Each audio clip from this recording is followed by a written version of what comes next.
Hello. Hold on, I didn't turn down my background music, did I? No, I did. Never mind. Hi. Good... I was gonna say good morning. It's really not morning. It is afternoon. I should have started this stream earlier, but I was too busy negotiating with myself on whether or not I would stream today. Well, we're here now, so you know what the answer is, I guess. I woke up and I'm like, man, I'm tired. I don't feel like streaming today. And then I had breakfast and I'm like, yeah, never mind. I guess I can, yeah, I guess so. Yeah. It's like I only stream like once a week anyway, you know, I can't miss the Saturday stream. At least that one's supposed to be reliable. Anyway, I hope everyone's having a good weekend so far. Happy weekend, everybody. And hello, Marissa and Hugo and Gwaine Saga Fan Channel. Yes, good morning, hello, or not good morning. Hello, everyone. Good afternoon.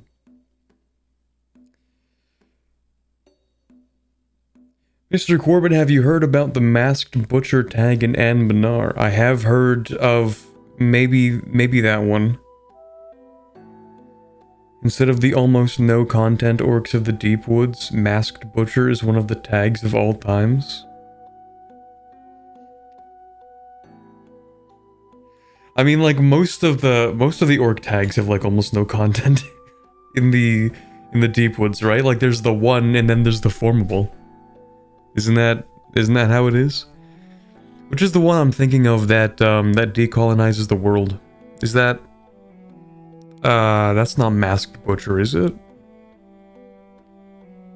Or am I thinking of like road warriors? I was gonna say rail skulker, but that's the goblin one, so that doesn't make sense. That's road warriors? Interesting.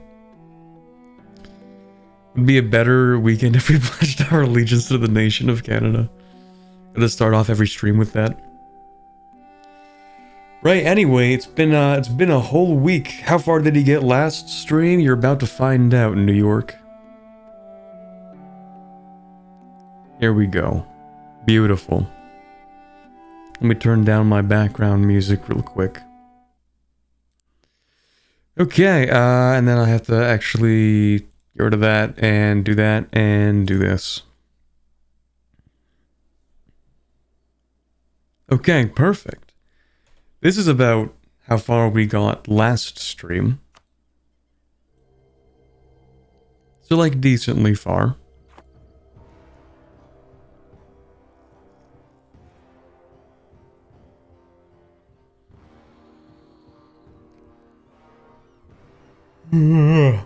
Sorry, still a little bit tired today despite that the morning cup of coffee. Now, where did we end things off? We had just finished integrating, or I guess inheriting, whatever this guy's name is. Bizarre Tanches, or something like that. These guys. And we annexed them for free because they kind of existed, and they were a new sun cult. That's kind of it.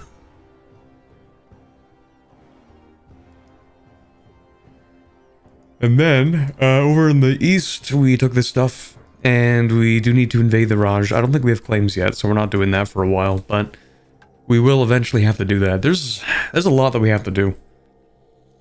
There's actually so much that we have to do.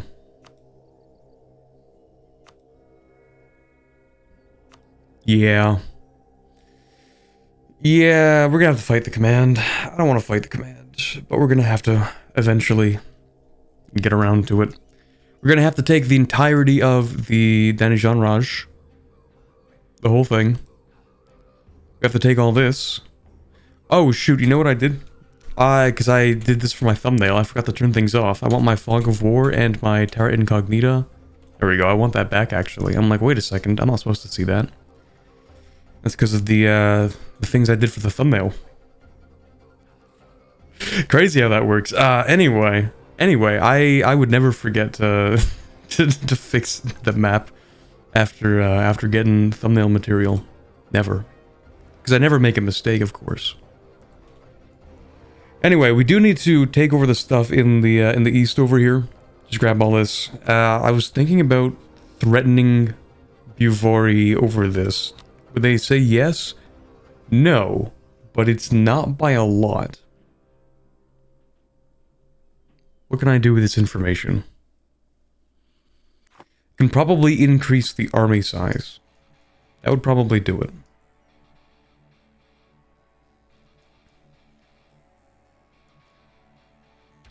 So where are you in the MLP rewatch? Right. Anyway.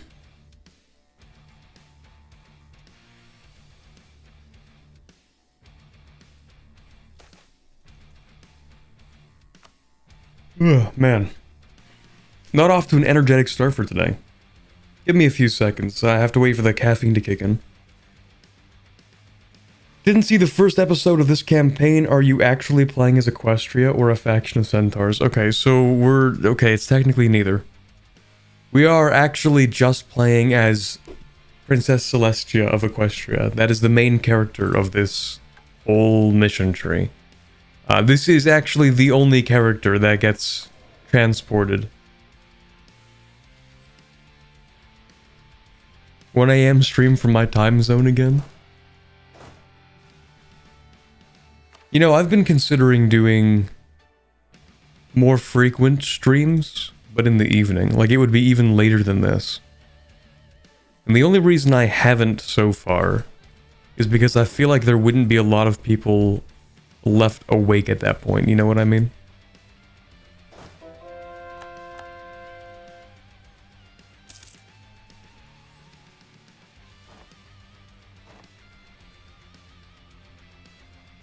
How haven't you World Conquest yet? We're simply too nice to do World Conquest. That's why. Speaking of World Conquest, man, I gotta get around to doing that Ryukyu run as well. I saw that Slowick started his Three Mountains run. And he did it in a kind of interesting way. He just decided, screw it, we're not playing Ryukyu, we're playing Mughals. Which is like, okay, that's fair, I guess. That's pretty solid. Me, I'm probably going to do it in a different way. What's front row, 70, or sorry, 25? That is 25, but I want more than 25. What do we have? 14 and 12. Why do I have 12 cavalry on these things? Am I genuinely insane?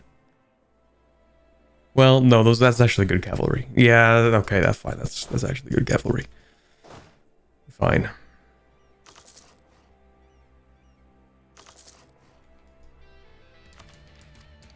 But still.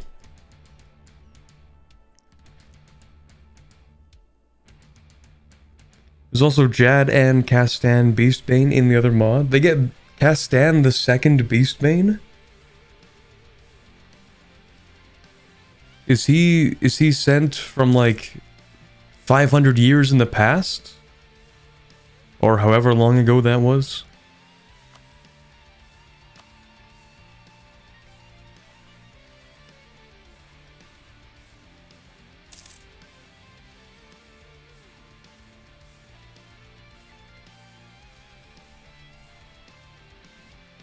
Oh, there's the new Catarata. Actually, I'm pretty sure we're supposed to be friends with these guys. What is it, down here? Yeah, we need to ally them and have either 75 trust or 200 opinion. Or, if they're threatened, what's the other option?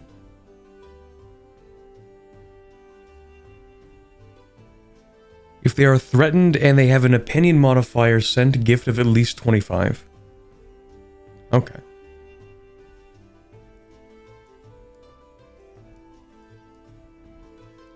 So it's a submod based on MLB?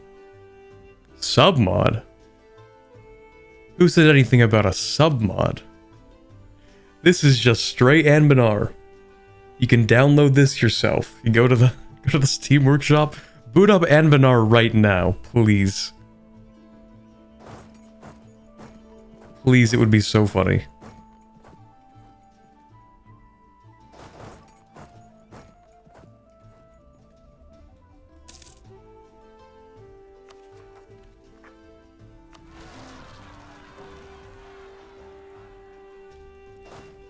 So, we do have one issue. Well, hold on. Do I have a second issue?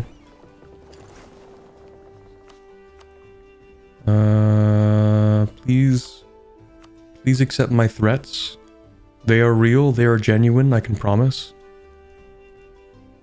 Okay. Well, if they don't want to fight me, then I'll just go to Boya Baretti and just beat him up. I think we just have to kill that guy. Tragically.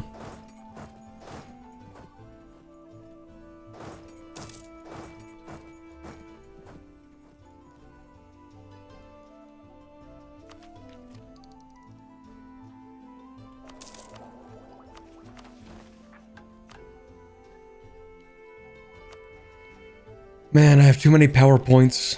Truly suffering from success right now. Too many points, not enough things to spend them on.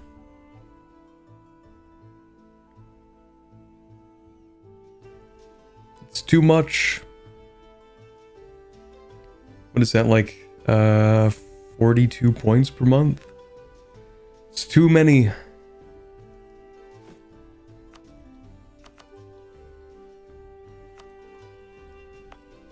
Do I get development bonuses from the locks? Let me check. Oh, that's my capital now, right. Will worry tech boom for another couple of years. I do have this institution, right? Well, of course, yeah, okay, never mind. In that case, I might develop the capital a little bit just because it's cheap. If I'm gonna do that, though, it's definitely going to need an expanded infrastructure, that's for sure. And then maybe a little bit more dev, just a touch. Oh, but wait a second. Right, one of my biggest issues is that I don't have governing capacity. Forgot about that slight problem we have.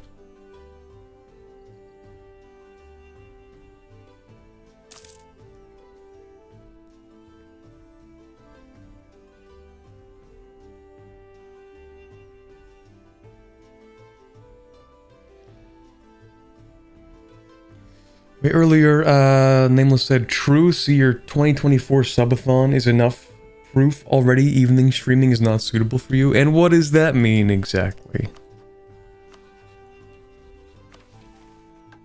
I was an absolute unit getting through those 12-hour streams.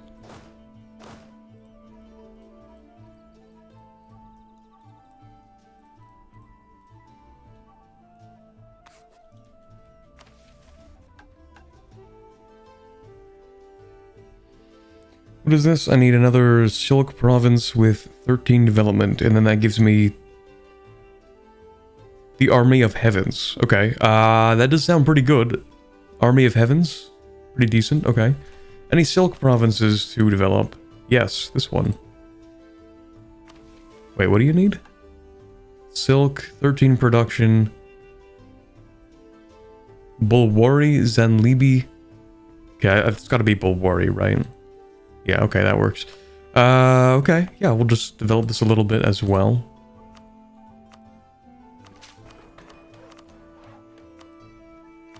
And that should work, right? Establish the Zamukarash. Magic carpets and flying platforms have been an important part of Bulwar's warfare for millennia. However, only recently became possible to produce both vehicles in bigger quantities and to recruit and find the mages needed to use them. Is this actually just the magic flying carpet bomber division?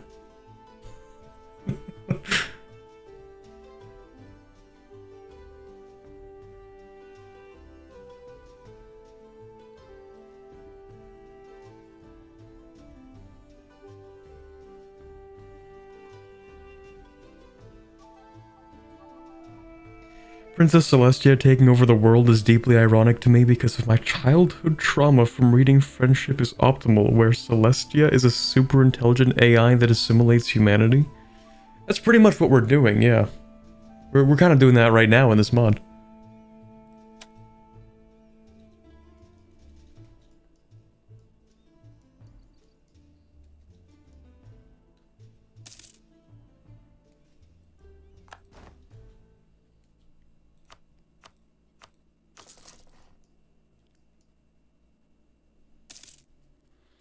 Gives you access to mythic cavalry that you can make somewhat better with unique privileges in the mages. Mages state. Also me when... Hold on. Me when... Me when Discord messages.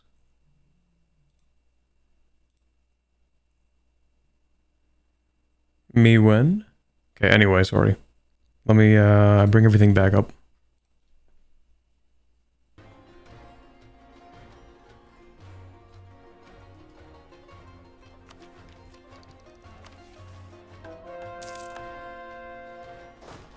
Okay, is the army large enough for you to back down yet, please? Please? Listen, buddy. Listen, man. You do not stand to win this war. We can do this the easy way or the hard way.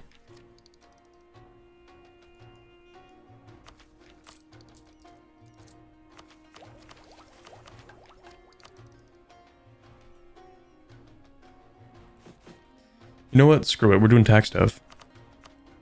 Everyone's favorite. We'll do tax dev and something that sucks. Like, with incense.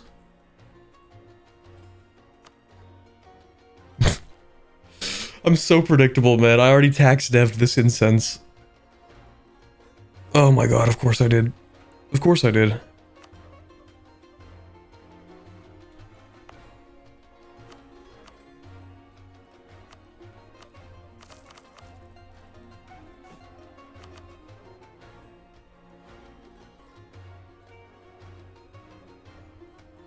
Let's see, what else do we have that sucks? Wool? That's some mid. Pretty garbage, that's true.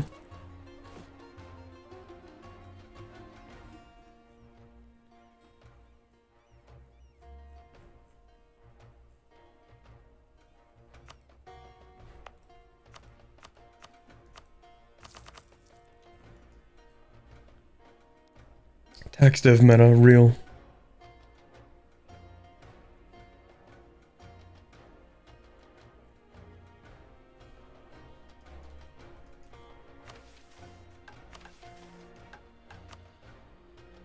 Okay, so I know on paper I do have to eventually go over here and take all this stuff. I'm just trying to think, like, I have no governing capacity. Did I give out all the land rights? I think so. Yep, that's land rights right there. All 3 land rights and other land rights. I've taken all the land rights. I really need to take admin ideas. Man.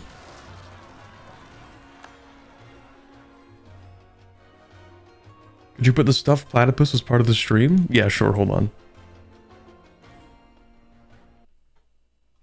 Oh, you know what else I forgot to do? Because I'm supposed to be recording these streams. In case I feel like turning them into,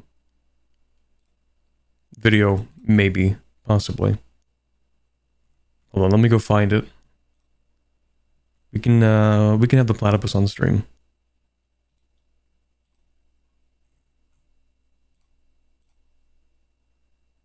What is a JFIF file? What? Why is it when I download things from Twitter, it gives me a JFIF? I don't even know what that is. Hold on, I'm gonna take a screenshot of the picture I posted to Twitter. Otherwise, it's on my phone. There we go. Let me do this. Let me do that. Then I go over here. And I get this. I get that. And I do that. And we do this. There you go.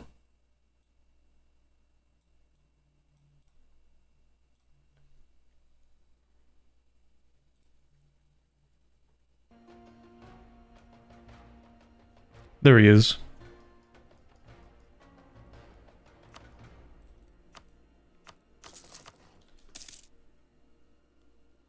Did you die earlier? What happened? I have literally no idea what you're talking about. Are we nearing the end? I wish we were. Such a long stream. Or long run. No. No, we are not. We are far from the end, I think.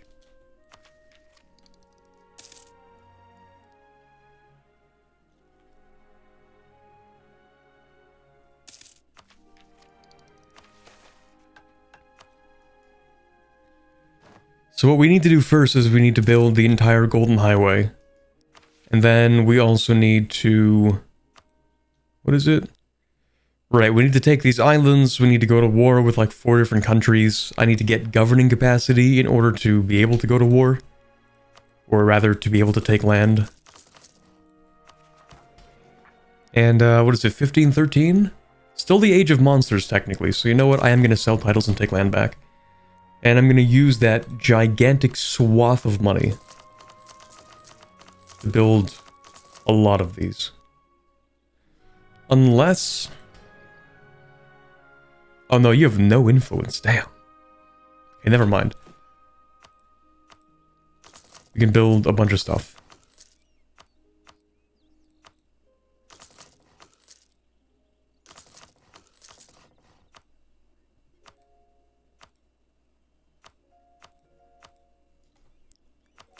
Anything for trade? Oh wow, nothing leaves this node? That's pretty impressive. It's not even like an actual pseudo-end node. Huh. Anyway. That goes into there. You are giving me trade power, right? And I'm never going to annex my subjects. These ones, these friend states, I don't think they get annexed. So in this case, what I want to do... Well, actually, if literally all of the money is going south, actually nothing is being collected. And there's no reason to upgrade the trade in here.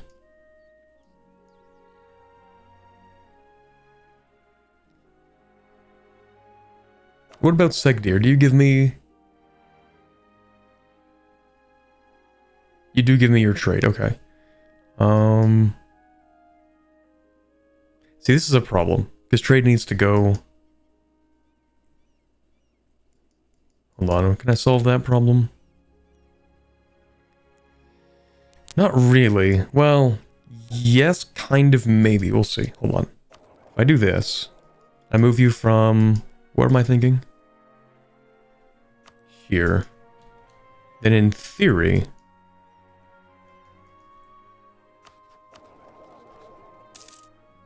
Yeah, okay.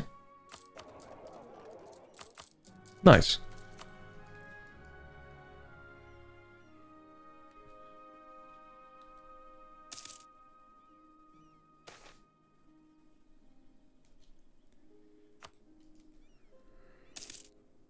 So first order of business, build as many of those courthouses as possible. Still don't have state houses, but it is what it is. Also goblins, we're trying to be nice to them, fine. We'll be nice to the goblins.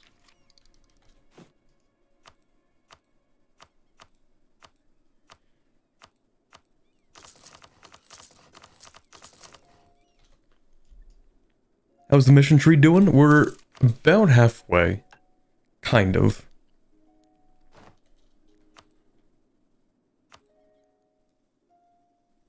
Sort of.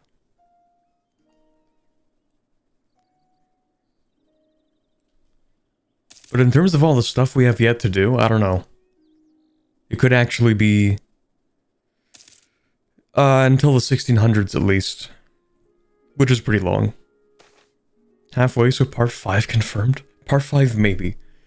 What do we get for this? Army tradition and professionalism? Military power. Well, the Navy doesn't need much. We don't care about the Navy. Navy is cringe.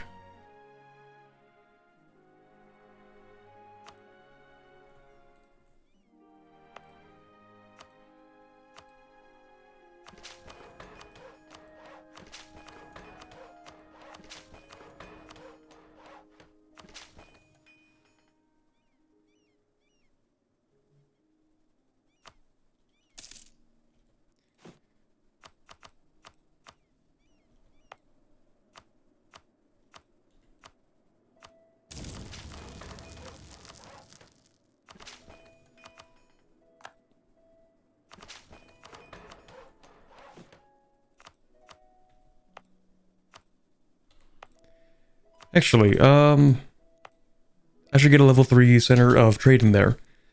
Not because we really need the trade power, but because we can make it a level 3 and that would give development cost reduction in the area. And also it would give me more manpower.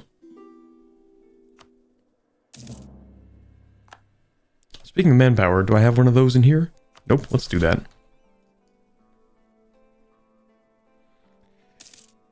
Is this just as much a conquest country as the Jad Empire? From what I remember of playing Jad, pretty much.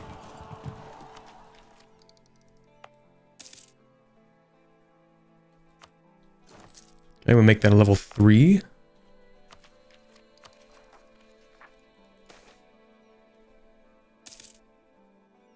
That's fine. Governing capacity, still not great, could be worse. When is this truce up? Oh, wait, I'm stupid, it's already up. Okay, we're going to war. Never mind. Oops, let's do that.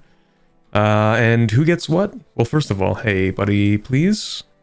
Man. They'll come around, probably. Or if not, then we'll just take it. So you get this stuff. You get this stuff. That's so weird. I hate that.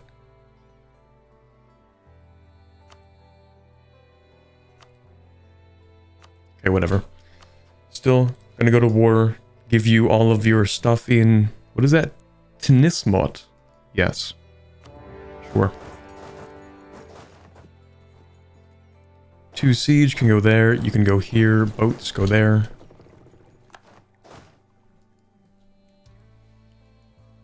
How did you manage to grow so big in like 100 years? This mission tree is kind of broken. This country, actually, is pretty broken. This is basically why.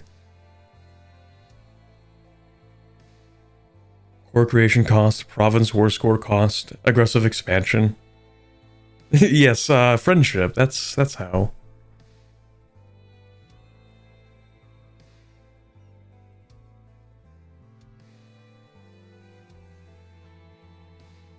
We don't really need to spy on the Denijanraj, not yet. What is this? Do you have religious zeal or something? No, it's being converted? Okay, well, that's an easy automatic conversion then.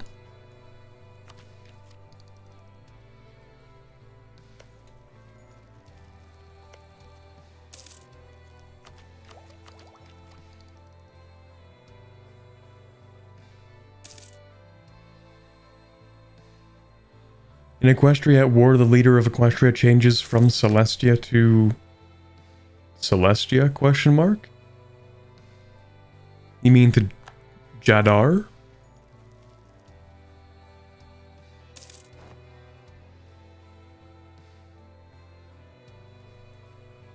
Or rather, no, because that's not even the country that he spawns in, is it? I don't think.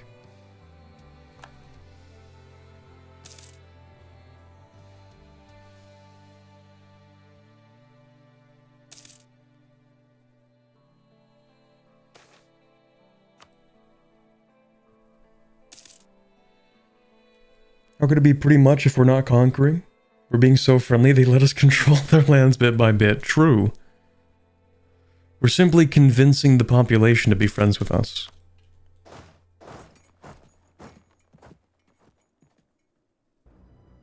Spreading our peaceful ways by force.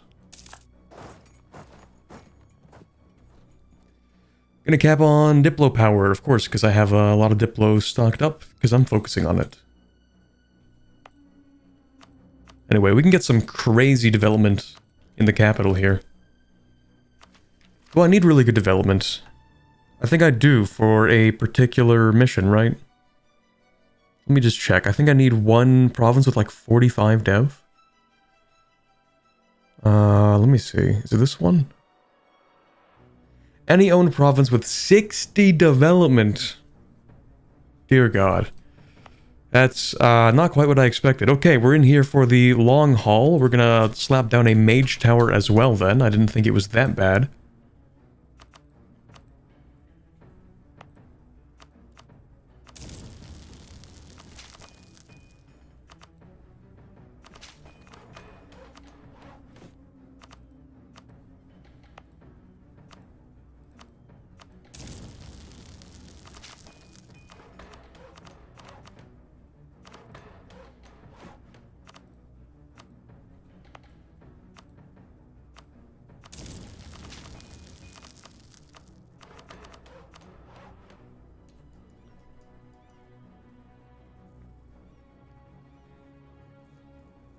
Oh, hence why it's Princess Celestia with a question mark. Oh, I see.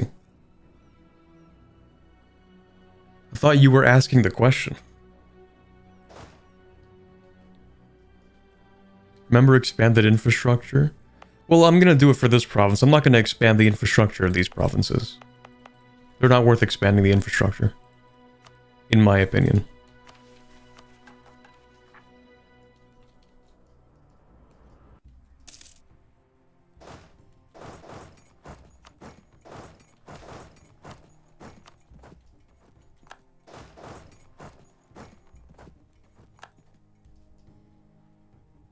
But I guess I do have a lot of admin. That's true.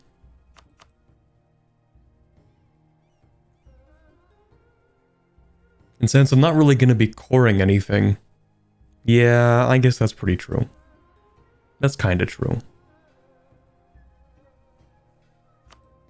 A little true. Perhaps true.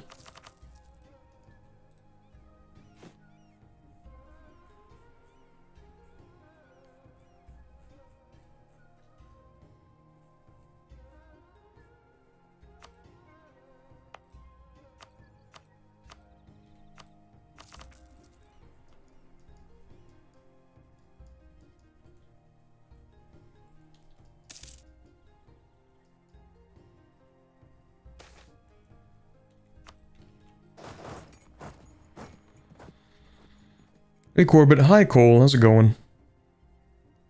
Hi Corbett, are you using the Great Project submod 2? I am not. I don't actually play Anbennar with any submods. Because I prefer it that way.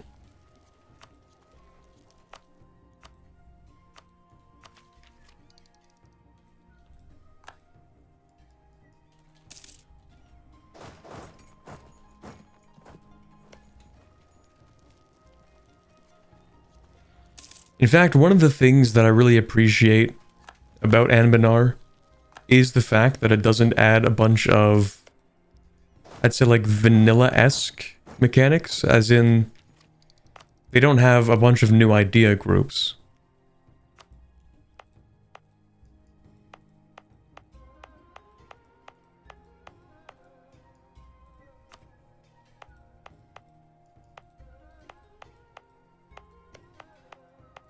I don't know where else I was going with that.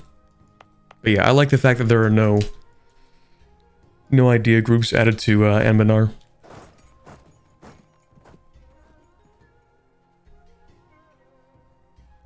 Is Anbennar Celestalia opposite the Great Kingdom of Larankar, warlord slavers? Yeah, I guess so. I mean, any country in Anbennar that opposes slavery would kind of automatically be the opposite of Larankar.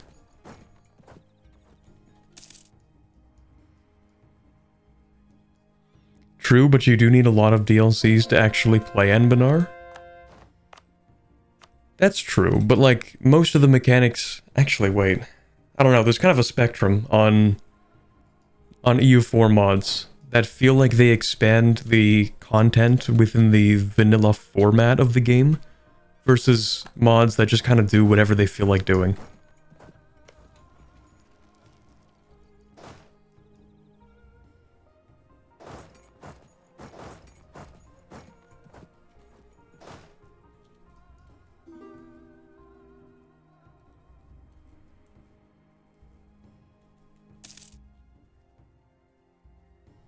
Like, for example, with the extended timeline mod, aren't there, like, hundreds of government reforms or something?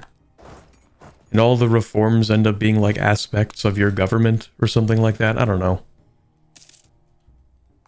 But because of the timeline is so extended, there are, like, a ton of them. You know what? I make so much money, why don't I just upgrade my advisors? I'm being so stingy. But also, I do need to save money for these, so maybe I'm actually not stingy enough. Maybe I should be stingier.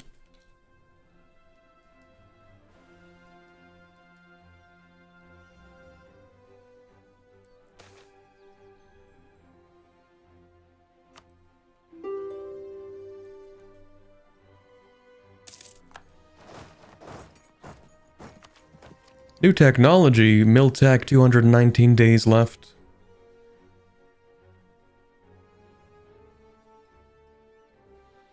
But are there 219 days left in the year?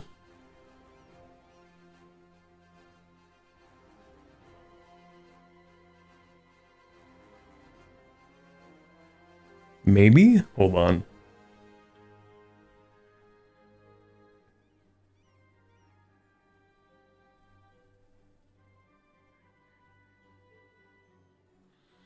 No, I don't think so. I think that should be very, very early January, right? So I can probably still save on that tech.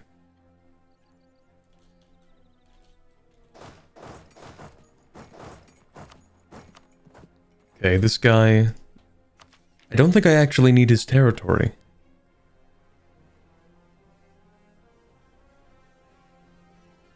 And yet, I kinda just don't like you.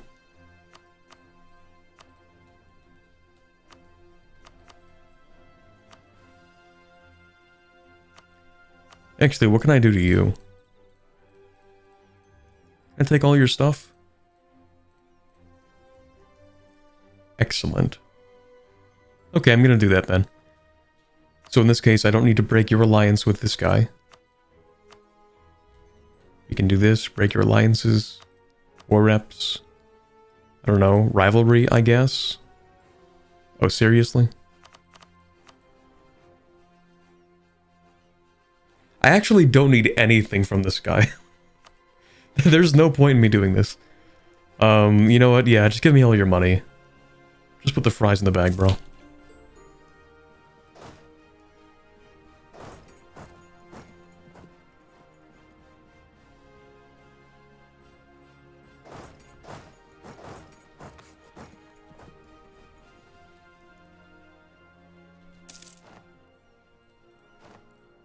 Alrighty, then we'll take all of this.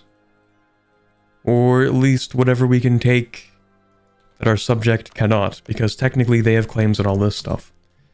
So theoretically, we do have to give all this stuff over to our subject. The question is, can he actually, or can they actually take all that? Also, what about this stuff? Technically not claimed by you. But it's just kind of awkward if I don't give it to them. Well, that doesn't matter either way. Well, no, it does, because I can't take that, right? Okay. So, does Matush? You can have that. And it's just barely enough that I only have to pay 89 Diplo for that piece. Not too bad. Now, with Nalani, I have to give them everything manually, because we're not using their claims in that war. So I have to, like, give them all this stuff.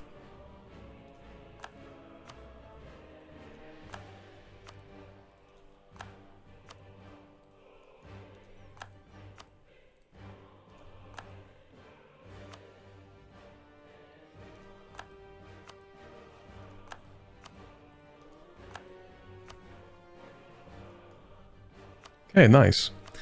We do have to go to war with this guy as well whenever the truce is up. Very soon, actually. That is the end of this year. Okay, we're gonna put... Yeah, no, actually, that's fine. 89 Diplo, not great, not terrible? Yeah, pretty much. Could be better, could be worse. Threaten war, you're at war. Yes, please, thank you very much for giving me that territory for free. That's cool. We've now completed a mission, a coast liberated. In the past, the Maketi people of Das Matush could do little to stop the flow of slaves to Rahen. Their efforts were restricted to naval raids upon their ships as they crossed the Gulf of Rahen, as they simply did not have the military to do anything more. But with the immediate Null threat pacified and our support by their side, they can finally liberate the northern coastline from the Raheni states that continue to practice slavery in the name of profit. And Relion and Zelka are eager to lead the charge personally, to liberate the Mengi from their chains and ensure long overdue justice is served. The mission tree doubled? It does, yeah. It does that sometimes.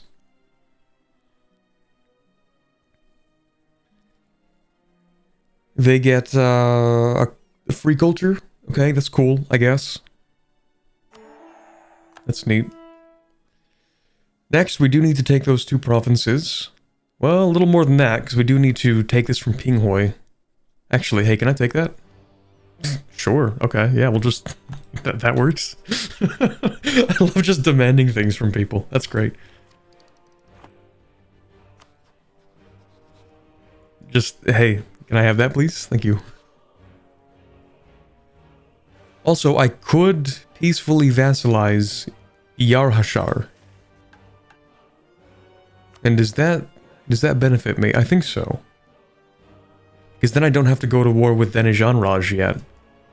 And when I do go to war with Denejanraj, I'd prefer it's when I'm going to... Wait, hold on a second. This would be the easiest... Wait, are you even defended by Denejanraj? Technically, but they are at war with the command, so... Anyway. I'm gonna see if I can peacefully vassalize these guys. Because I don't technically have a CB on them. Which is weird considering I do need this one province. But I can't, like, demand it. But, okay.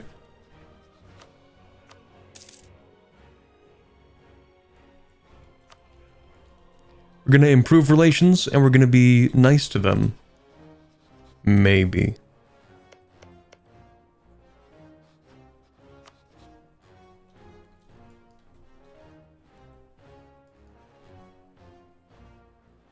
You could spy for a claim. I know Cole, but...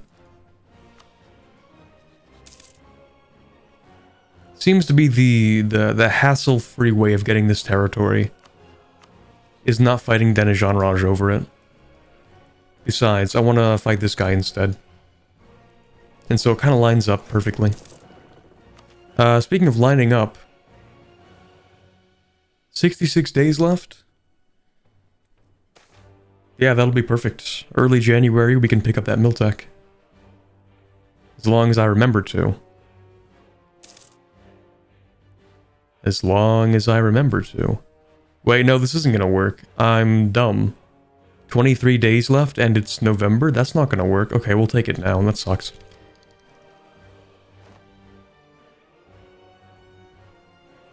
New unit type, though. How do they compare? These are the ones we have. These are the ones we can use.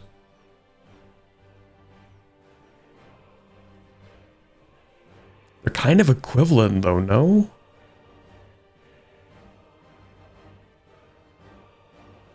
No. I'm literally blind. Never mind. They're not equivalent.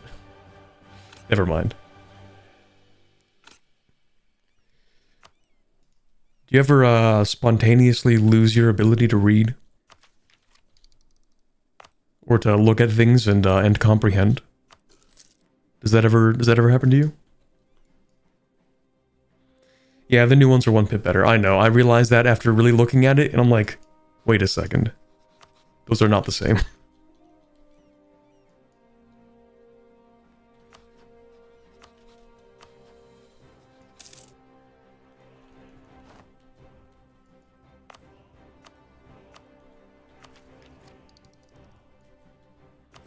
And you know what? I might as well also take the admin tech. You know what? I might as well take both of them. I don't even care. We're taking them. And I'm going to grab admin ideas, because I really, really need admin ideas. Gotta get that governing capacity. We also get -2 national unrest and construction cost in the same idea. Very balanced, I can assure you.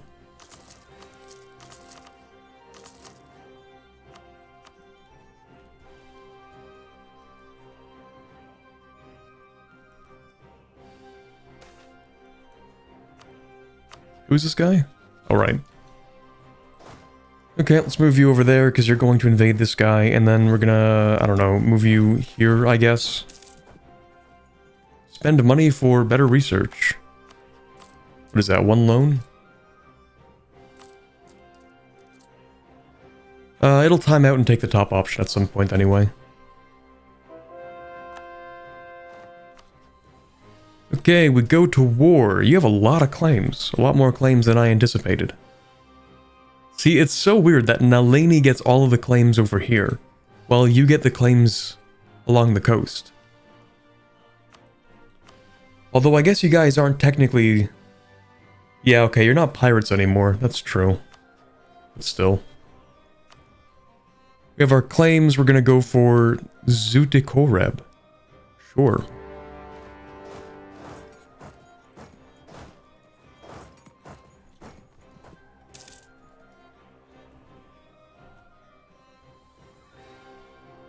Why is there a musketeer platypus playing the game with you today? That's my son, thank you very much. His name's Jeremy.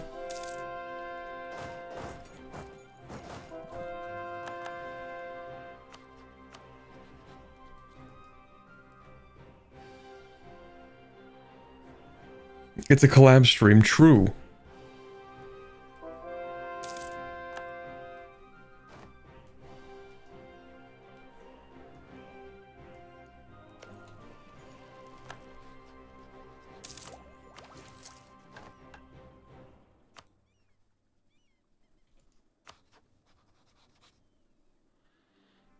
Do you not like me? You can be made to like me, that's fine. Actually, how many subjects do I have?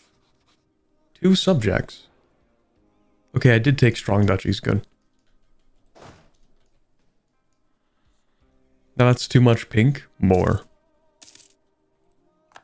More pink.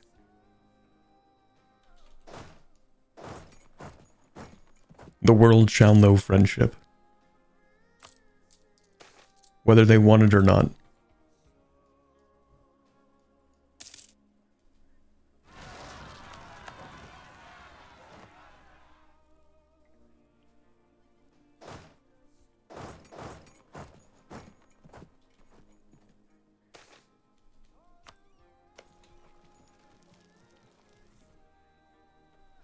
Please verify that Iyashar does not need to needs to not exist, or Iyar Hashar does or does not need to exist.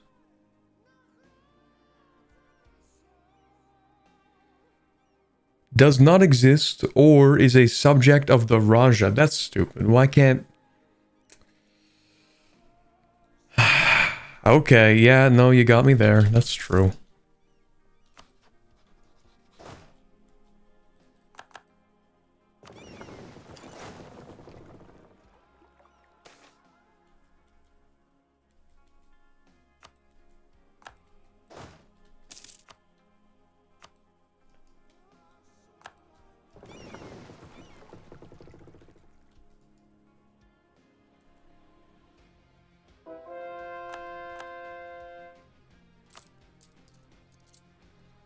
Does Corbett have a wiki page we can dump all the lore into?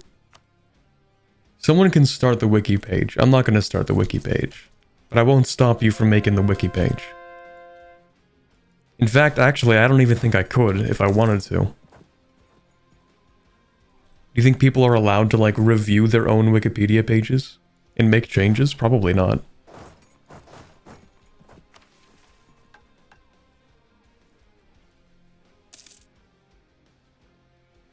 Can't make friends with the slavers? What if we told them that slavery's bad? I don't know if they've considered that one. Maybe they just haven't heard the right argument or something, I don't know.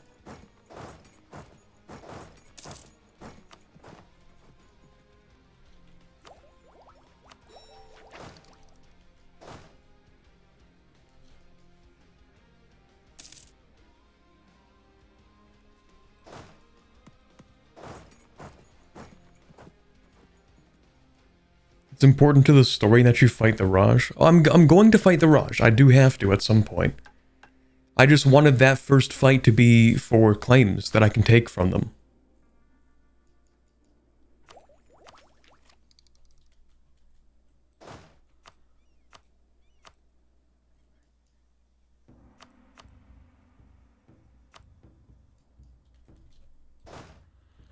Man, I forgot how messed up these countries become when Yezel Mora retreats from the area. It pops out a bunch of tags. I actually don't even know how this country works. How does this function? Got the big old tree in the middle. Shadow Root Matriarch.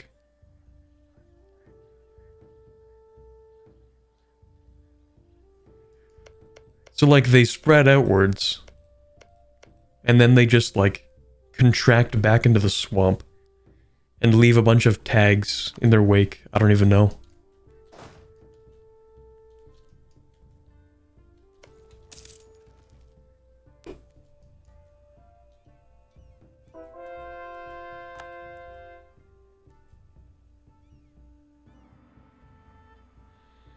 I know someone who edited their own Wikipedia page and it involved several lawsuits.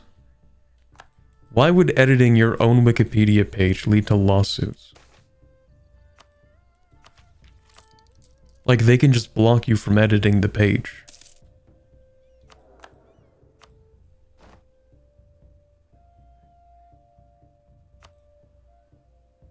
Guess I should take manpower.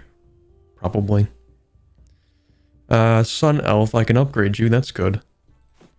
But you know what's even better? Building more of these.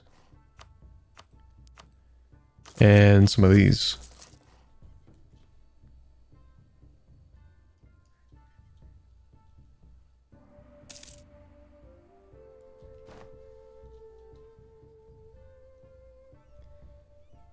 How they work is that they conquer a bunch of stuff, then they gain a buff and spit it back out.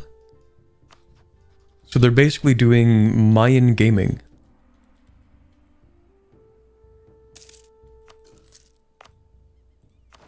Close enough. Welcome back, the League of Mayapan. Or the EU4 Maya religion, at least.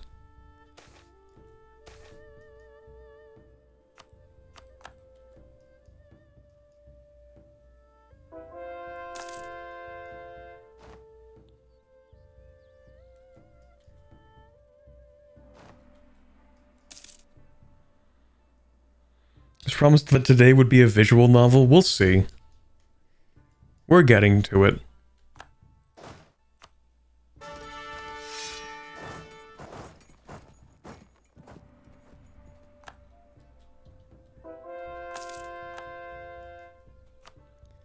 Okay, so what can I actually take from you? How many claims do you have? All of that. Damn, okay. Well, we can definitely take all that. Who are you? Well, you're in a second war that you're refusing to end? That's pretty cool. That's really neat.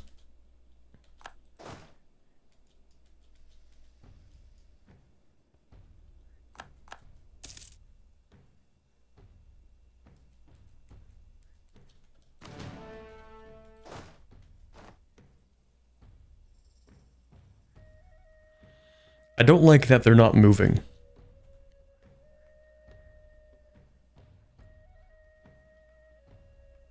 We'll see. The AI usually doesn't move if it thinks it's going to win. Oh, never mind, that was so easy. Maybe they didn't move because they had already given up. There they go.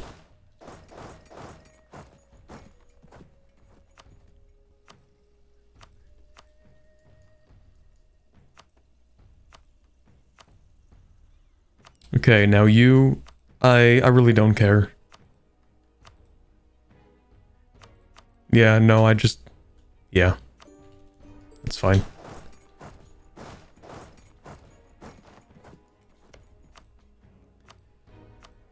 Okay, then we have... Is this country literally just called Mucus? Nice.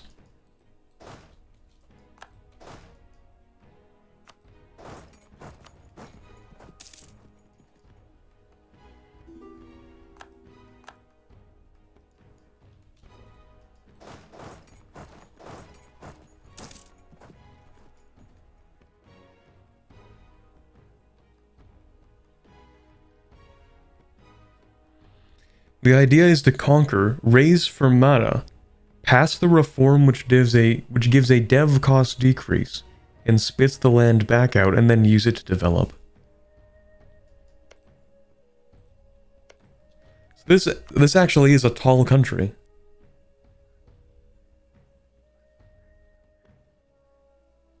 Well, yeah, I mean, 27, 22 dev. Improved 11 times. Improved 14 times. What do you know? But it's a plus 80% local development cost. Damn. So they must have some good dev cost reduction modifiers. I guess that's supposed to be their version of like the Serpent Spine, where most countries outside of the Serpent Spine cannot very easily develop the Serpent Spine.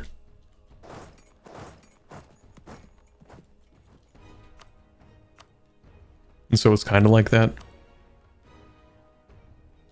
Anyway, these guys can definitely leave.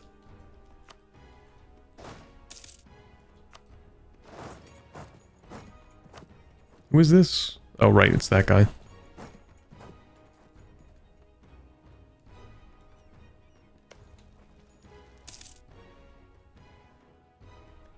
What does their monument do? I don't think it does very much right now. Monarch lifespan, army tradition decay. And they don't have a mission tree yet, so we'll have to wait for that. You know, another thing I've recently realized is that Anbennar continues to create more and more content than I can actually cover in between updates. They actually just outdevelop my ability to cover content.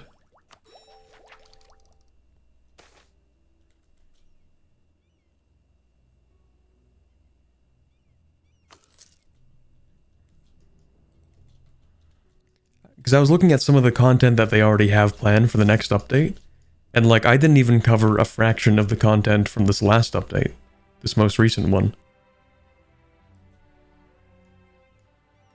When's Anbennar's next big update? I don't know if they have a release date for that. But I did see something kind of insane with the map expansion that they're doing, allegedly. Not just in Sarhal, where they're like reworking a lot of provinces. But apparently the entire north of the map is just going to shift downwards. And they're going to add like the interdimensional planes or something? Like I don't even know. Yeah. They're doing some code wizardry. Some dark magic to make that work, I think.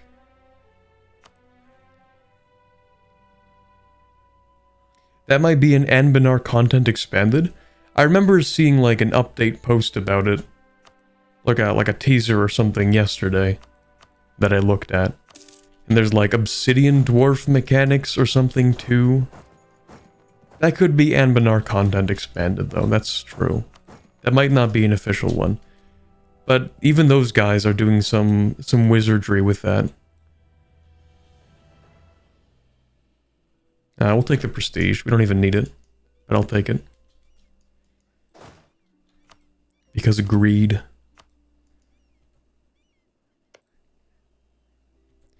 This province just kind of looks bad, so I'm going to take it.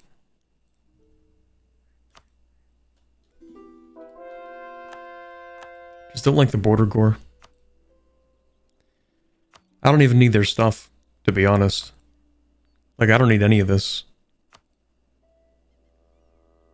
But I'm going to do it anyway.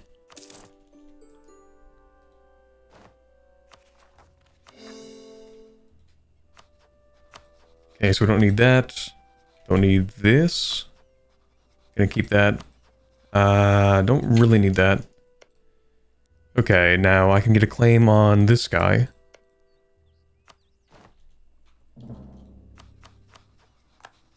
Okay, so you pieced with the command. And they surprisingly didn't take much. I think they just took this stuff and then released Thunderfist. You know, I really don't know how the command even works. So every time I see one of their slave states move around and I have no idea like what's actually up with that. Like, they have the Eastern Orcs ruling over a place that has almost no orcs. I guess a couple of orcs. And then they just move from place to place. And that's as far as I understand.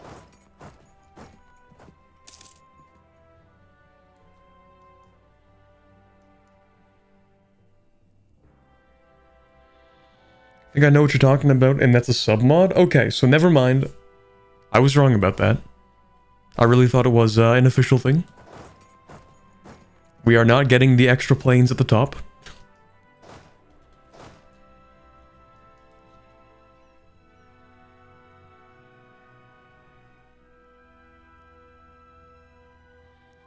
It's fucked up how some places are running out of countries to make mission trees for. That can't be. You still have all of Insia. That should keep you busy for a while now, right? Also, man, I really wish this guy was not at war with this dude right now. Because I really want this province. In fact, I kind of need this province, and you're being in enormous pain. Okay, well, I don't technically need this province, but I need the province, you know what I mean? I don't need it, but I need it.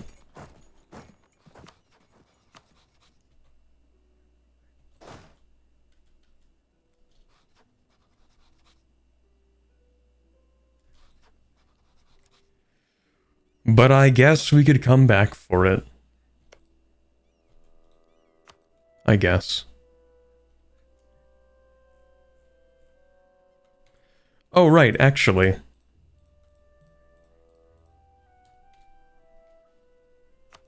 That goes to you.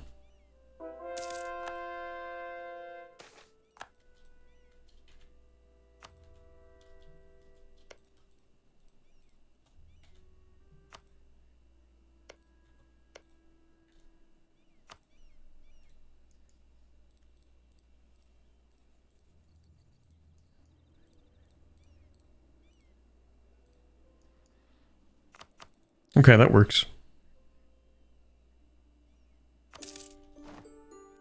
So now Laney gets all this stuff. Good for them. We get to sell titles and seize land back. Nice. And then we get to use that money on something at some point.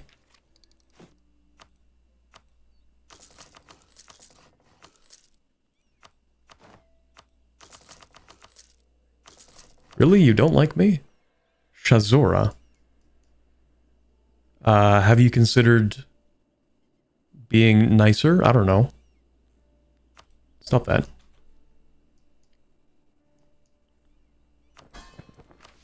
Okay, so what am I actually missing for this? 2 provinces, and you are currently under siege, so I'll just wait for you to be done that war. Do I really have to fight the Raj right now? Well, they're pretty weak. I guess it's fine.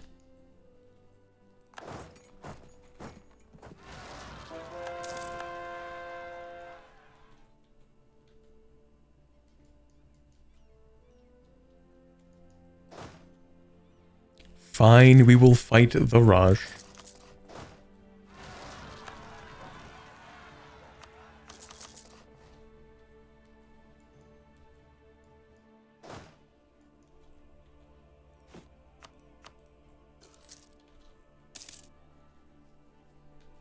Should get a spy network, and I have that spy network.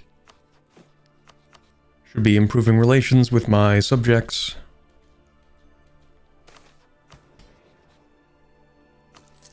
You guys have way too much crown land. Let's fix that. You don't need all that.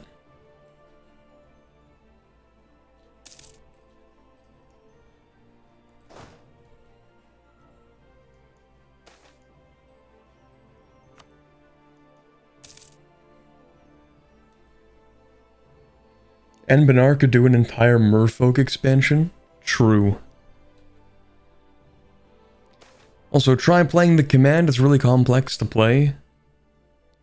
Could it really be any more complex than the Raj? Surely. Oh yeah, also super funny that the Raj is getting an update. After I play them, of course.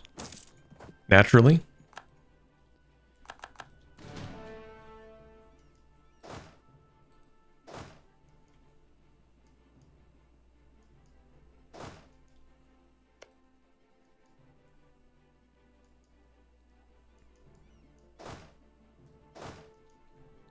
Okay, I think I'm going to move these troops into here.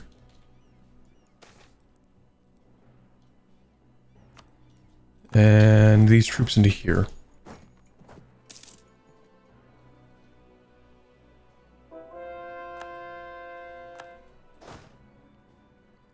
You're not moving. Uh-oh, wait, you're not moving because somebody's doing something stupid. Wait, yeah, no, hold on. No, these ships aren't moving. But I'm not wrong. Something stupid is happening. You're just not moving. Okay, what if I... Hold on. Because it is trying to use that fleet, but this fleet cannot pathfind. So, how about... Have you ever considered maybe, not doing that? Thank you.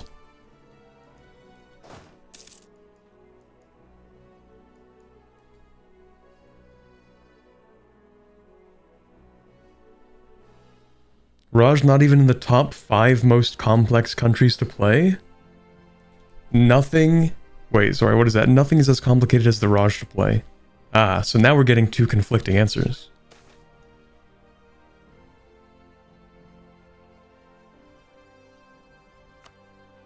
Schrodinger's Raj. It is simultaneously the easiest and hardest country to play.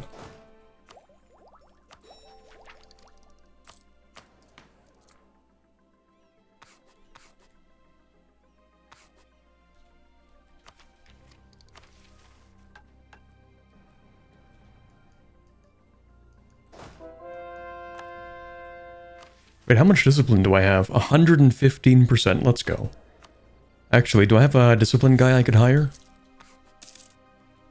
I do have a ton of money, so... Yep, that's perfect. Thank you. Are you half cost? You're not half cost. Okay, perfect. We'll take that. You are half cost and pretty cheap. So you know what? You're just gonna get... How about everyone just gets level 5? Why not? Let's do that.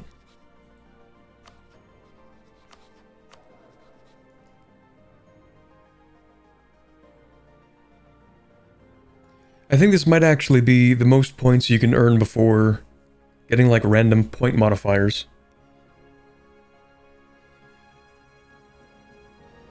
Making the full 48 points. Let's go.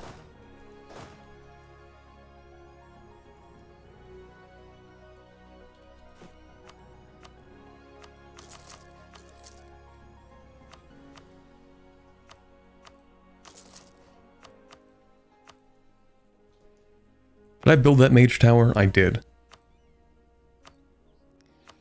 Yeah, I guess we can sink a little bit of development into Bulwar.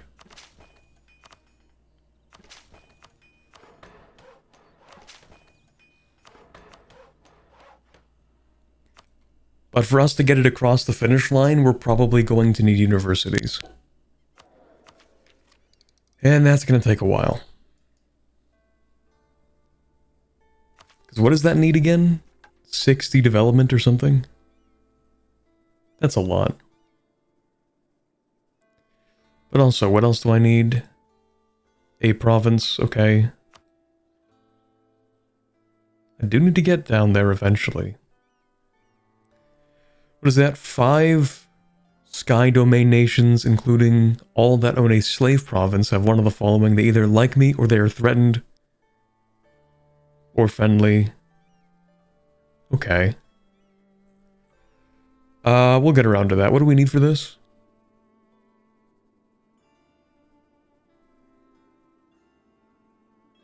All provinces in these areas need to... One of them needs a fort. And they need to be improved. Do I even have claims on this stuff? I do not. Okay, well, we're going to want a spy network. At some point. Let's do all that after the war, actually. That's fine. That's cool.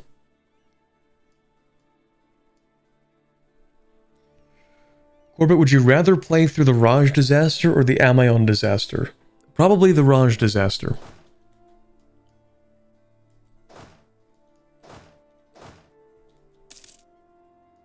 The Amion disaster is just kind of spits in your face. After like 20 hours of gameplay. At least the Raj disaster is right at the start, so that when you mess it up, at least you get to restart. But the Amion disaster is like, okay, well now that you've put in multiple days into this campaign, we're gonna make you fight to the death to continue it.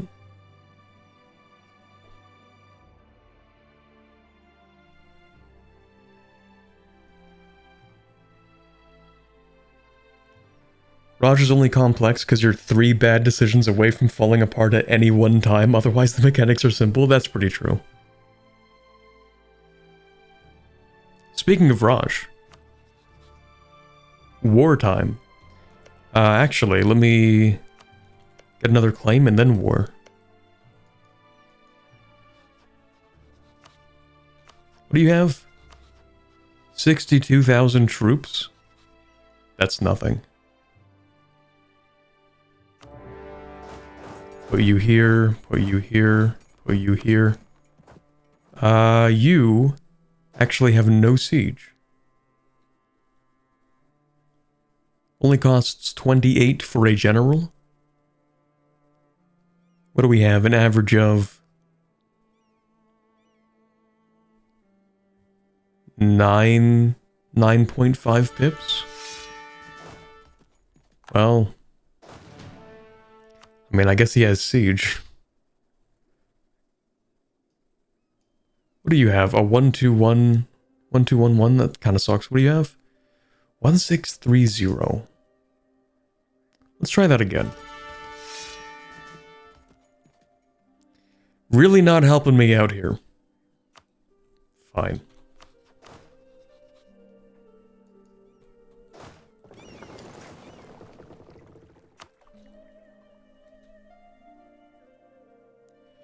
Check the conditions for the next mission to make sure that you don't need the coast if the Raj is mad at you, since I expect them to be mad at you. Wait. Okay, I need this stuff. All provinces in the Kindhi area, or the Kindi area, and the Ascension Cape need to be owned by me. The who, the what, and the where?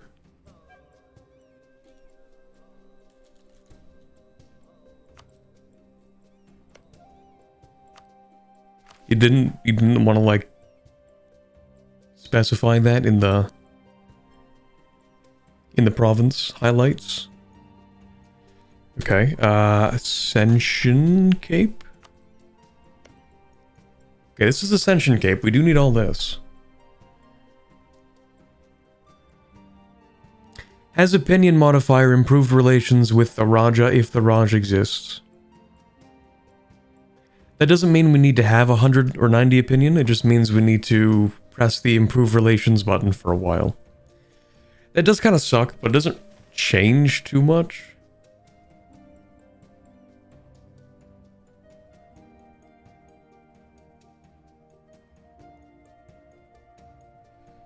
New Equestria gains permanent claims on the parts of the Rahen Coast region that are traditionally Raj territory. Okay, well, you know what? I think it's fine as it is right now.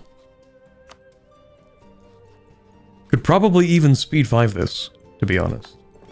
What are those? 2 heavies, 10 galleys. I have 5 heavies, 11 galleys. And there they go.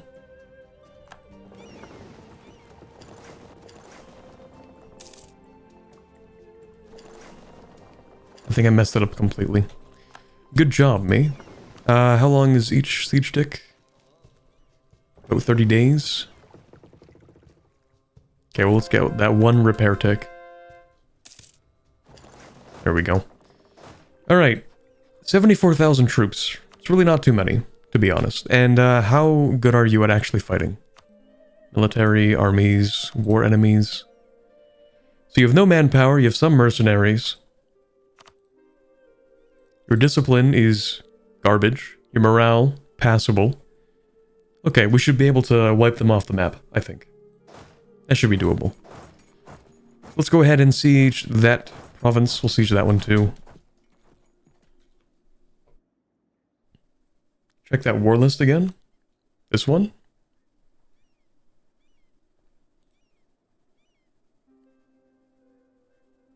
Pretty high defensiveness for those guys.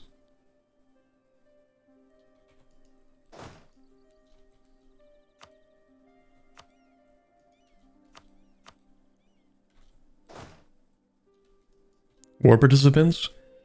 I mean, yeah, we're at war with a couple of guys. A couple of the, what are these guys called? The Celestalia, I think, are the ones that are called to war.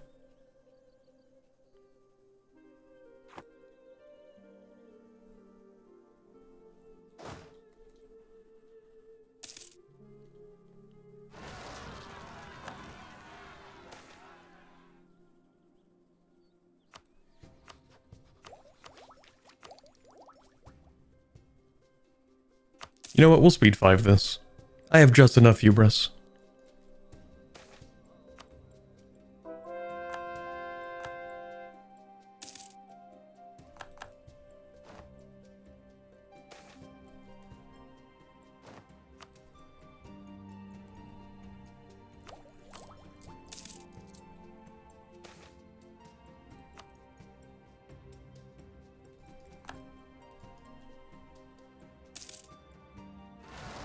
You know what, Chad? I've had a bit of a yearning for maybe a little bit of vanilla EU4. I know, surprising.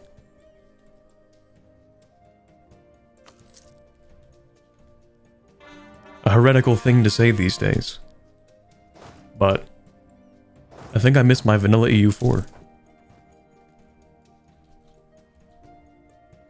But not that much.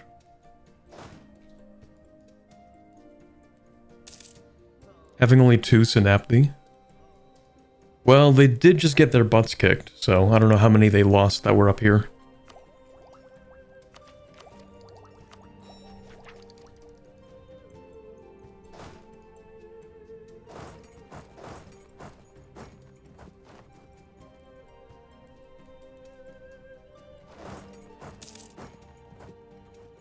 Now, would they fight me on this?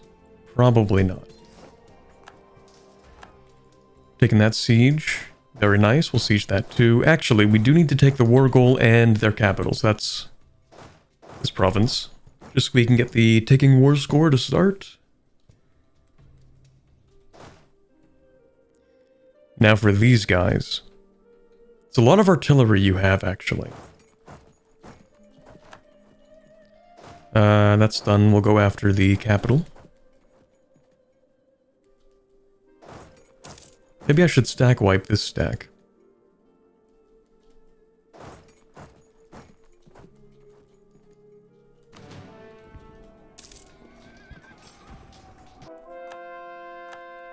There they go. Okay, we'll go after that stack next.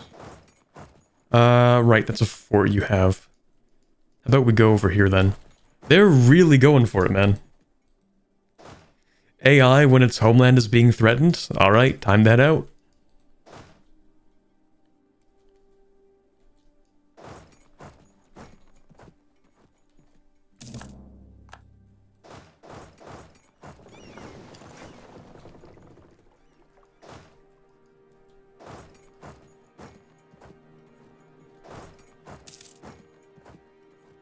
All of that just to be stopped on a single fort.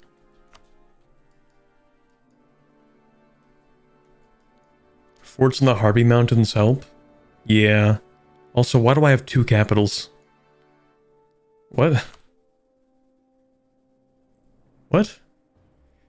Capital A. Capital B. Oh, that's because the that's because it doesn't know how to parse this. It doesn't know how to parse a normal level 1 fort. Yeah, okay, never mind. All level 1 forts are automatically called capital forts because the game assumes that you'll never have a level 1 fort if it's not a capital one.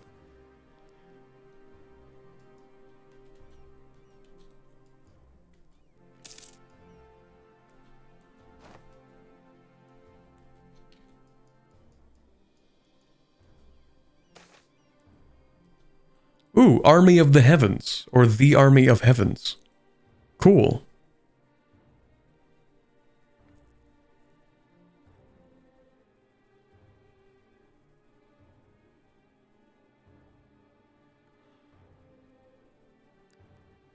Oh, so this actually is, like, specifically for this country, I think.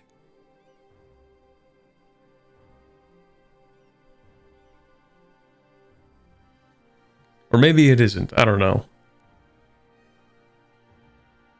Anyway, we get access to the Zamuk harass. Shock damage received, cavalry shock increase affects only mythical cavalry regiments. It's a generic bulwar thing? Okay. When I read this, I'm like, ah.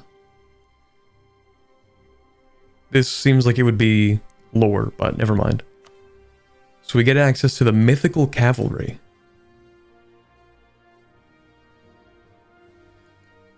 I don't like that it expands it completely, so I can't even read what it does.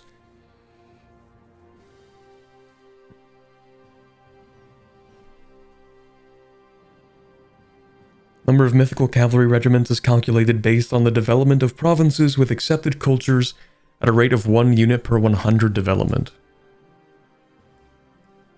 Huh. Interesting.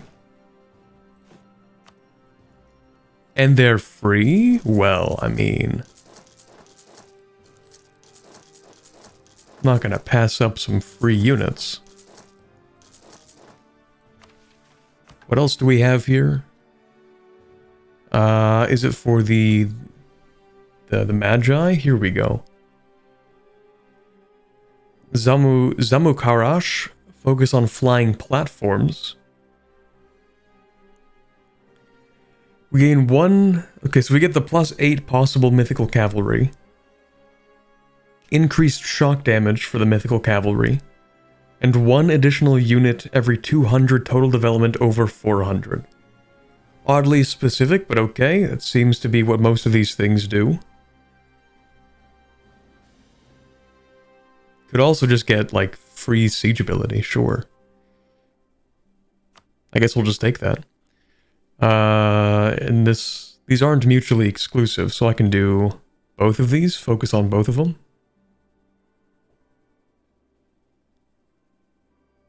No, that doesn't seem right. I can probably only take one. So we can reduce the shock damage received or increase the shock damage dealt. I think it's actually better to reduce the shock damage received because it stacks stronger. This already has minus 30% shock damage received, which means another 10% is a lot greater of an impact. Proportionately. So I think we'll take the bottom one. And yeah, okay, they are mutually exclusive. Cool, so we can have more of these. I will, however, still need to fix the ratio. If 70%, so we'll go with...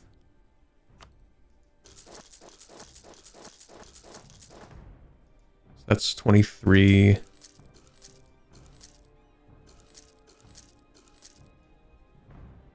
We'll have to split these up probably, won't we? Split them into 2 armies. Give them each 12 and or 1. Okay, we can do that.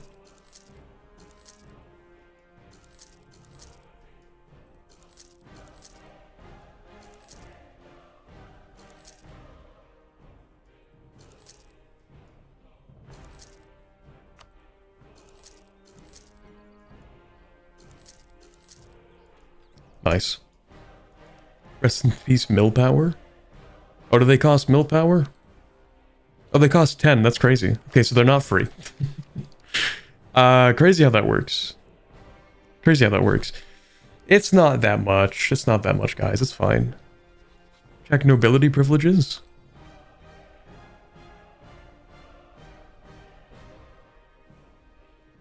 Based?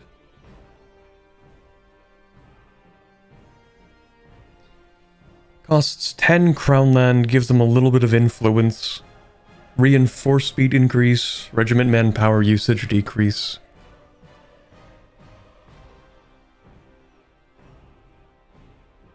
And the Magi lose 10 loyalty, but not 10 equilibrium, just 10 loyalty.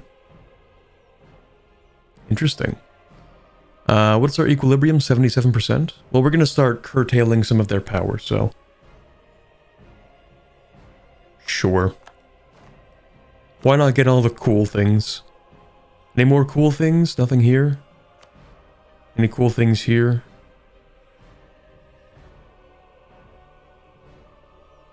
What about here? No, that's it, okay. We've given them everything we can. And you should stop doing that, thanks.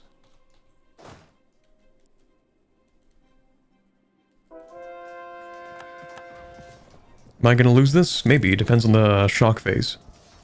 We do crush in the shock phase though, so...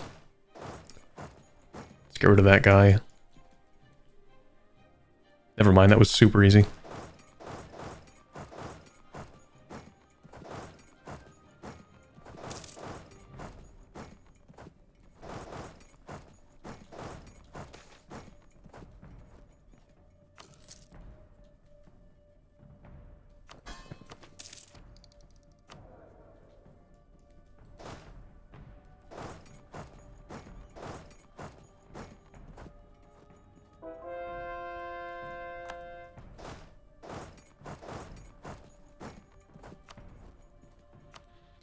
Could just make the Raj leave. Technically, I don't need anything from them right now.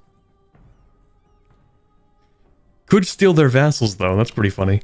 No, I think they would all hate me, so that's fine. We will do... I guess we could do a humiliate, right? Get a little bit more power projection. See, I didn't technically declare war on Denijan Raj, so I didn't get any power projection. And they are the last chance we have at having a rival. For some reason, we can't rival the command. I don't know why. Maybe it's because they still don't even have feudalism. Or no, they only have feudalism, that's it.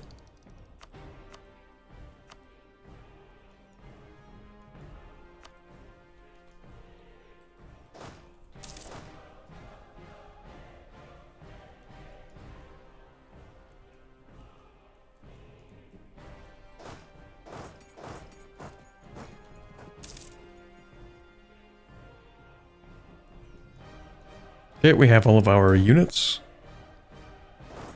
We'll deal with those in a minute.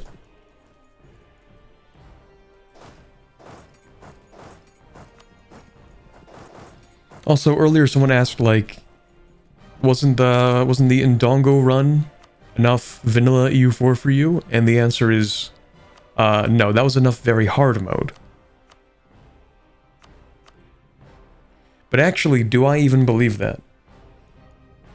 Or am I about to play very hard mode for EU4 for the rest of time? That could be.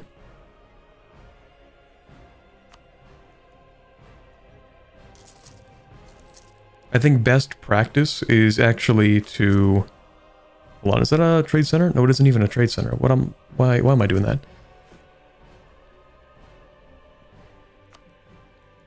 The best practice is to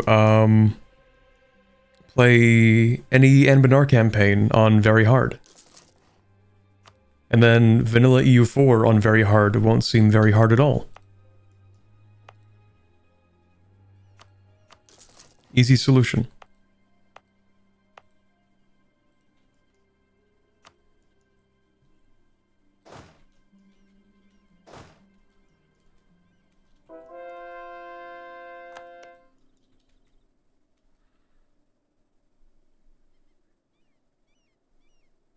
How about very hard mythical conquerors Anbennar instead?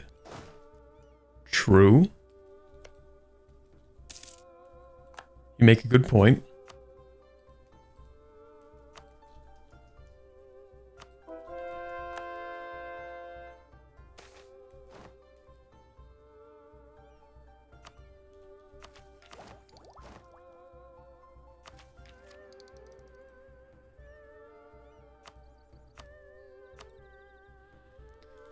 Okay, Denijan Raj.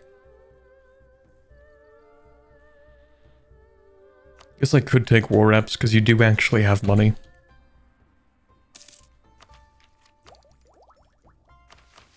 The question is, do I care about money or do I just want to come back and invade them again? Kind of want to invade them again, I don't know. What do I have to do for this? Because I will get claims on like everything they have, right? Oh, right, I have to invade Buvari. Yippee, I forgot about that. How do I make that happen? Because I need a claim on them. I don't have a claim to invade Buvari with. But I do need this. So, to get a claim, I'm going to have to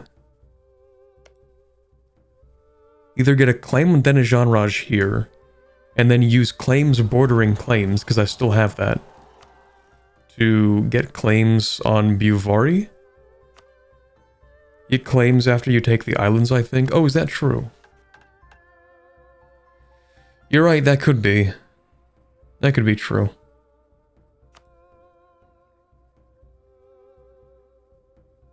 What's this other thing I need? Yet Messira. Oh, right, that's this province, isn't it? Okay, yeah, we can declare war on you to take that. That's fine.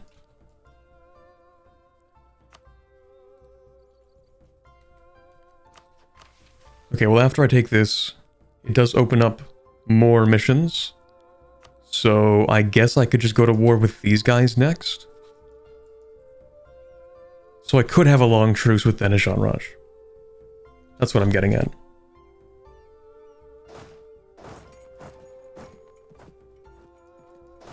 Okay, right, you need to be sorted. Let's just do this. Yeah, that works.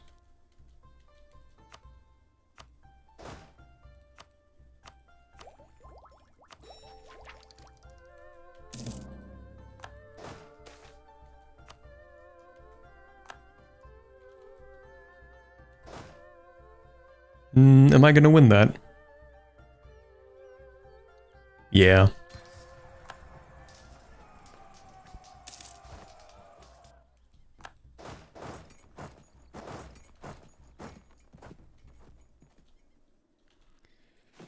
Too much Diplo. Simply too much.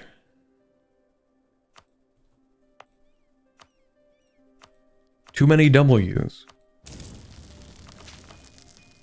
Too much development.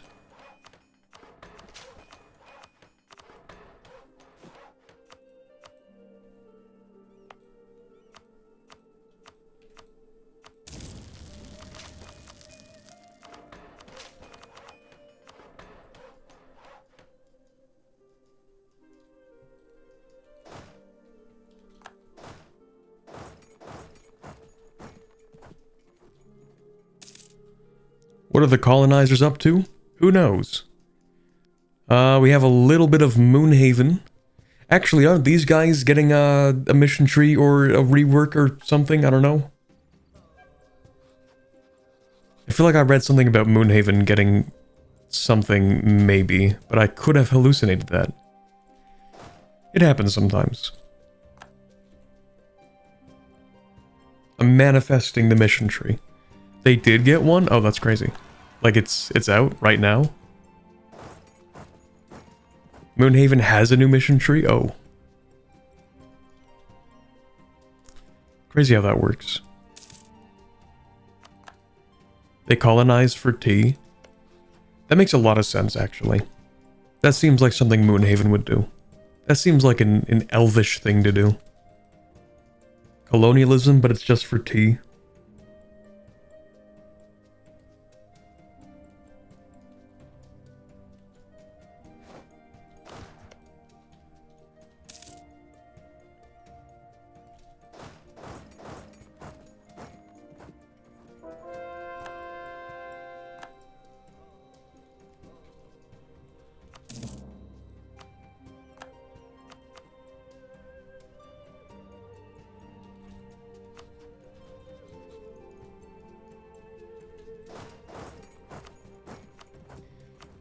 You know what? I feel like I've sufficiently burned down the Denijanraj.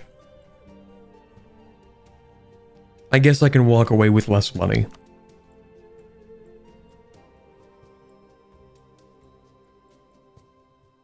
But I could always burn it more. There's always more that could be burned to the ground.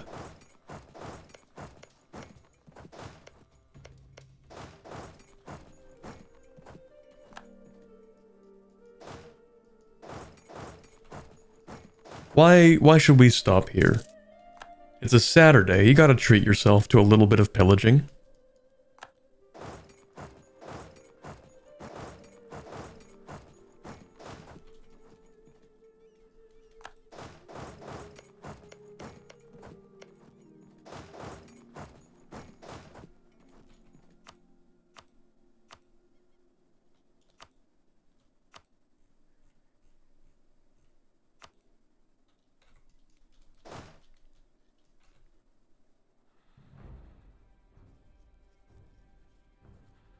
Burning things is not a thing a friend would do. It's a thing that future friends do.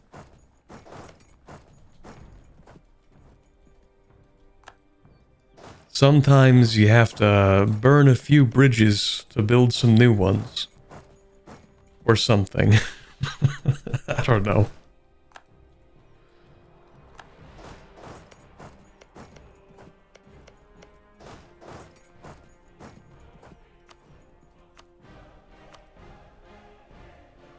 Anyway, we're gonna take all their stuff. I'm gonna take that. Humiliate the war reps, all of the money. Go bankrupt. Thank you.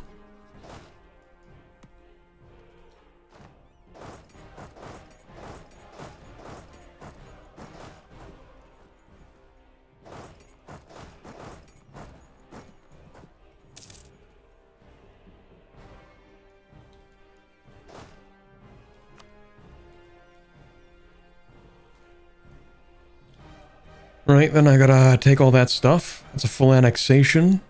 Just gonna take that for myself, I guess. Yoink. Excellent. I'm sorry, but the slavery will stop. Let's reconstruct the old canals. Good idea.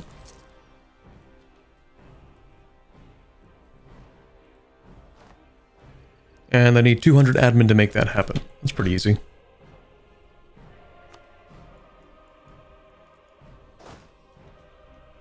And over the island, you don't want to core it? Well, looks like I can't even core it. Let's go. Why do I not want to core the island?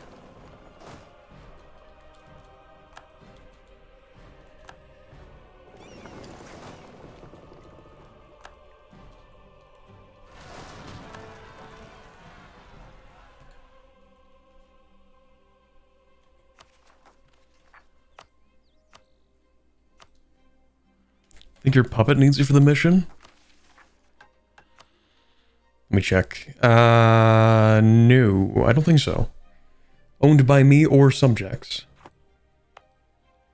Although it is part of this island chain, so you know what? I guess they can have it. Just because we're cool like that. I'll also repay everyone's debt. Bunch of broke subjects. Penniless. No money.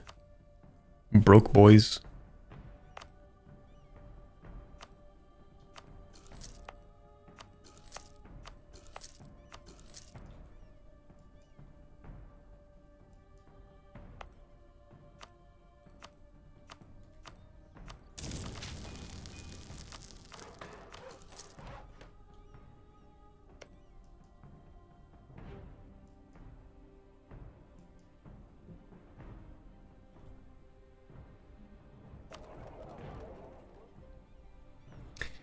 Actually, if you're moving, we have one tag. Who is this? Harpulin is applying trade pressure to this node. And my trade comes from Harpulin. Right? Yeah, trade power from Harpulin. Okay, which technically means that if we upgrade these, then we get like a sliver of additional money. It's not a lot. But technically, they do pull more money into... What does that say on Khan? Is that always what that's called? Anyway, by increasing the absolute amount of trade that we have in this node, we can technically extract more trade from the nodes that flow into it. And that kind of works out.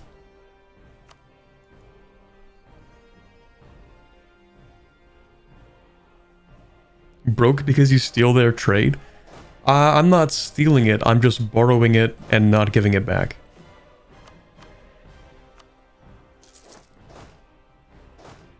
There's a difference. I would never steal, of course.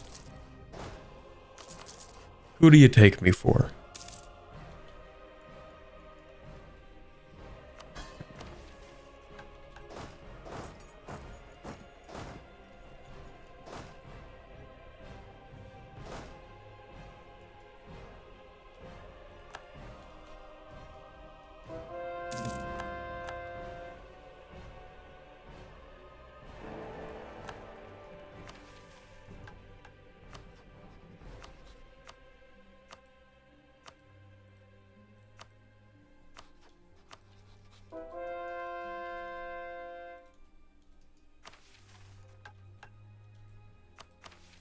How am I doing with magic right now? Not terrible. The 3 stages are talented... What is it? Talented, notable, and legendary or something? Or talented, experienced? Renowned, that's what it is. Okay, so we have a stage and a half to go through on this, this one thing that we have. This one school of magic. And we need quite a lot of magic. Yep. Okay.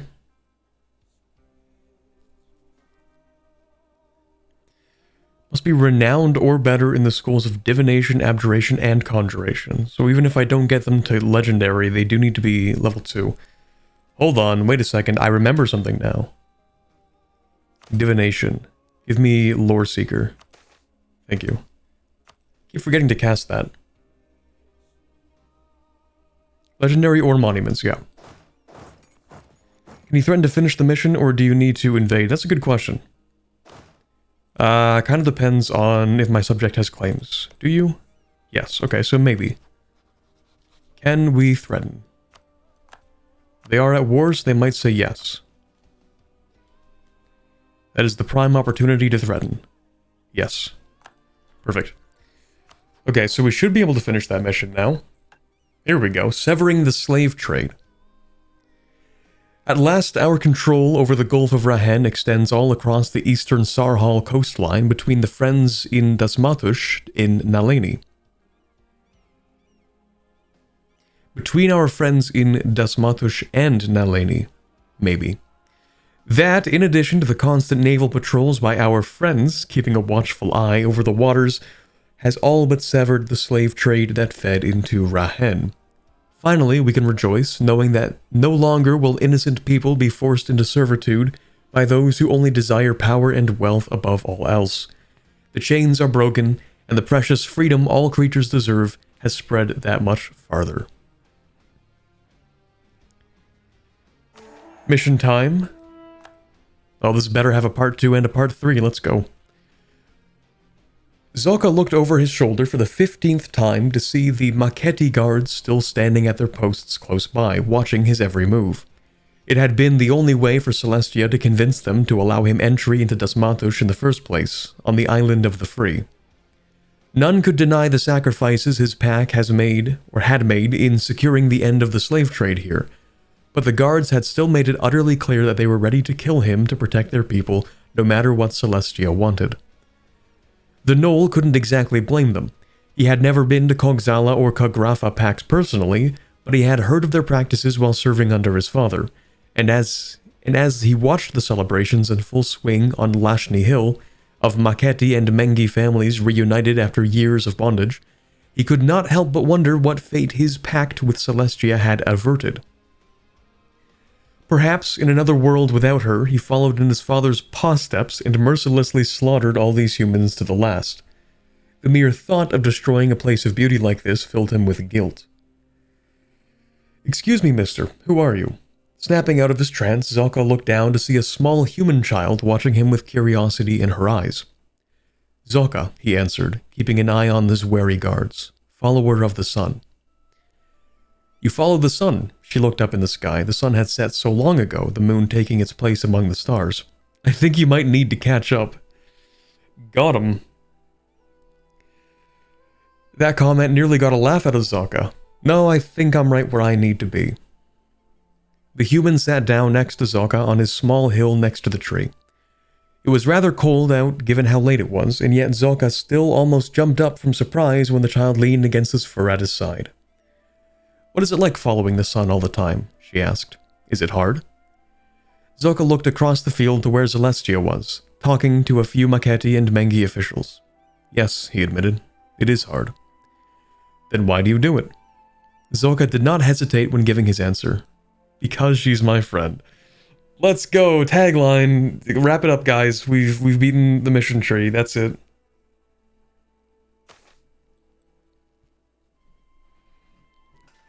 Peak fiction. Hold on. The writing is this fire?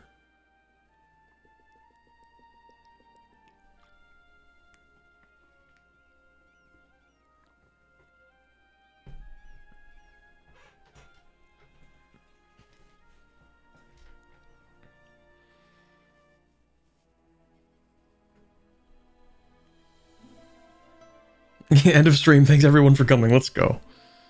Power of friendship moment. When Celestia had gotten the invitation from Dasmatush to partake in the celebration for ending the Rahen slave trade, she had been all too happy to accept. It was certainly something worth the festivities, and any reason to return to Lashni Hill was good enough. They had even allowed Zoka to visit this time, who seemed to be, if not enjoying the company, then enjoying the beauty of the park. For once, Celestia felt as if she could relax and forget about her quest to return home for a moment. That she could simply be herself and be happy.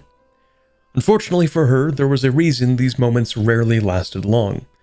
A group of Maketi and Mangi approached her, their usual serious looks still on their faces. "We hope you enjoyed your time here, Celestia," the Dasmati began with a respectful bow. "We take our festivities very seriously, and there is little more in the world worth celebrating than freeing innocence from bondage." "Of course, and it was a pleasure meeting with your people and seeing families reunited. With the end of slavery in the Gulf of Rahen, I hope a new era of peace and prosperity follows for all of us." "Yes, about that." Amengi stepped forward, a grave look on his face, somehow more serious than the Maketis. "We all thank you for our liberation, but slavery in Sarhal and Rahen is far from over. The facilitators of it all, the gnolls of the south who enslaved us and the buyers of the Rahen coast who sell us to the highest bidder in Rahen remain unpunished. You have cut their lines, but I am certain they will find new ways to profit off of our servitude with time." Celestia frowned. For every problem she solved, two more seemed to be hiding right behind it. It seemed evil here was just like that of Equestria. It was persistent, nearly impossible to root out entirely. And would strike when you were the most complacent. She would not make the same mistakes she did 1,000 years ago. "The creatures behind the enslavement of your people will be punished," she assured the humans, "as will those who bought and sold them. But please, tonight is not about the future. Tonight is not about what the future will hold for us. Tonight is about looking back at all we have already achieved, and keeping hope and joy in our hearts." Her words seemed to ease the group as they nodded to themselves and each other. But even as they walked off, Celestia knew that this matter was nowhere near settled. Today was a victory, but justice was still yet out of reach. Do we have a third event? Nah, okay. Just 2 events. 2 pages of text, that's it. We get permaclaims on all Knoll provinces in the Gazrak and Dexarat regions. Permaclaims on our Salhali provinces of, okay, a couple of provinces of different cultures, except if Dasmatush has already received permanent claims on them, okay. We get a permanent claim on every province owned by a couple different countries, as well as Raheni land they controlled in 1444. We get Dasmati friendship until the end of the game, giving us, I don't even know what the additional changes are.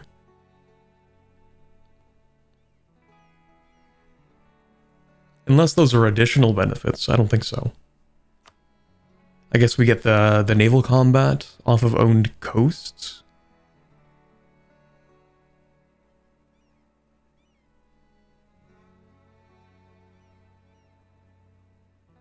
Oh no, it's its own complete modifier. So our war score cost... Is this one also versus other religions? No, that one's just regular province war score cost. This one's versus other religions, okay. Which is interesting, because everyone is a different religion, so...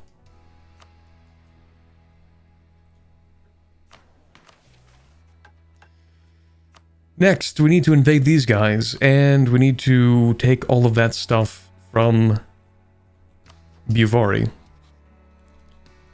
So let's just see what kind of claims we get.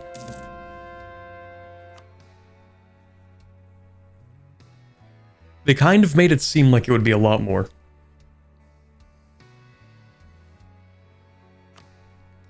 Okay, well, we can go to war with Buvari now.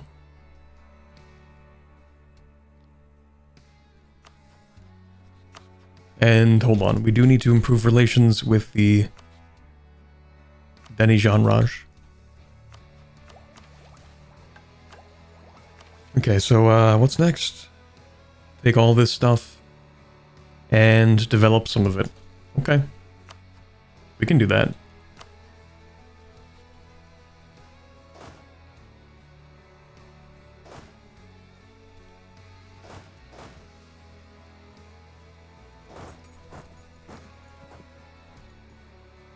Smatish got most claims?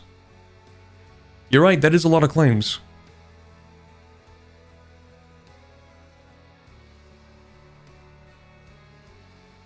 A lot of claims on stuff I kind of already own, and I don't want to give them this stuff. So that's kind of too bad.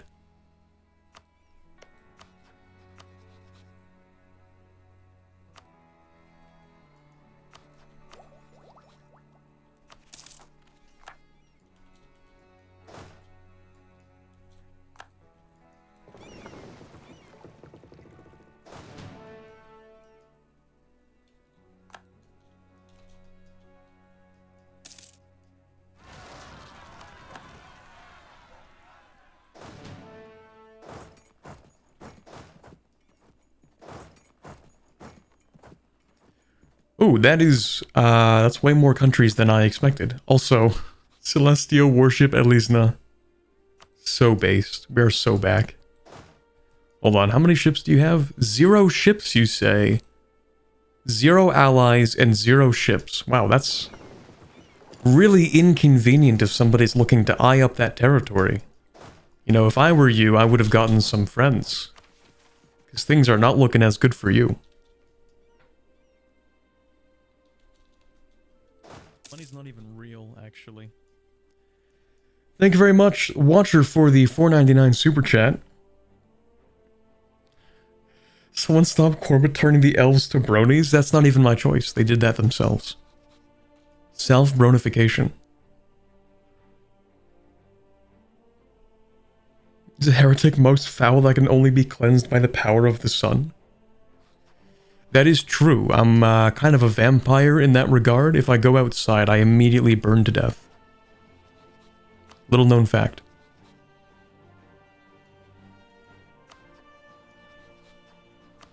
You know what is kind of annoying? You're guaranteed by Yezel Mora. I wish they would not do that, ever, actually. I sort of hate that.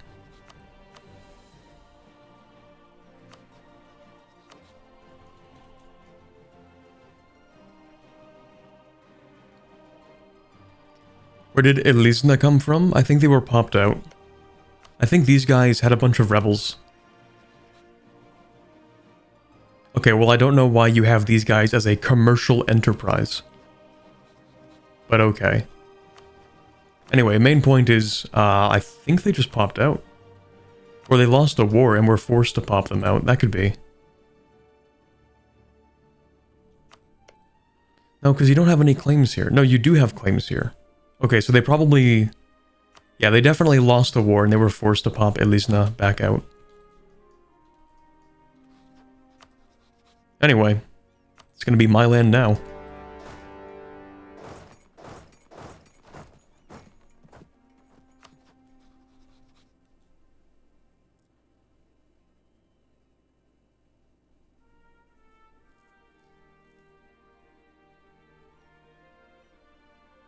Koroshesh gets released by event.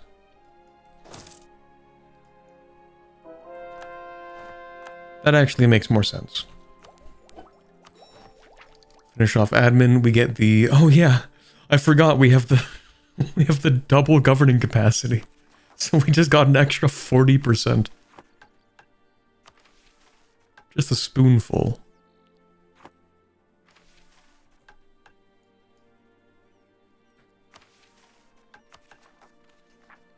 There's an event to release Koroshesh for any steward. Interesting. Do they have, like, unique things?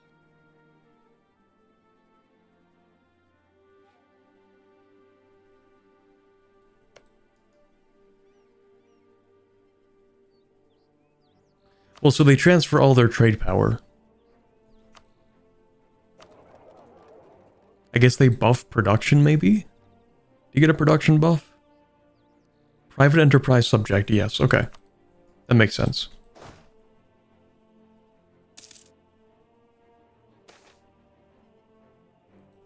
The command is on the march.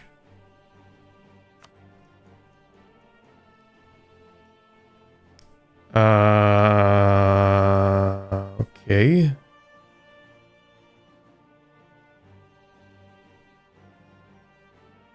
Oh, it just tells me about their claims. I don't care.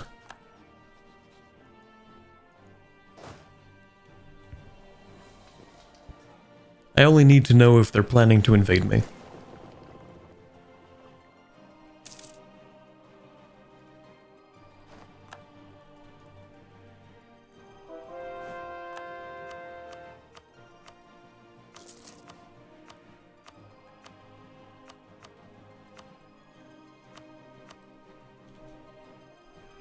Besides, they can't even be that strong, right? What tech do you have? Tech 8 with one institution is actually kind of insane. They do not care about the increased penalty.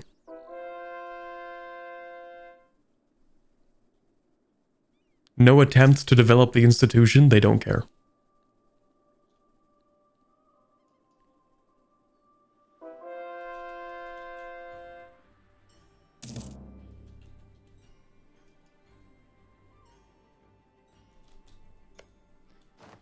Okay, let's give those over to Shazora. Then let's ask for everything back.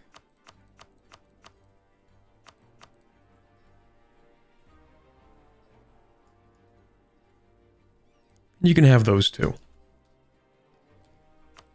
So that is full annexation plus all those cores. Surprisingly, nobody seems to care. That's cool. Actually, if I took these myself, is it cheaper? 52 Diplo.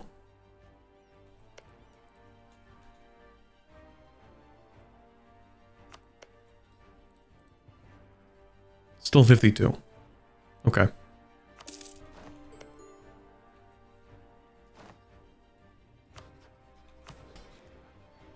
Let's take some of that land back.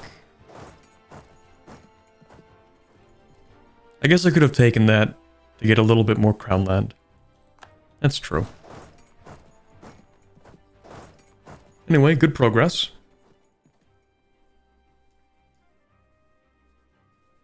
How haven't they gotten them from conquering anyway? Because nobody else over here actually has the Renaissance. And they need to push more into the Raj itself to get the Renaissance. Well, they have some. Just not enough to embrace it. And then the next institution, I mean, nobody has it over here. Or, this one. Actually, no, it's kind of a similar thing. But it's even harsher with colonialism, because I don't think that spreads... Yeah, that doesn't spread through an adjacent province. That requires a friendly province. That's the weird thing about colonialism.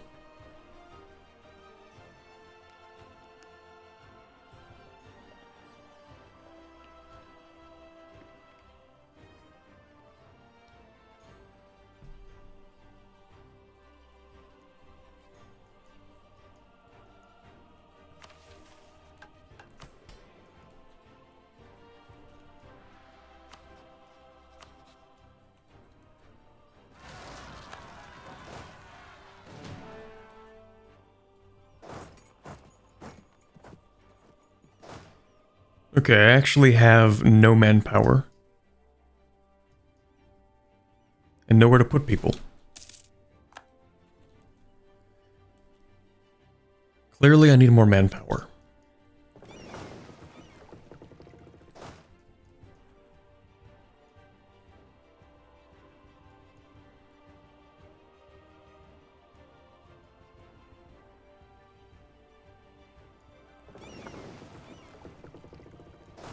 I was about to say, where did I put that second army? Oh, right.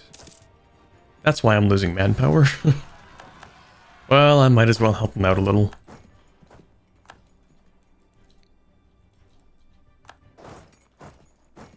Or do this.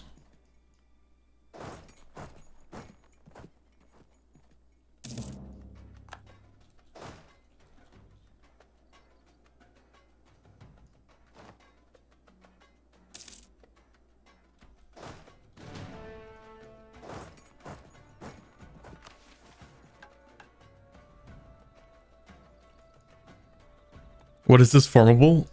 Don't worry about it. It's complicated.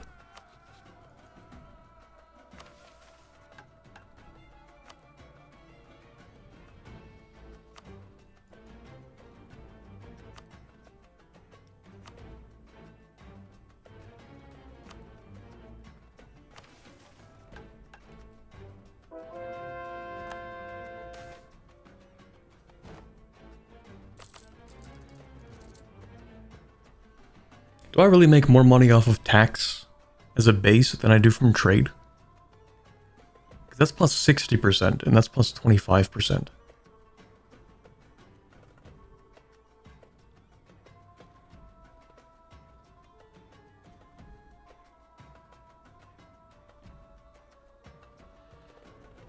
I'll go with the trade anyway, because it's easier to scale. It's not a formable, not in the technical sense. It is a country rename. Just not a different tag.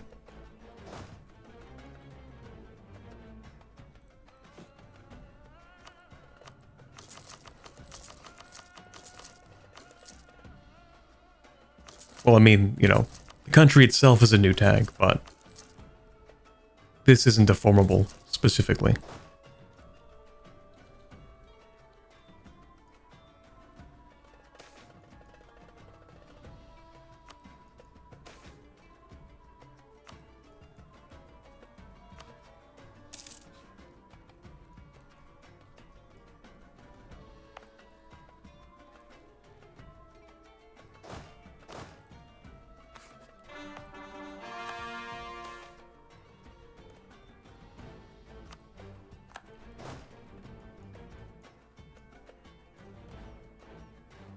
I think you do make slightly more from trade.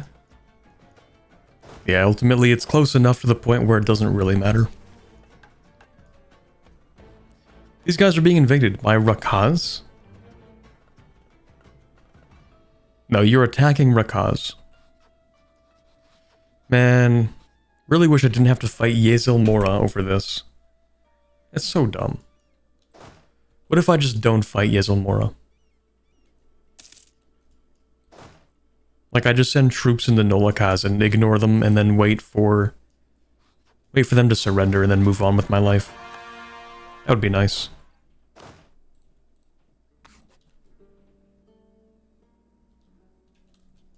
Shadow Pact Nolakaz? Oh, that's so cursed. Yo, gambling? We love gambling. Let's go. Let's go with the purple. I'm all in. Tragic.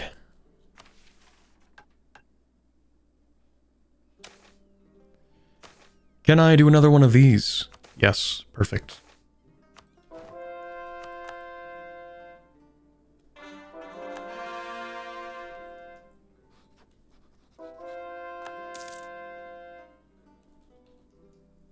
I think I'll just wait for whatever's going on here to stop. Unless I have claims on this guy. Rakaz, do I? Also guaranteed by Yezel Mora. We can't have anything nice. We just can't have nice things. Why didn't you use divination to win the horse race betting? Because what's the fun in gambling if you know what the outcome is? That goes against the spirit of gambling. At that point, that's just cheating. That's not even gambling.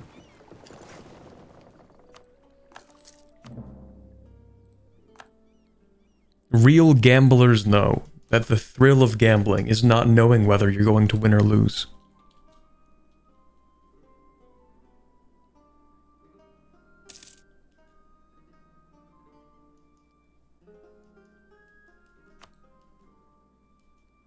Also, we have a Night Coven. Night Coven and Shadow Pact.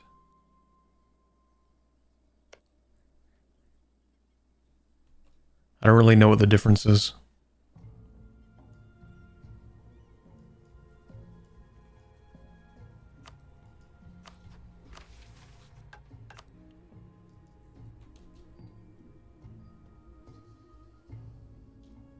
Real gamblers go broke. True.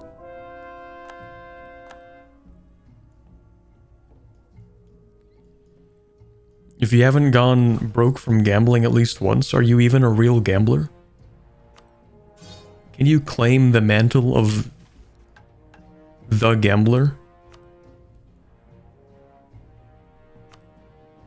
If you haven't lost your life savings at least once? Are you even committed at that point? Okay, what did I do? Uh-oh.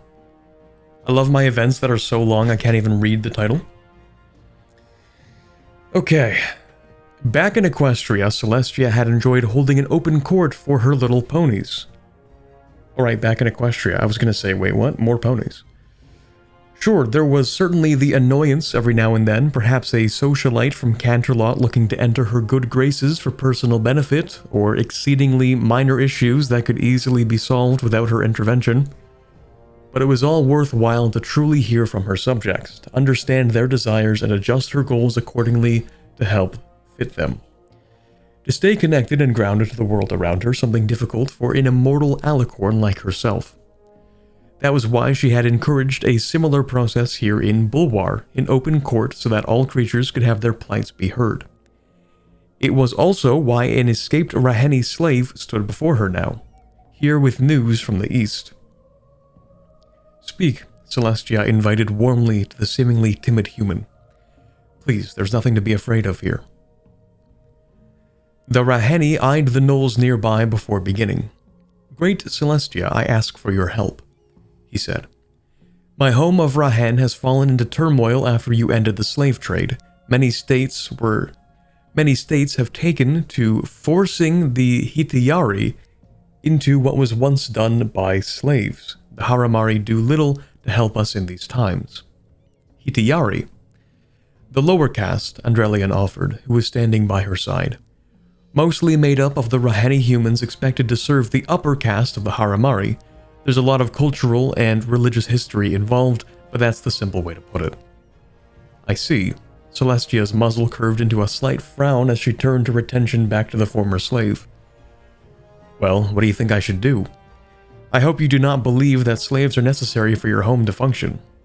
He shook his head. They speak of you as a liberator, he pleaded, as a destroyer of oppression. The castes may have loosened from the loss of slaves, but we still have no way to escape from what our Kija at birth tell us to do. There must be something to help my kin in Rahen. The states of the Raj would make powerful enemies, Andrelian warned. Bringing an end to the Ragamidesh slave traders on the Raheni coastline will force their attention regardless, but they may not take kindly to attempting to intrude in their affairs.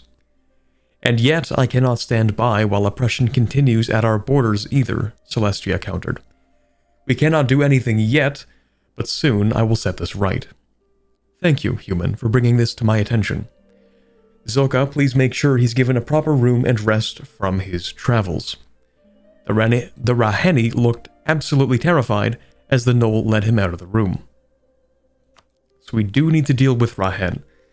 I don't know what that event actually leads to, but we don't like each other. I guess. Yeah. That's kind of it, mostly.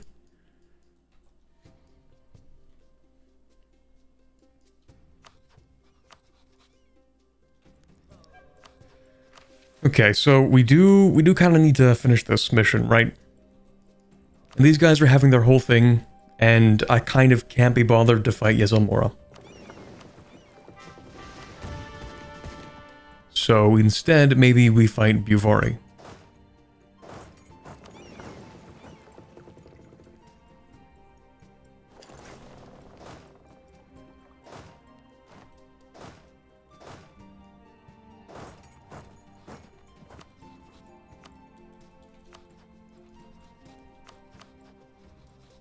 How many ships do you have? 46. Let's see.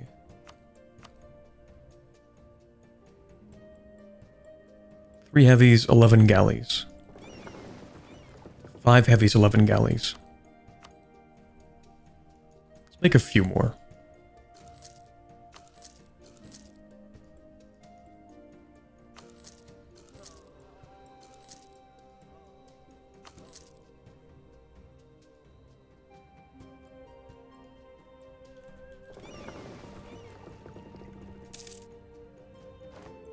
There's a mission to deal with Buvari.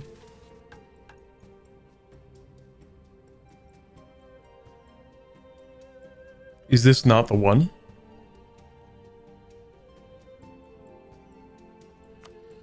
Where we need to take the provinces they have here?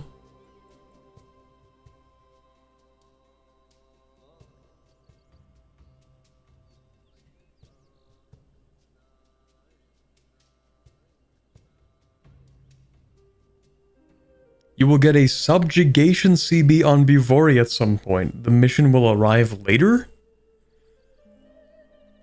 Okay, you know what? But sure. Okay.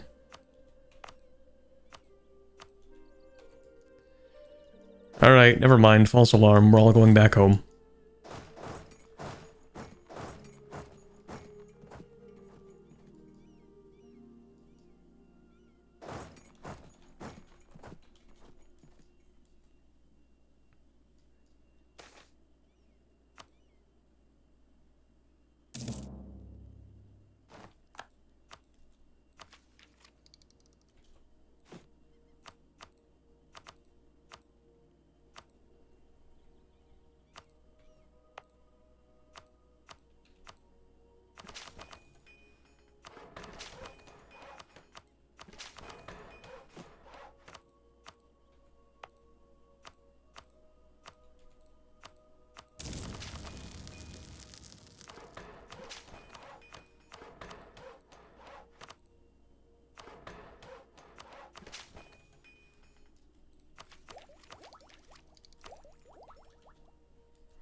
Might be that you need to finish that mission first, though. It would be kind of weird that we need to finish this mission by taking their stuff and then we get a CB on them. Like a subjugation CB on them, because then we have their cores and they don't like that. I guess it could be possible.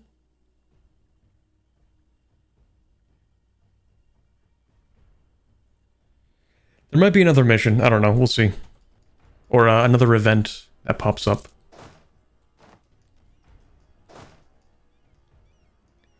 Either way, we do need to make our decision, and our decision is to invade Yezelmora.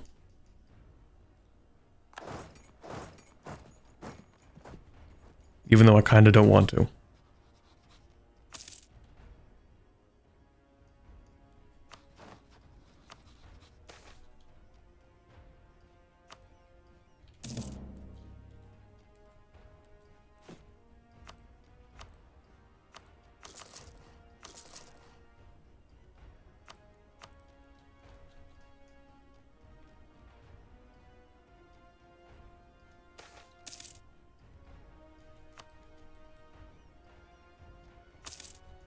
Buvari doesn't start with those provinces? They don't? Yeah, I guess they don't. That's true.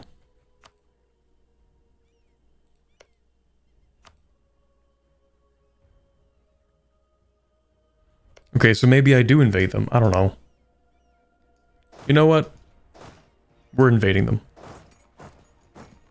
Yeah, we're gonna, yeah. Yeah.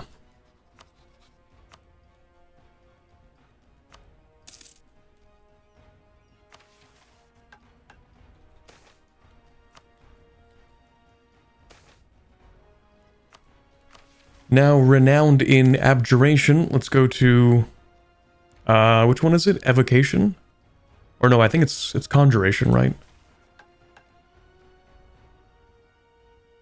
Conjuration. Okay, let's start studying conjuration.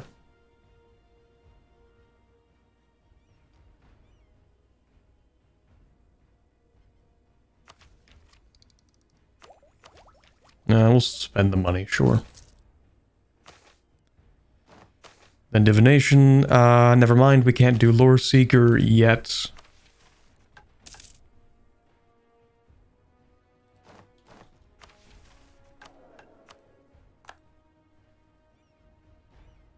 We'll go with that.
It's not an invasion, it's an overflow of friendship. Something like that.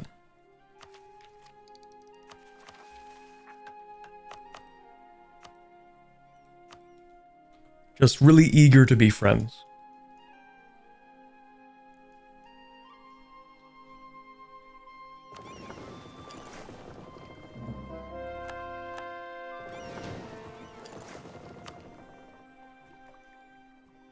Okay, well, unfortunately I did not build my spy network on the correct nations, because I thought I was doing something else. Which I guess I could do now, but I'm only gonna do one thing at a time. So, let's not worry about you. We'll keep that up, though.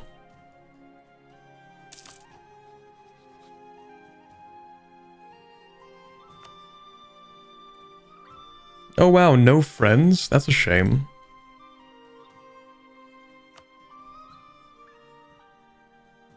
Friendless?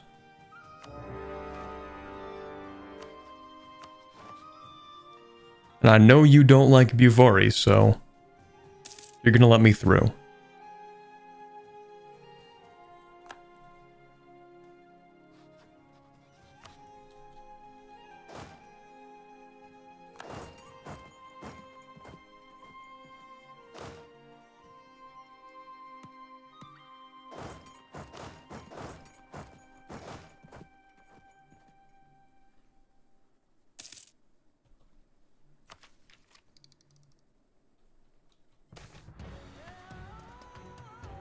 Please become Lich?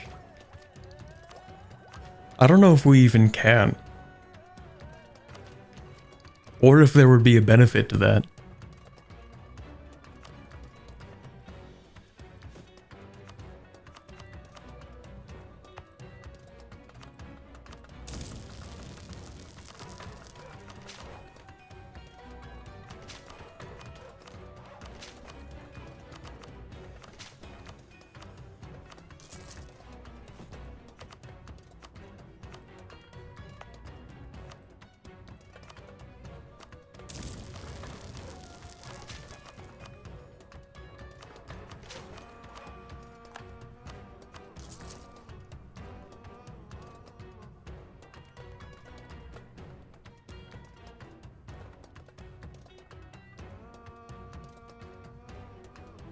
saw Celestia die in my game?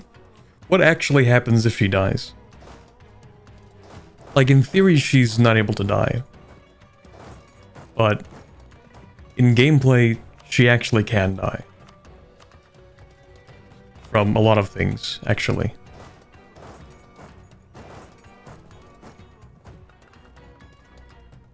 Not least the magical cheese. That can instantly kill your ruler.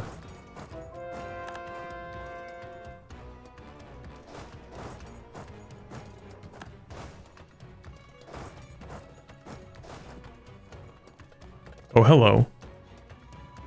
1531. We're probably fine. Okay, maybe we're not fine. No, never mind, we're fine. Maybe we're not fine. Shoot. We're already kind of shattering.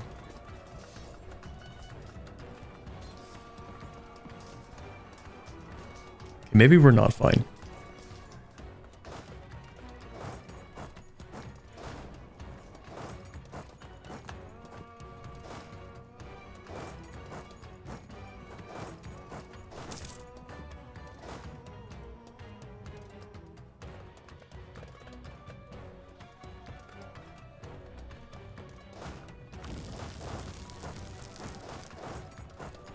Oh, hold on. I'm gonna catch one of these armies. Let's try for a better leader. What do we have? A 5-2? A 6-1 might be better. What do we have in terms of getting a general? Is that 19 divided by 2, which is 9.5 plus 1? Decent average pips, I guess. Yep, that's good. That's, I can work with that. I can work with that for sure. Because then I do not get the crossing penalty.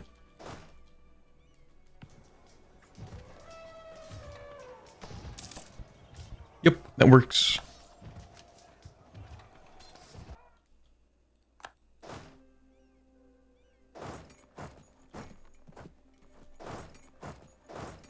Come on, man, just lock into something. Just commit to something, please.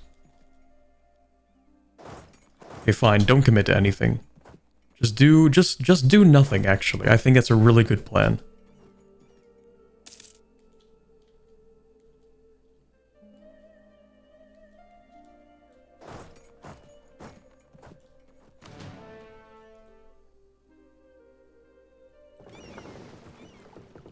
Oh, do you have the,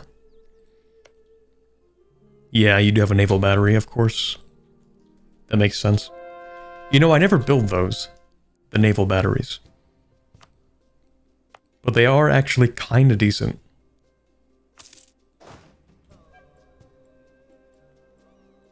I did forget that they exist in the game, because I never interact with them. That and ramparts. I almost never build ramparts. They are good, I should build them, I just don't do it. Especially if you're playing on very hard mode, then ramparts can be a lifesaver. Because not only do they give the defensiveness and attrition, but also the defender dice roll bonus. So slapping this on a decent fort is really good. But anyway. Nobody ever builds them unless a mission requires them, so true. Because, like, yeah, it would be nice if you could force your enemy to have to stop blockading you every now and then. But also, blockades do not matter that much.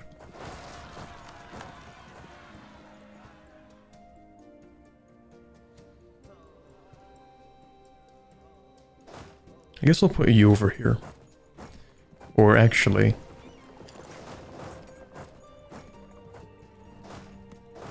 Oh, hello.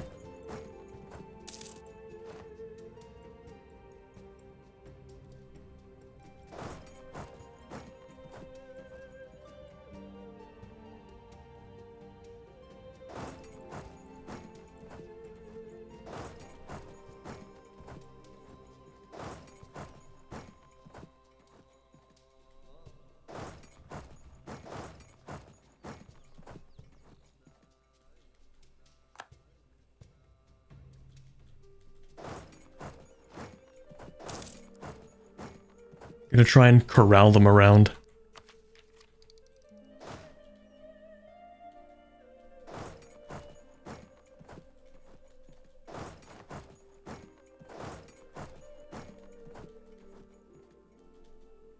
Or not, I guess. Whatever.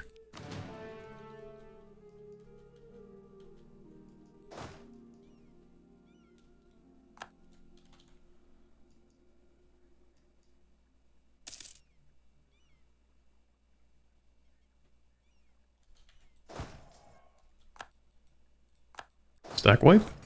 Let's go. We love stack wipes. How's the mission tree looking? Long. But doable. But not today.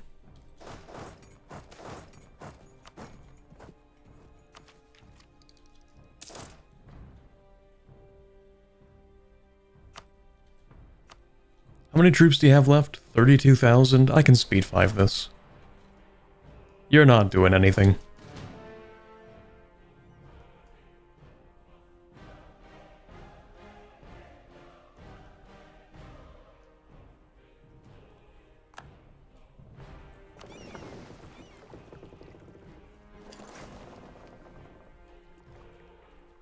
This will either be a great idea or really terrible.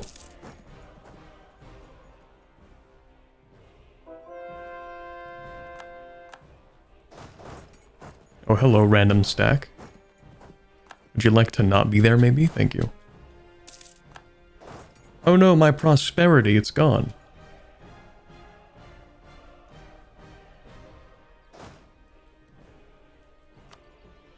Or my golden era, rather. That's pretty good, we'll take that.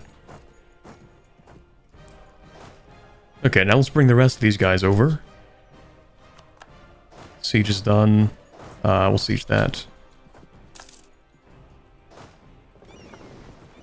Please don't be a bad idea. Please don't be a bad idea.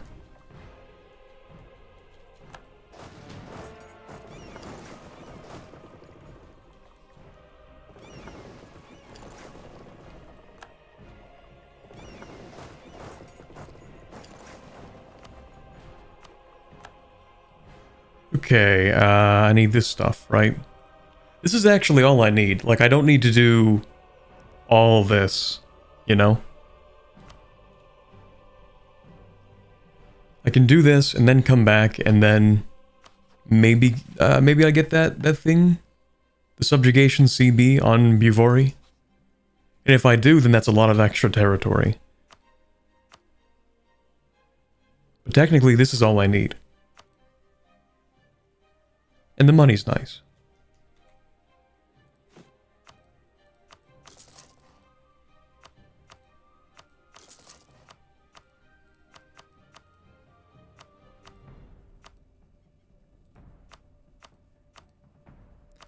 Nothing to spend it on, though.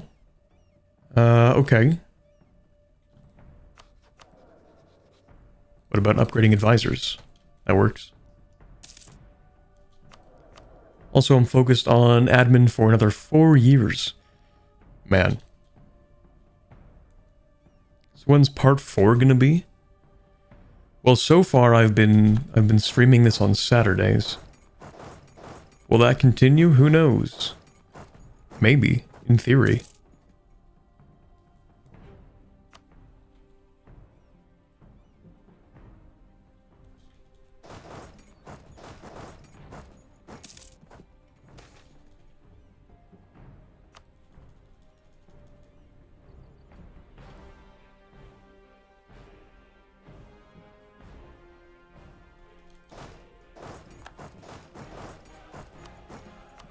Okay, are we good? Not yet.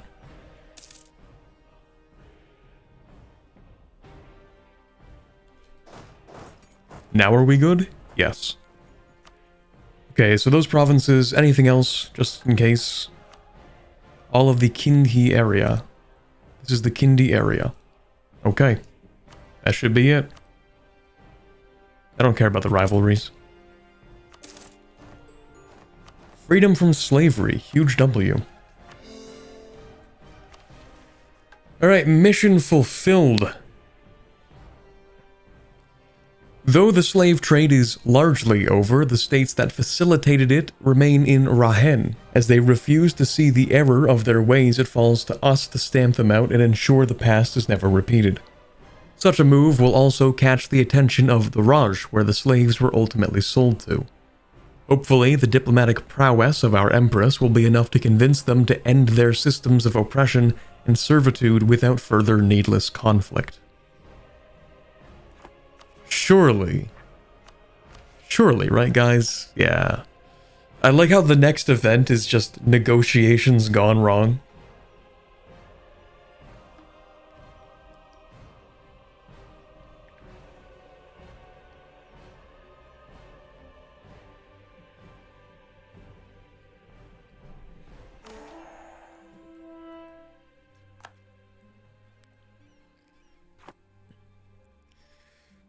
Okay. The fact that the Raheni had even agreed to a meeting was an initial good sign. They had invited her to the Golden Palace itself in the great city of Danijansar. It was a true wonder to behold, a magnificent construction of gold and brass displaying its dominance over the city below it. Even when seeing it from afar, Celestia instantly understood why it was the heart of the subcontinent. Perhaps she would have been more impressed if she did not already know it was built off the enslaved, its wealth taken from the people. The room of the meeting was nowhere near the Lotus Throne, which was surprising. Celestia would have thought the occupants would have used it as a display of dominance against her. Perhaps Andrelian's advice had been wrong and they were truly here in good faith. He had still demanded to come with her and was still at her side, ever vigilant as the Haramari and Raheni diplomats filled into the room. The talks had started productive at first. There seemed to be an implied, grudging agreement that slavery was no longer the profitable market that it was. They refrained from accusing her of making it that way, but she was sure that they were aware. Discussion about the Raheni caste system, on the other hoof, quickly broke down. Celestia did not quite understand the full workings of the system. She was, after all, the truest definition of a foreigner. But it did not take a keen eye to see the oppression it was used to justify. Please, ending the system does not mean the end of your traditions as well, the Alicorn pleaded. Keeping people bound to their occupations by birth only stifles their potential.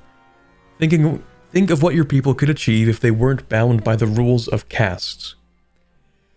The lords all eyed each other, speaking in hushed tones. One particularly opulent Haramari stepped forward. "Our philosophers will debate upon your words," he announced loudly. "But, for now, let us show you the hospitality you deserve here in Rahen." There was the sound of steel clashing against steel. Celestia looked to her side to see a sword 2 inches away from her neck, stopped only by Adrelian's own. "Betrayal," he snarled as he pulled Celestia back and took up a defensive stance in front of her. "Kill her," the Haramari roared as nearly every creature drew some sort of weapon. "Kill the Sun Empress, we will not suffer another Jaher." Instinctively, Celestia put up a shield wall to block the arrows and spells cast towards her and Adrelian. Her horn flashed with a brilliant light, causing the humans and Haramari to curse while rubbing their eyes. Finally, her horn glowed golden, and within seconds both Andrelian and Celestia teleported away far beyond the outskirts of the city. So we get not just a claim, we get a core on that, nice. I don't know anything about MLP, is this canon?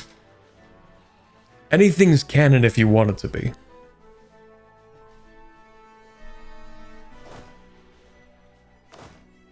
Anything can be canon if you believe hard enough.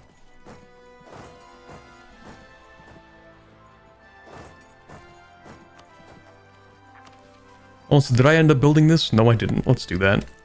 Oops.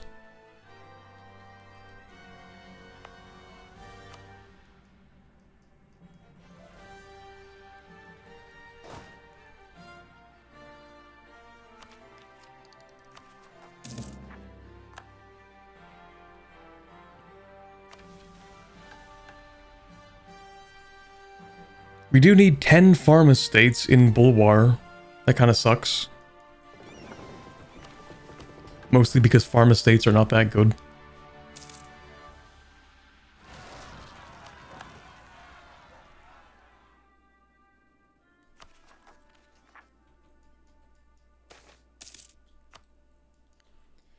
Also, we could go over to the west and finally fight this war. Still guaranteed by Yezel Mora, because why not? Why should we have nice things? I, for one, think that we don't deserve nice things.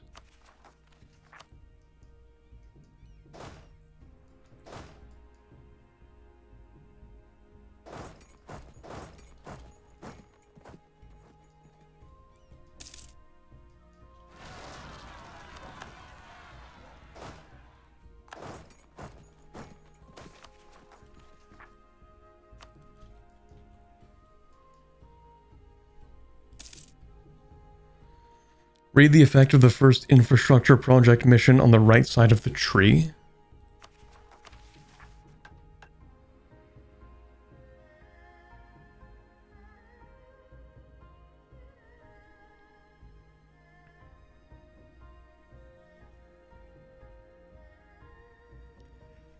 We do also need to develop Edushukeru,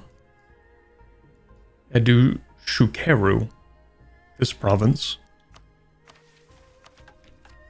We'll do that after we grab techs.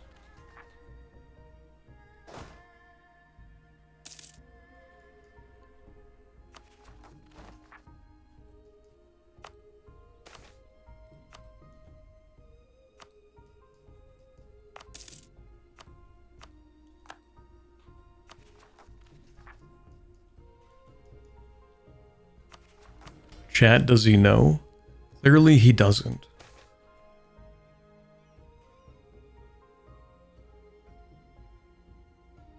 That's requirement, not the effect?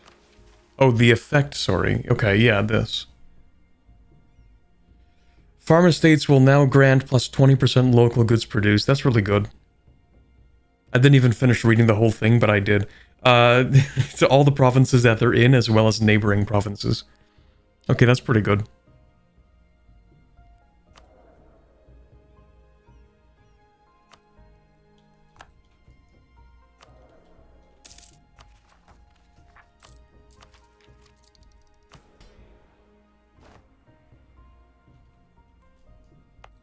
But the real question is, does it stack?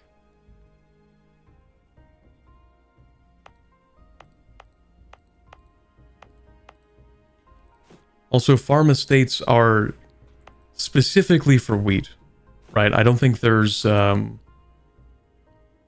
when we look at the rest of these.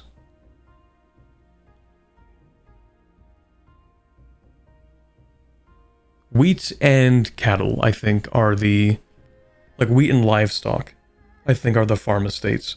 Plantations are different from farm estates.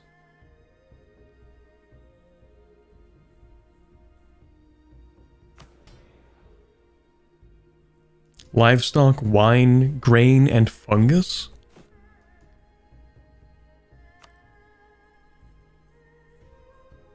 Okay, so for us, it's basically just livestock and grain.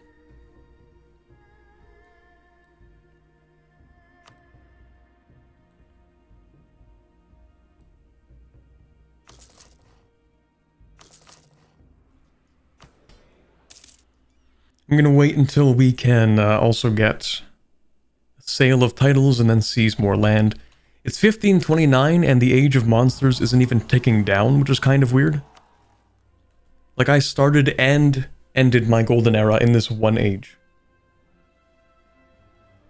Doesn't this usually swap over when Coronite is founded or something? Oh, no, okay, right, I remember now. When a major discovery in Aelintir has been made. Right.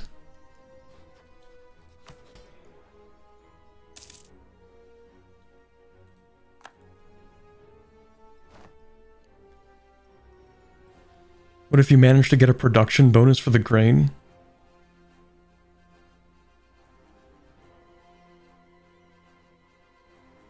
If you go hard enough on it, you'll get like a piddly amount of force limit. It's so epic.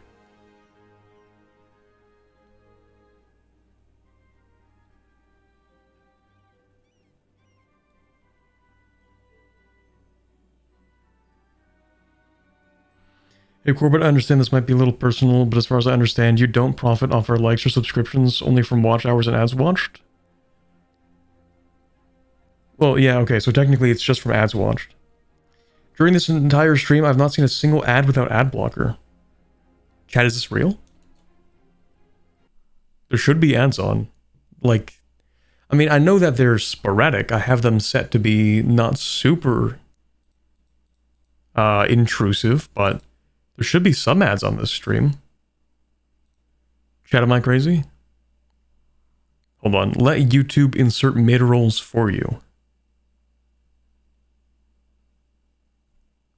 I have it on balanced. I've seen ads. Oh, hi, Rosenkreutz.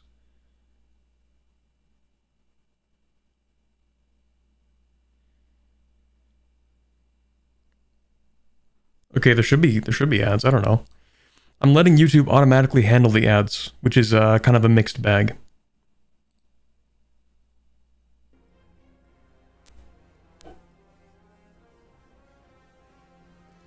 So how can I support you properly? Okay, that was the main question.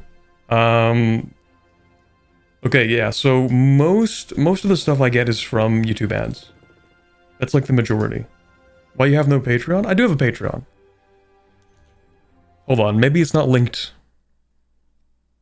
in my, hold on. Yeah, that could be. Maybe I forget to link it in my streams. Hold on, I can put a link in the description, and then you have to refresh to see it, but give me a second. Let me go to... because all my videos have the Patreon link in them. I guess I just don't have that for my streams. Actually, I should have this whole block of text copied into my streams. And I just don't. So there's that. There's this. Okay, so the description should be fixed there now.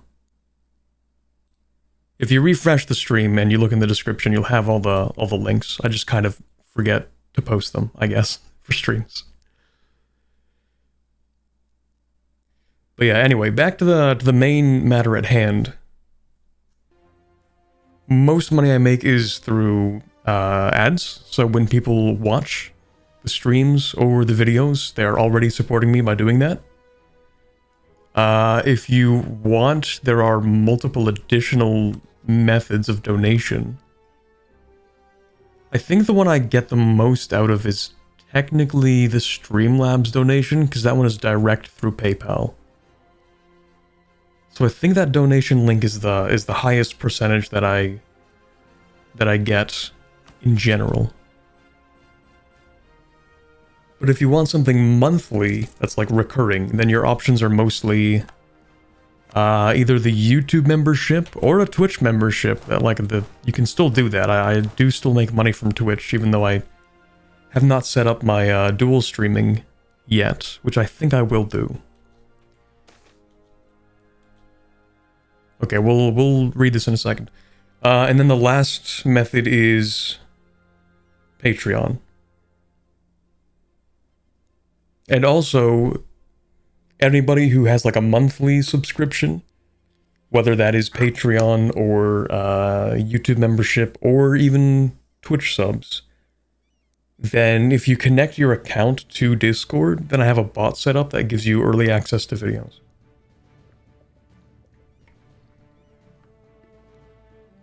Well, I have the bot set up to give you the role that gives you access to early stuff. Do you get more from YouTube Premium people? I do notice that there's like an additional line of like ad revenue that says YouTube Premium. I don't really know what that means in this case. I guess because those people are paying instead of seeing ads, it kind of counts as like what I would have earned from them in ads, but instead I just get a portion of their subscription, I guess.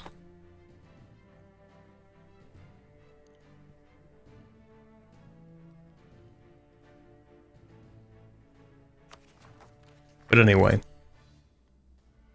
Can we send money through Western Union? I have no idea.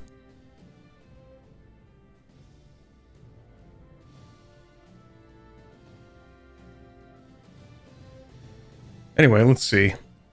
we have this whole event and maybe another one, and oh god, more missions. Oh boy, that's great. Jintas waited on the dock at the outskirts of Davharo, looking out over the Gulf of Rahen. For decades upon decades, the waters had seen countless slaves cross into Rahen, their destination not always just the states of the Raj. Their own pet project of Buvori, once a place of freedom fighting against slavery, now they too perpetuated the system that had enslaved them. It was so disheartening to see how quickly they had fallen without her guidance, how the human nature seemed to always lead towards oppression. And yet there was hope. One had appeared, a being of supposedly great power who brought the lands beyond the Salahad together. She had ended the slave trade of Rahen, was seen as a liberator who brought peace, and just recently the Phoenix Empress they called Celestia had traveled to Denijansar and was viciously attacked by the Raheni lords. One who they feared could only be an ally to the cause. A messenger had already been sent, a former Raheni slave convinced by vague promises of freedom. May I assume you are the one who called me here? Jintas turned around to see the one named Celestia, the white unicorn with wings standing a few feet away on the dock.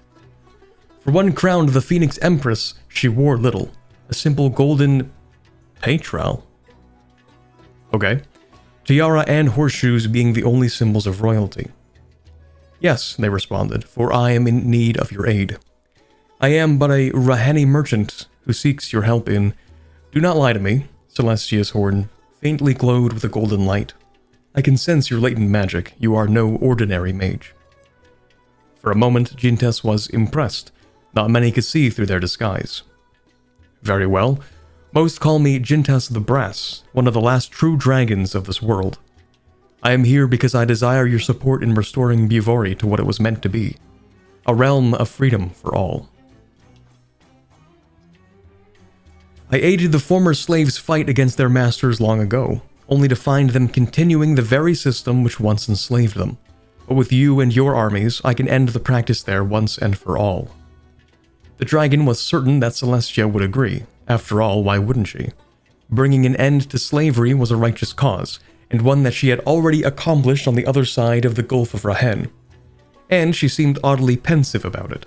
Jintas found that quite strange. Very well, she finally responded. I understand the desire to fix the mistakes of your past. If you can believe you can fix things in Buvori with my help, then I shall do whatever I can. A dragon on Celestia's side. We get a subjugation CB on Buvori that lasts 25 years, and we gain new missions. Okay, it's not that many new missions.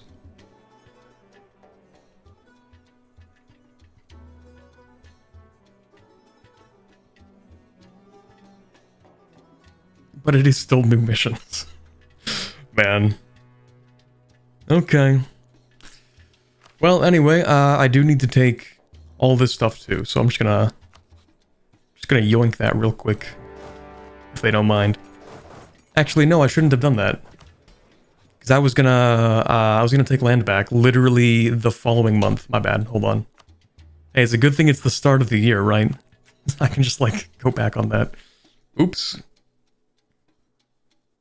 I got so caught up in reading I forgot the task at hand. A petrel is like a necklace for horses? Type of horse armor. It's a breastplate. Okay.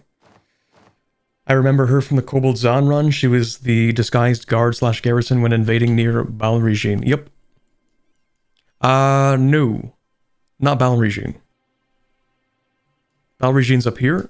For the Brass Dragon, you need to take Shramaya. I think it's just Shramaya. For that one.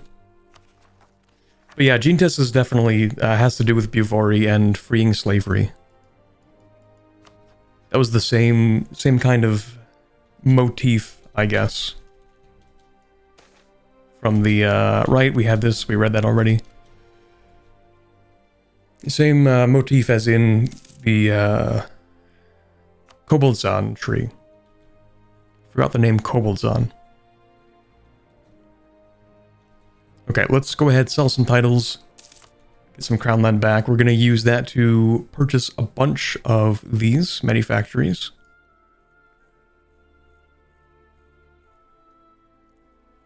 So how many do we have? 1, 2, 3. That's 4, 5. Well, hold on.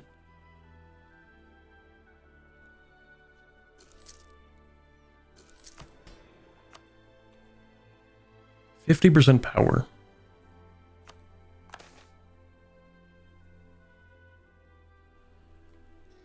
Minus 20% construction cost. And that's 1566 in crowns. I would have to spend how much in construction? To get that back. 7,000 ducats roughly. 7.5.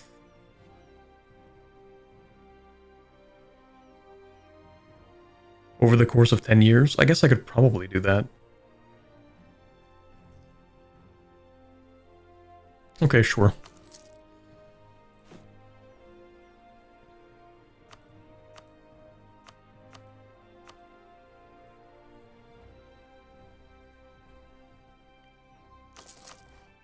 Six, 7, 8, 9, 10. Might as well build 11, 12, 13. Might as well build a bunch of these, because honestly, I think we're going to be able to develop enough manpower that we don't even need soldiers' households. But then again, we're also going to have so much money that we don't need soldiers' households. Or, we don't need the money from that either, so. Question, isn't it better to have more crown land when you are this big so that you can get more reform progress growth to counterbalance the higher autonomy? Yes, after the first age.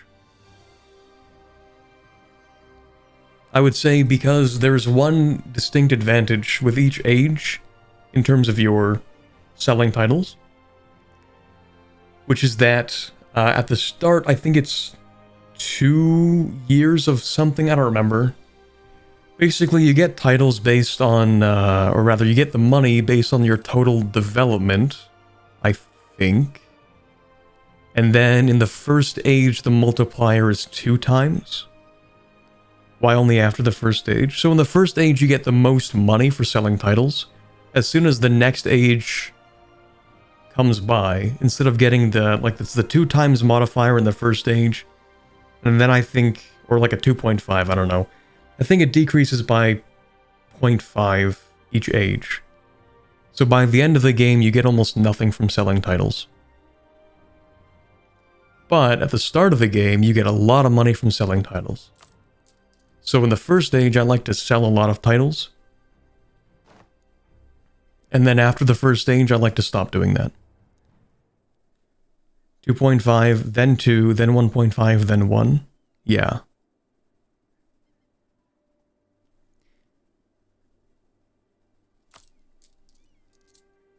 And I don't remember what it's based off of. Is it directly your development?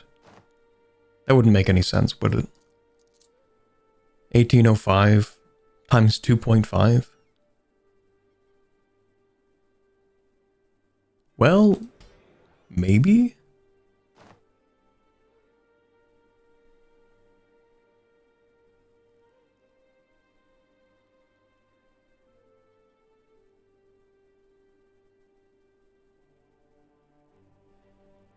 But anyway, the other thing also that some people don't know is that the less crown land you have, the more money you get from selling titles. So if you have crown land that's at like 50% then you sell titles, you'll get less money than if you have like 15% crown land and sell titles. It's the years of income multiplied by the sum of the land shares which all estates had before the button was pressed. So it is based on income. Okay. Yeah, that makes a lot of sense actually when I think about that. Your loans are based off of your development, but your selling titles is based on income.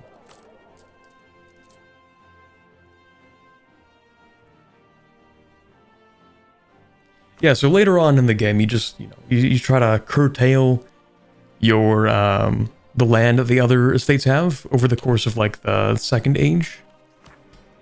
I say that it kind of goes like this. Like, first you give a bunch of privileges out, and then you sell a bunch of titles, first age. Second age comes by. You know what, I might as well do that while I'm sieging this guy down. Might as well yap while I play the game. So the idea is basically you just give the estates everything that they want in the first age, and then the second age, you start to take a bunch of land back, so you sell fewer titles.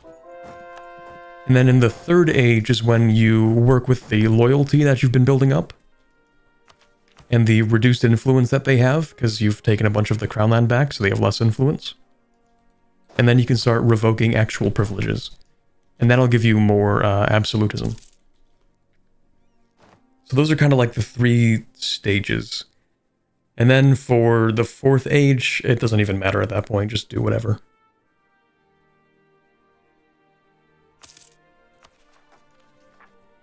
Anyway, too much admin.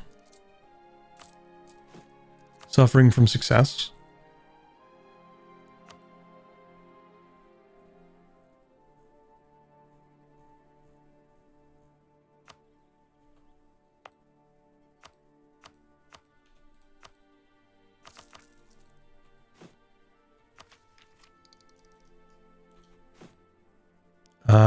Let me get all my incense provinces.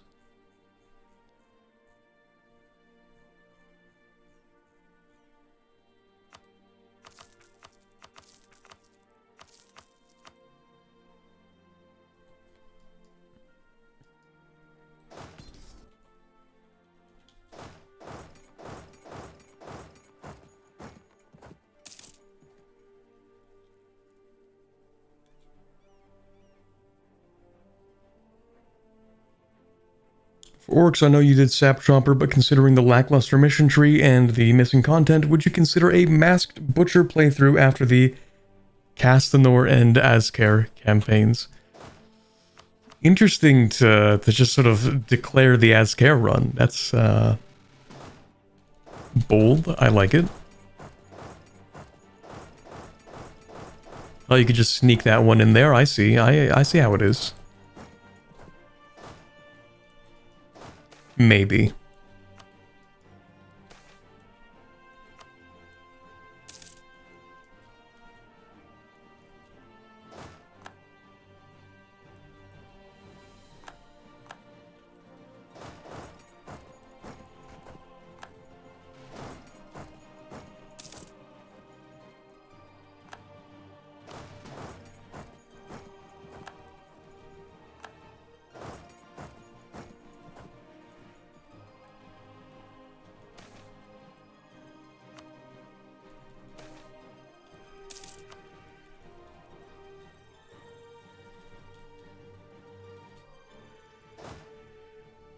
Alright, let's group you guys up. I'll grab you and you and you.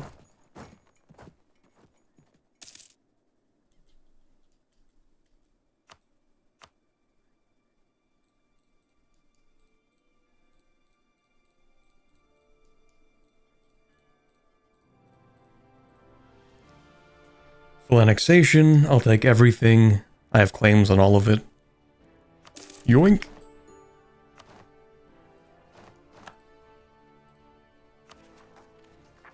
That's 120%. Oops. It's fine.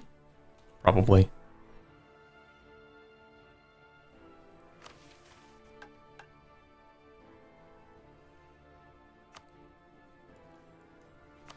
Are you Knowles? No.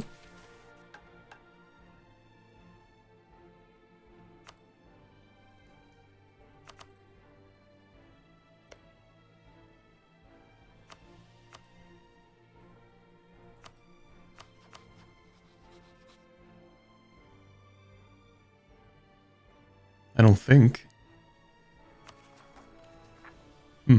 Anyway. Need some more rivals. Benejanraj, perfect rival. Yeah, overextension actually isn't even real, so it doesn't matter. It's fine.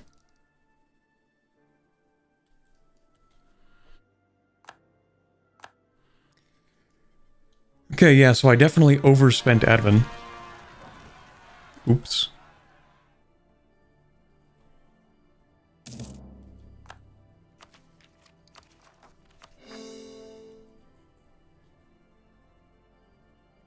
Good thing we make 18 per month.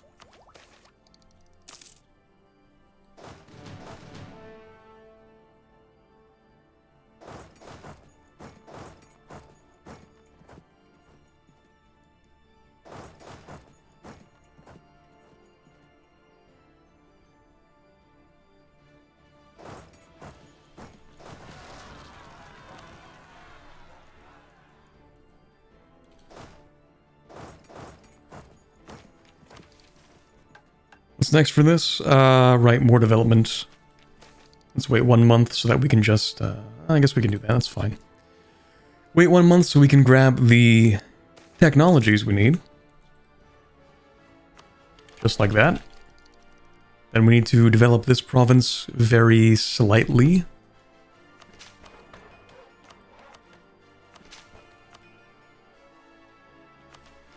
And then what else?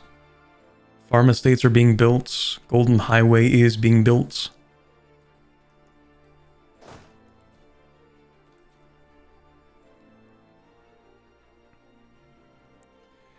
Okay, I missed a lot. Let's see. Probably been doing that, but I've been using the size of my country as the way to judge when to try to acquire crown land without considering what age I'm in. Thanks for the tips. Yeah, no problem. First time I caught one of your streams. Oh, not the best representation of the stream content. Glad to have you here.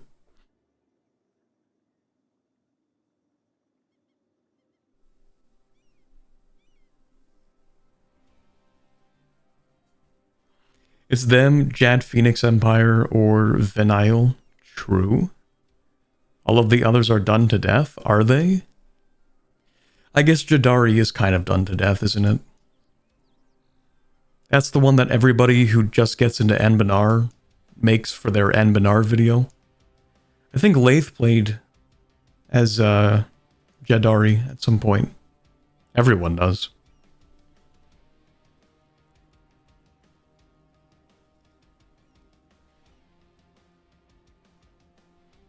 Had big personal growth recently. Played something besides dwarfs. Congrats, Moth.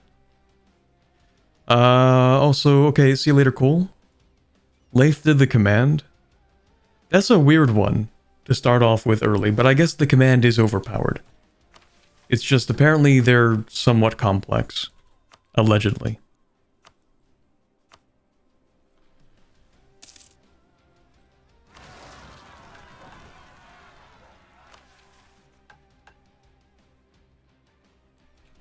Oh, I do need to improve relations with the Raj.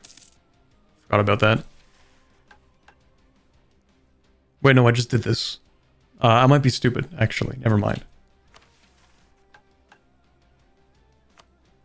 I need to invade the Raj. That's pretty true. When is that? 1536? 5 years until we can take him down? Easy. And then I just snake for the capital, right? Yeah.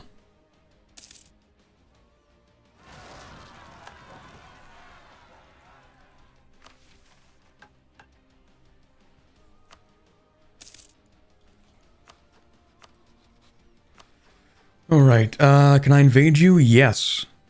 I actually can invade you, without intervention from Yezelmora. That's lovely. Before I do, though, I would like to know about a few things. Hey, buddy, can I steal maps of Gaul? Thank you.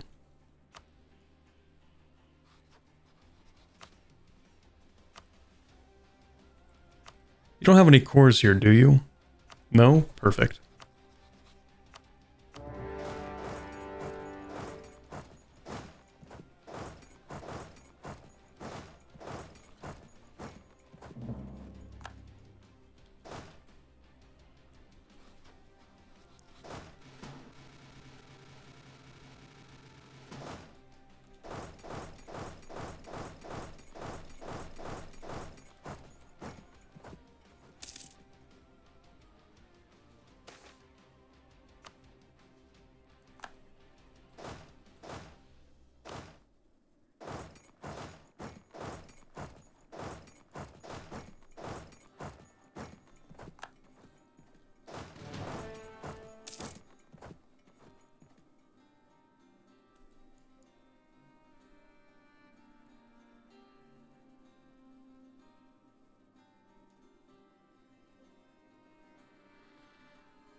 Lath did multiple runs, I think. That makes sense.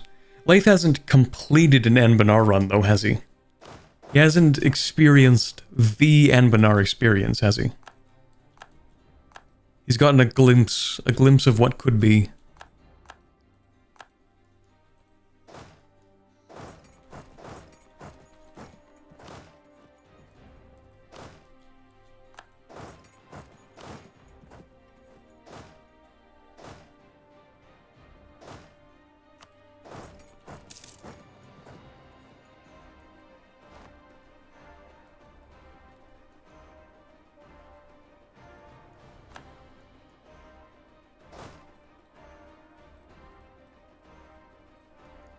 You know, for some reason I thought this war would take longer.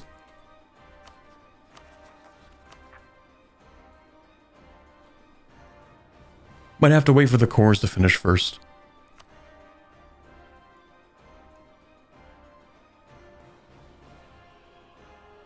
I can say I have seen at least 2 other campaigns of your streams, so I think this is a good representation of your streams as far as I know.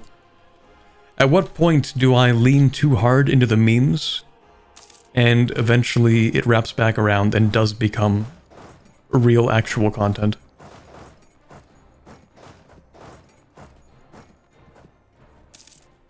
The content of Theseus. If you continuously swap in enough cringe, does the cringe become the new content?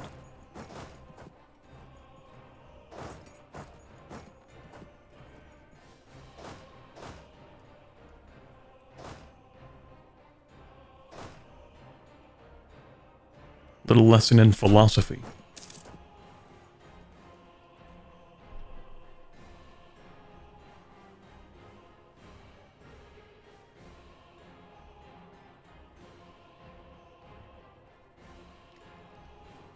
I haven't made content of Anbennar, but my first was Venail, and let's just say I knew nothing of the direction it was going. Oh, that is a first campaign if I've ever heard of one.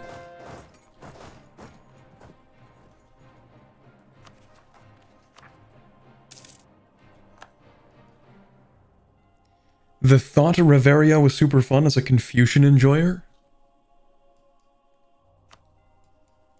You know, I've never actually played the... Wait, the thought is Rebellion, right? Or is this the thought? Are you thinking, boy? You are thinking. Okay, never mind. The thought is the Gnomish religion.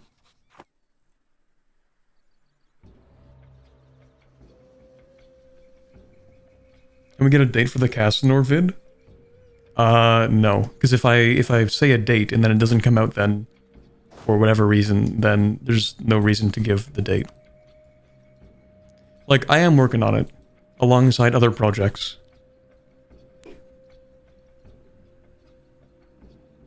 I'd go on a date for the Casanor vid, to be fair. Real.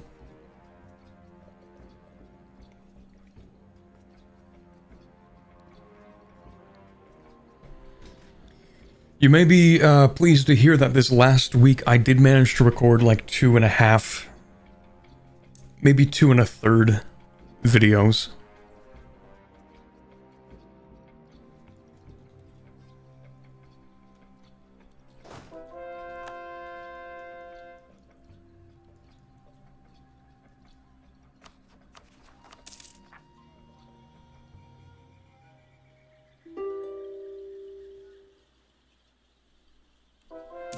Like, I can tell you at least that the first part of the Casanor video is done.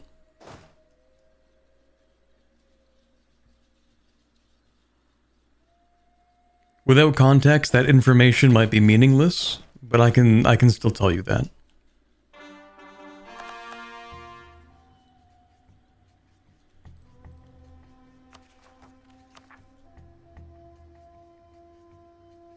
Post then? No. The Casanor videos will be posted once they are all completed. And they will release weekly, I think. I think that's the plan I have so far with it. And so during that period, those... I'm not going to say how many weeks. You can probably expect for those weeks that there will be 2 videos for each of those weeks, where, you know, there's going to be the regularly scheduled Castanor part, and then there's going to be another video, probably. Probably. Maybe. Probably.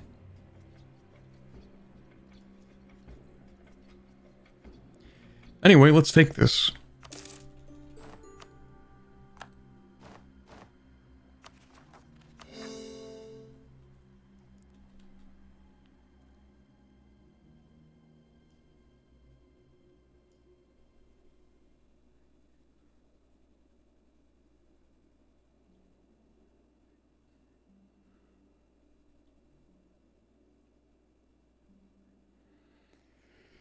Just started a Raven banner run, not knowing they sort of rely on going Coordinate. And I went Infernal. Man, are there any countries that are actually meant to go Infernal at this point? Or is Infernal still kind of a, sort of a work in progress kind of religion?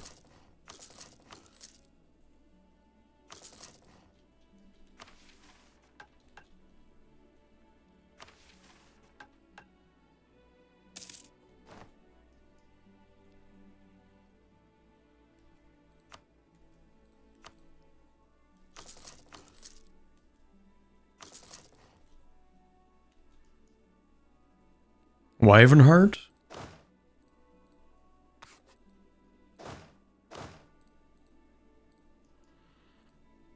Okay. But also, at the same time, if I have to play in a scan after doing the Castanor run, then I will probably die. I think.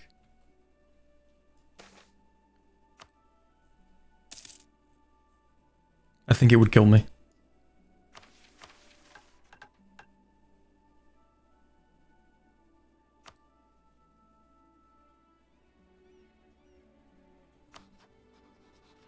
Oh, do I really have to fight you? Because I don't want to. But are you threatened by me? No, you're hostile. You should feel more threatened, actually.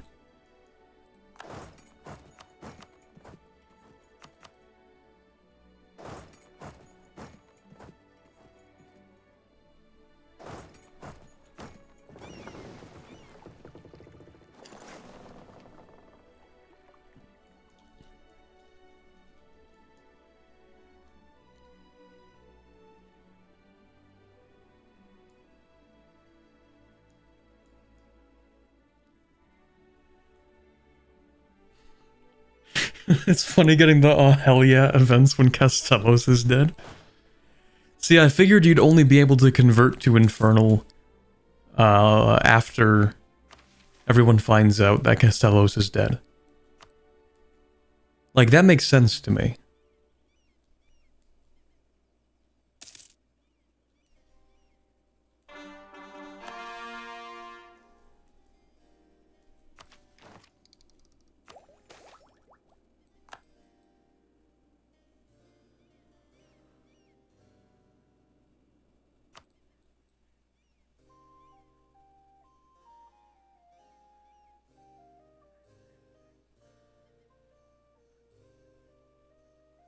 Free admin? Sure.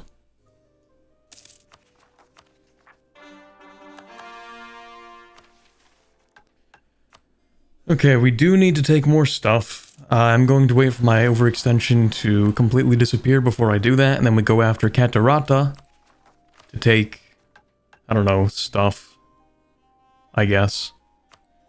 I don't know why I have to invade Yezelmora or these guys. I feel like I don't actually have to. Because the mission just says, no Fieldstalker Knoll or Pyreclaw Knoll provinces must be owned by a Knoll nation. And so, these are not owned by a Knoll nation, and neither are these. So I think it's fine.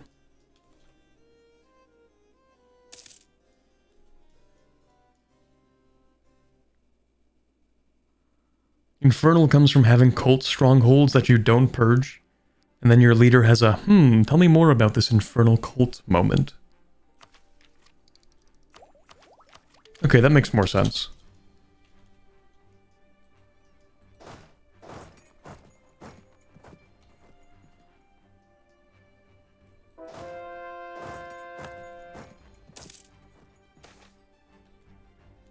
Oh, hello, plain-touched commander?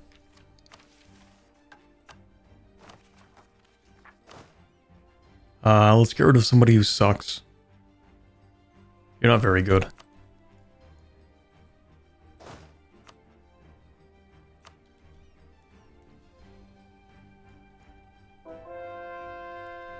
Anbennar is one of the cult provinces. Amazing. I actually want to play Anbennar again one day.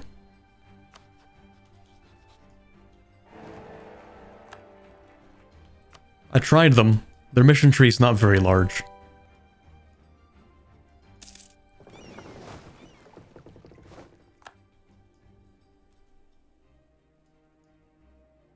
I wish I hadn't played them yet.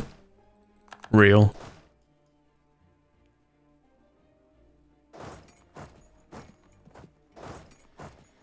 Yeah, it ends in a to be continued.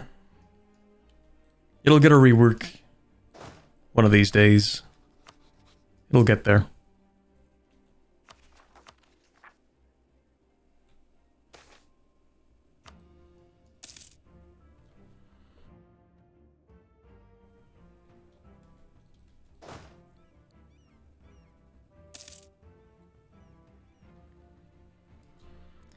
Mind you, I've played like 6 nations, so having one of them just kind of hard stop was a shame. That's pretty real. I had the same experience back when I was just, trying out Anbennar every now and then. I think I played one of these countries. I don't know if it was Appleton, but I played one of the small countries. And so when you do form small country, they have a mission tree, but it ends. It has a colonial path for Sarhal that was created before Sarhal. And now there is Sarhal, but the path is not created, I don't think. That's another one as well, actually. I did play Darkscale. Darkscale might have been the first country I ever played for Anbennar.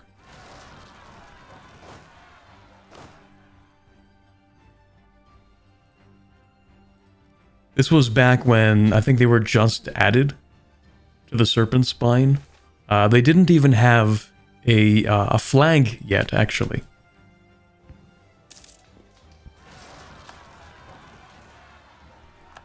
Back at that point.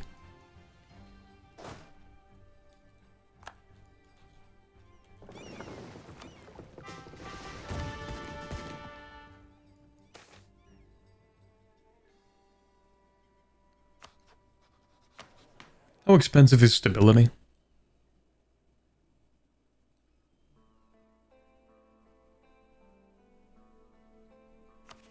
Still kind of expensive. That's fine though. I'll get it back when I'm done courting stuff.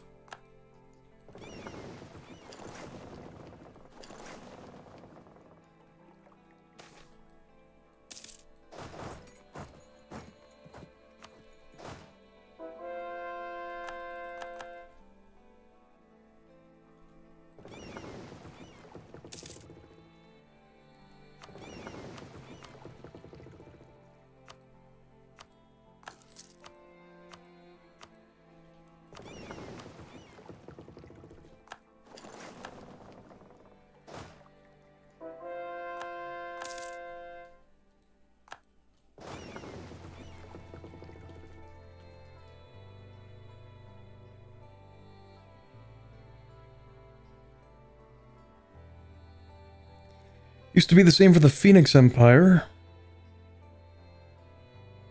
Royal Sand is really broken for Tall, in that it gets minus 50% dev reduction in the capital. Oh, yeah, I know who you're talking about. Rosenand? It's one of these ones. Or Rosand or something like that. I don't know. I think it's spelled like that.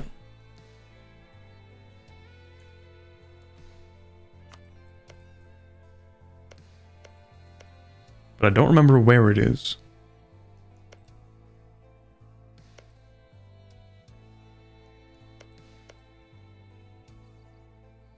Oh no, there's a different country. Royalzard. Different country. Rosand is the Ascan one? No, you're right. That's true. That's Rosand. Royalzard. I actually don't even know that one. Huh.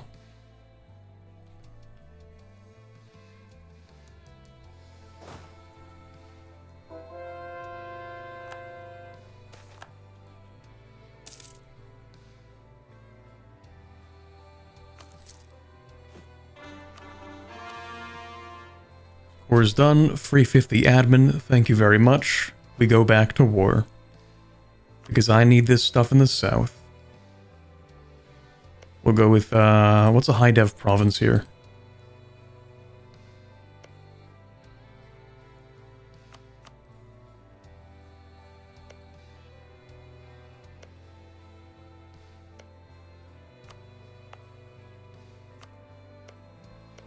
I guess it's this one?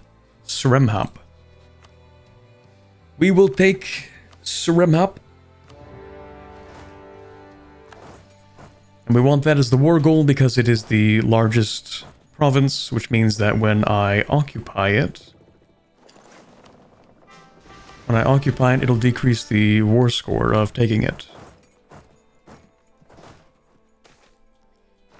But just that one province.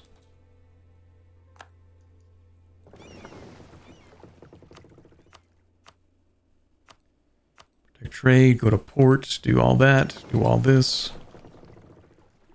You're in port, protecting trade, excellent. Do you have any ships? Not really.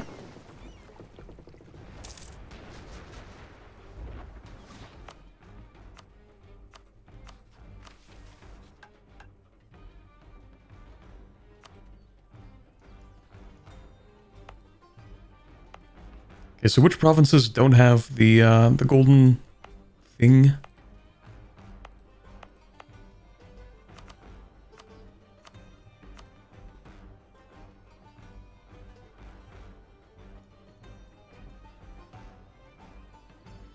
Wait, which provinces am I missing?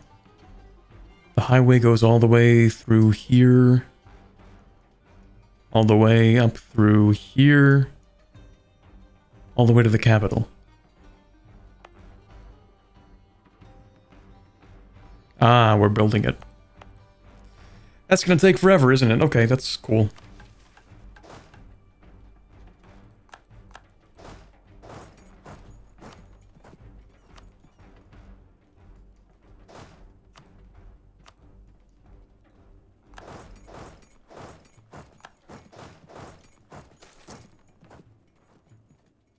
Ooh, nice.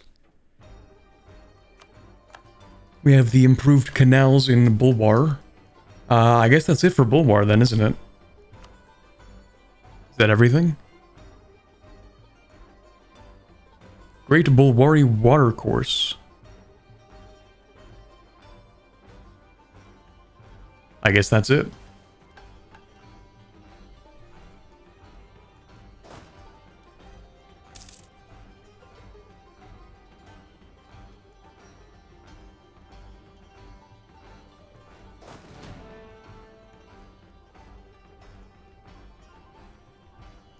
I feel like I had a second army here. Just 5 armies? Okay, never mind.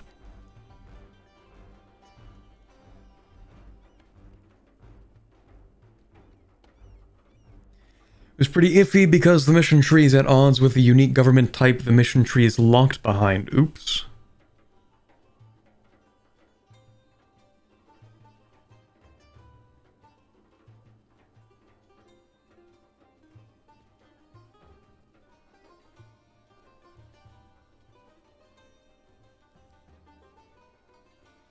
At the end of the tree, PUCB reward said it lasts 100 years. It lasted 1 day. Oops.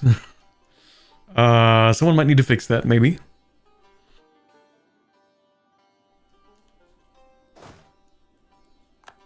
I'm gonna win this, right?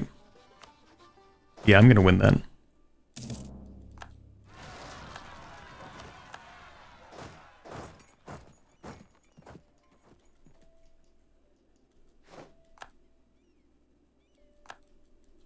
Oof. Oh no, that was not that. Okay, never mind. Thought that was the stack wipe. Those were just the rebels. My bad. Anyway, we should actually turn this node into a trade company. Should definitely do that.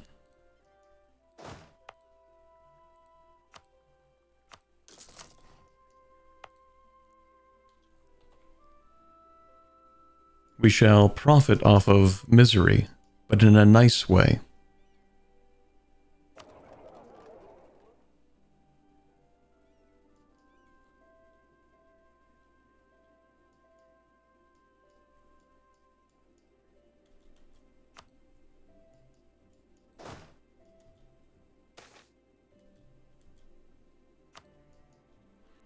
You know what I keep forgetting to do? Lore Seeker. And I could be using Foresight and scrying General Affairs. I could be doing that. Also, wait a second. Oops. I just noticed my mistake. Don't mention it. It didn't happen. There was no mistake. Nothing actually happened. Nothing at all happened there. Don't worry about it. Anyway, let's go with better conjuration, I guess. Let's study more conjuration. That's a good idea. We make so much power. I'm just going to spend the admin.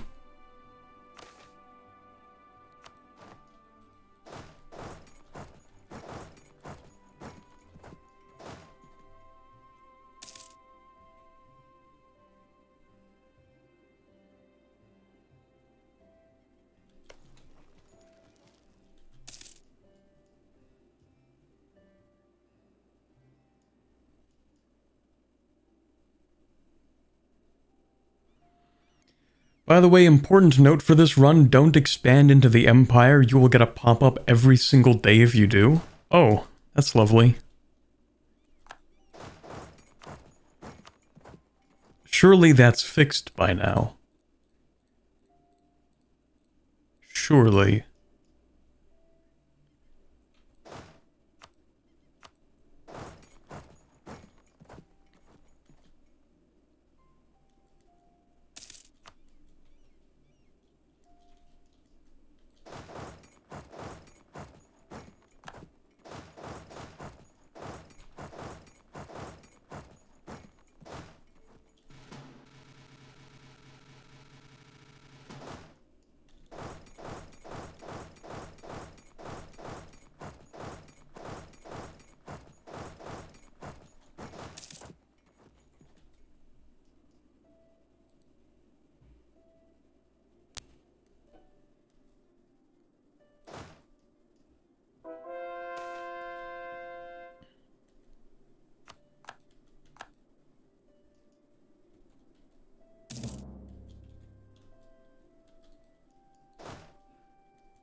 $42,000 troops, dragon army, really good general.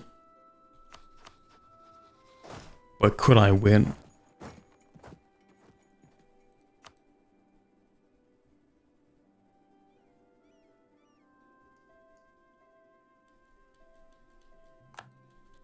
Nah, I'll win.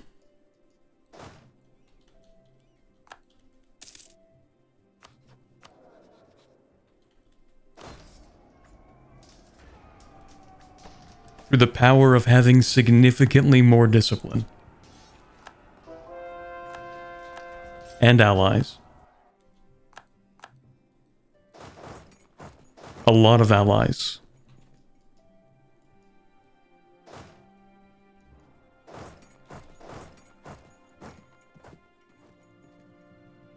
I I really don't like that. You're not gonna do that, actually.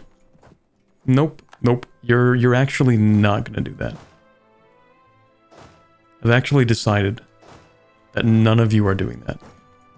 Come on, really? This is... You give me mill access and then you say, actually, we don't want to give you mill access. That's too bad.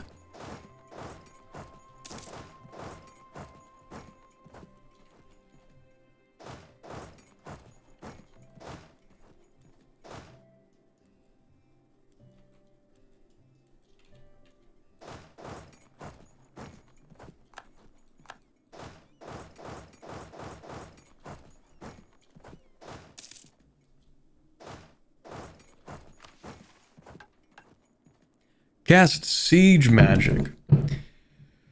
Well, if you twist my arm, I guess.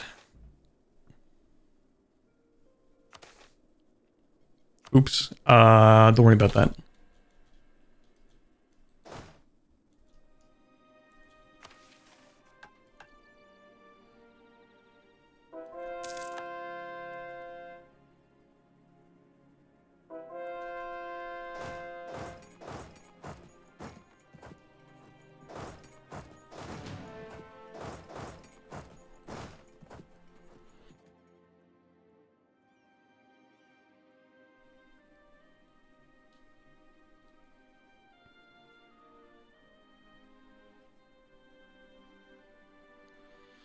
What are people talking about in chat?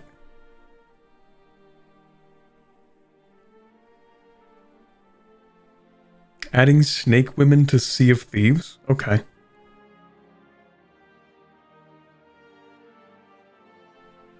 Cool.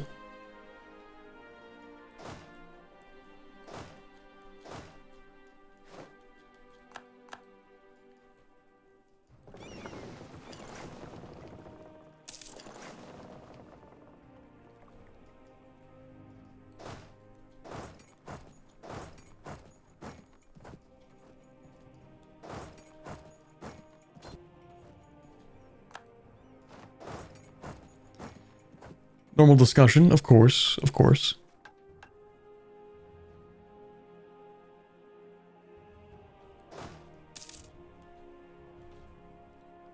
Actually, can I just take... Yeah. I think I'm just gonna take this.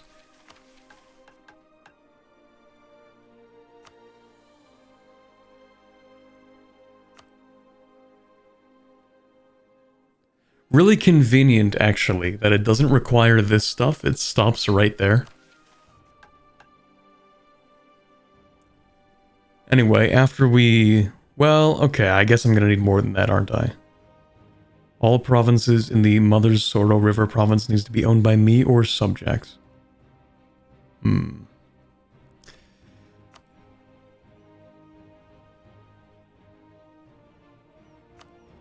Interesting, so I need to own this entire region before I can demand subjugation. I guess. Well, we don't have claims on that yet. I could take it ahead of time, I suppose. But then again, our truce with Dene Janraj comes up soon, so... Might as well head back over. I'll just take my war reps and money. And we'll be back.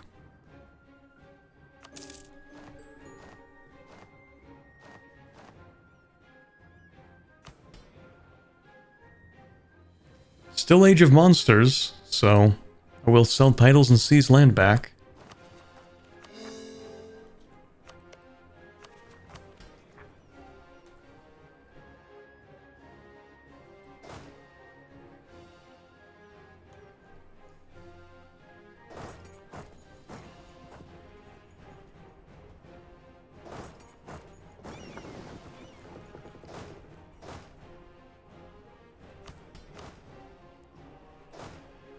We do need more combat width.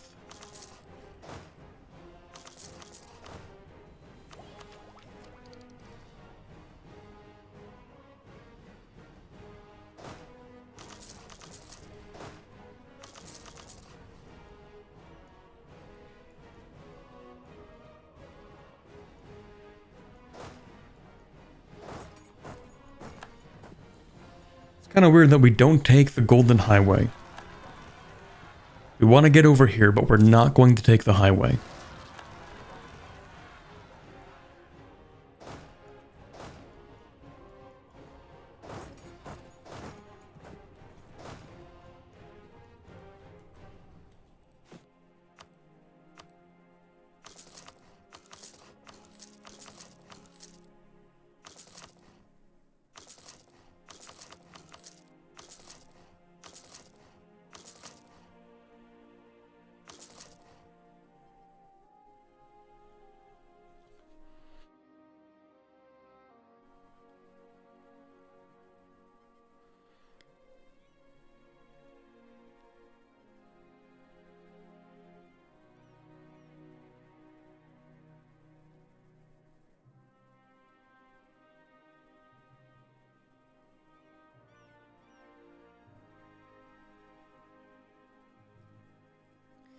Is there some kind of turbo Suez in the Anbennar world? You mean one that goes all the way across? No, I don't think so. Would be a lot cooler if you could get a canal that just goes all the way across here. But yeah, now that you mention it, there really isn't a turbo Suez canal. The closest you have is putting a canal across like here. I don't know if you can do that. Or a canal across like here or something. So that you don't have to round the tip of this whole area.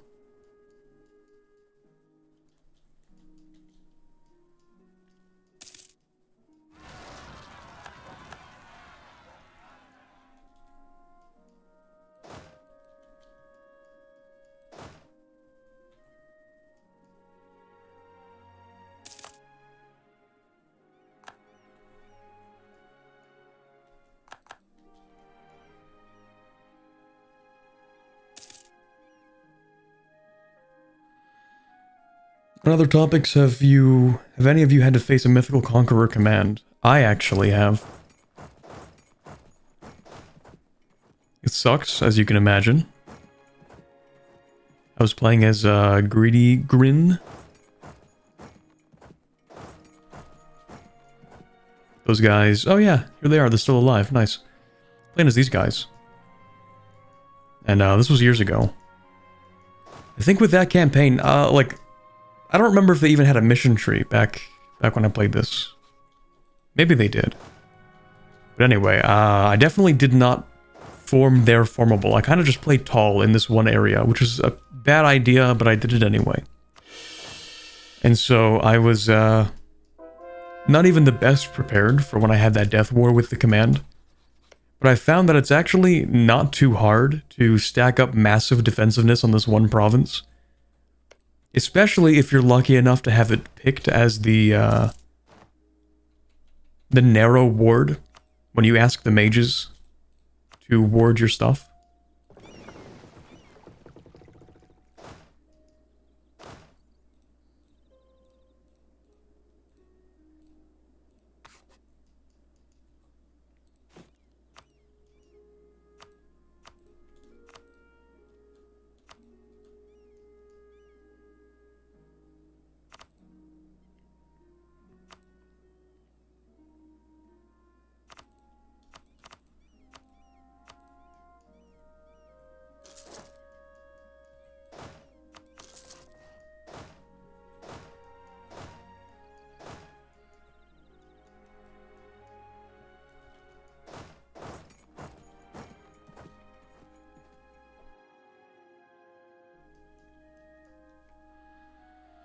The lakes do some canals, that's true. We have the Lake Federation up here.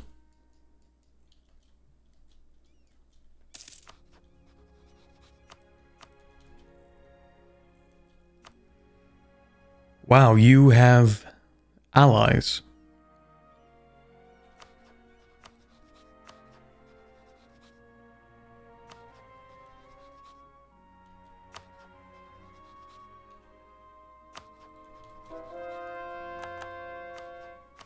Oh, also, did this not finish?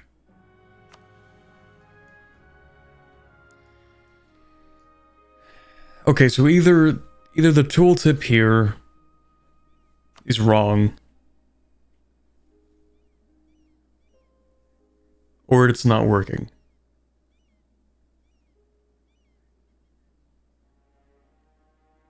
And considering what's been highlighted, I think it's just not working. Or actually, I mean, it could be either one. Maybe the tooltip is just wrong. It says no field stalker or Pyre Claw Knoll provinces must be owned by a Knoll nation, right? Or in other words, there must be no Knoll nations which have any of these provinces, but these are not Knoll nations, right? Like, this isn't a Knoll nation. This definitely isn't a Knoll nation.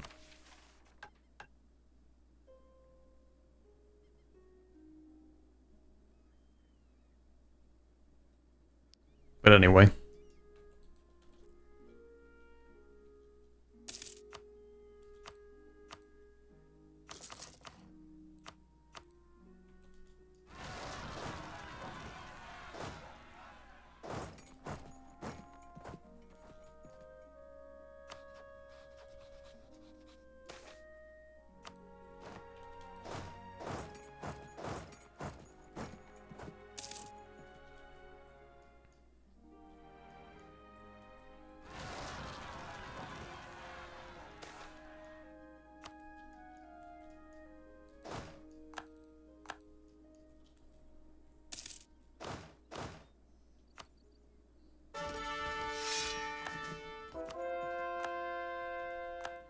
Wait, what did that just say?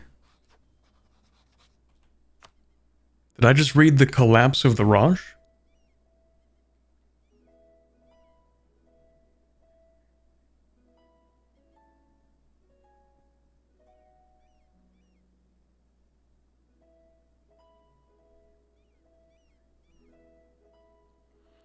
Major event, collapse of the Raj in Denijan Raj. Lovely. That is excellent news.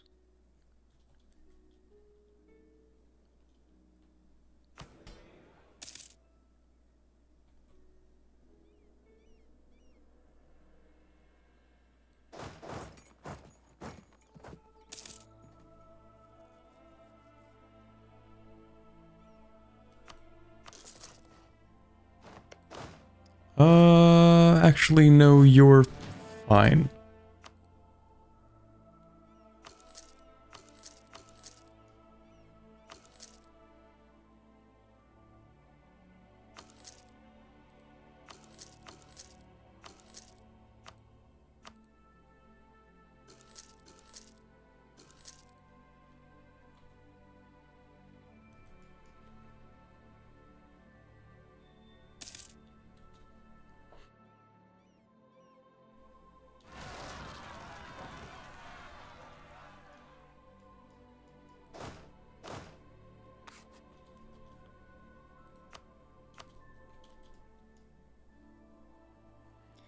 Maybe there's a Knoll nation with that culture in Western Sarhal.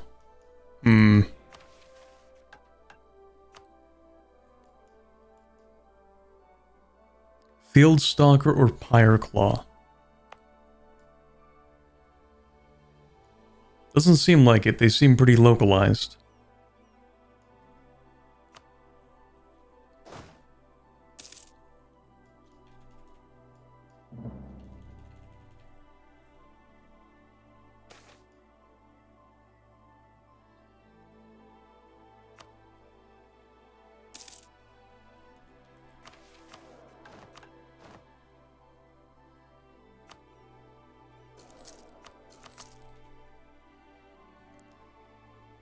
Too many points, suffering from success. Let's go develop.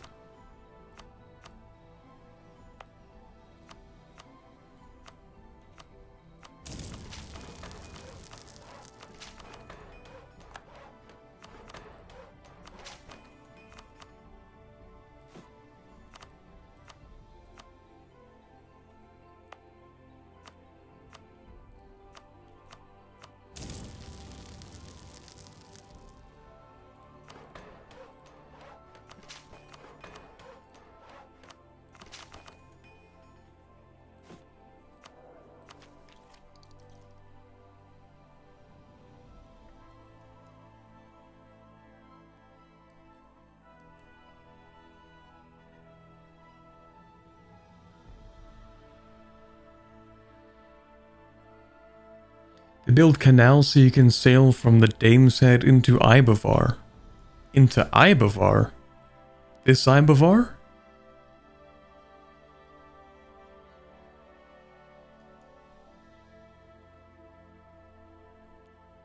I mean, I guess there is like a river that goes here.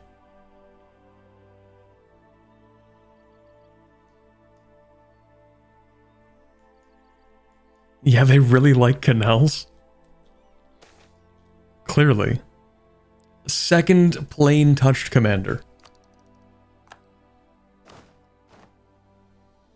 Clearly I'm being trolled at this point. We'll get rid of you because you kind of suck.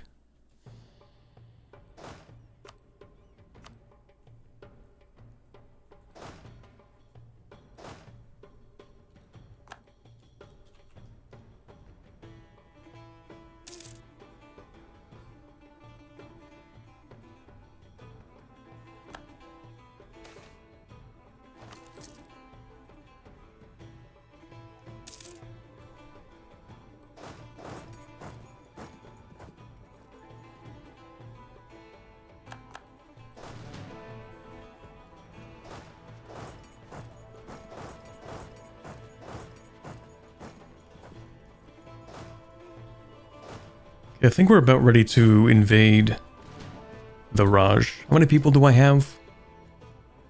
About 160,000. Is that going to be enough? Yeah, it's probably enough. Okay, we'll go for... I mean, technically I do need to take Denijansar, but I need more than just that.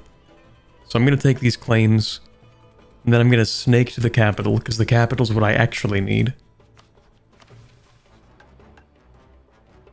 Denijansar. And then I get a whole bunch of claims on stuff.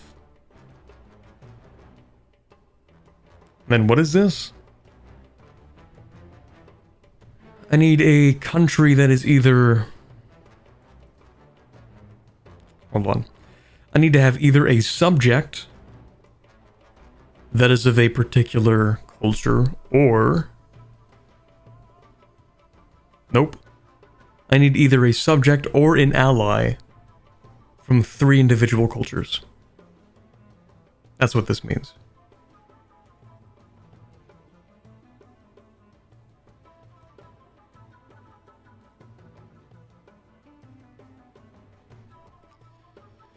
Okay, so from a Gavanage culture, or Gankedan, or Rasarhid,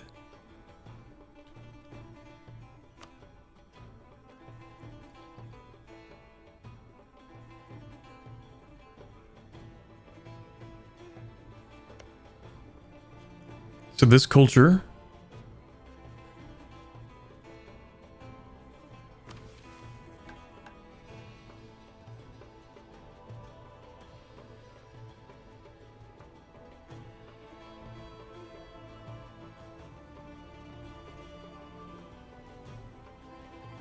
so I must either be allied with them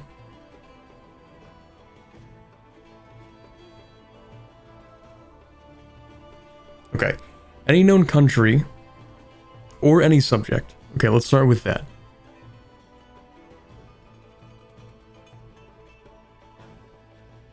We can make a subject that is Gankeden culture.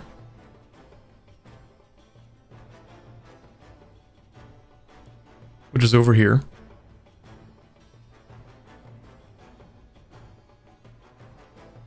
And either their ruler must be Gankeden, or we need to have 40 spy network. Can you build spy networks in subjects? Yes, you can. Okay. Yeah, so it doesn't have to be a subject. So it can either be a subject that is both primary culture Gankeden, and the ruler needs to have the culture Gankeden, or I can have a spy network. Or instead of having a subject, I can have an ally with 75 trust that has the same attributes. And I think it would be easier to go with the subjects.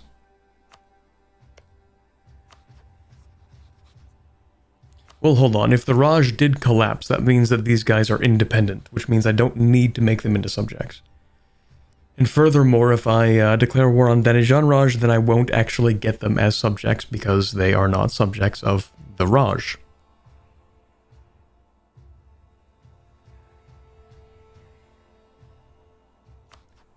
So I could be friends with these guys.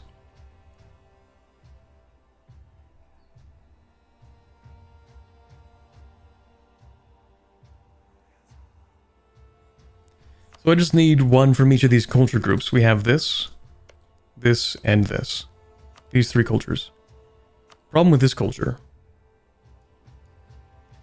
is that there are no countries that we can use it for.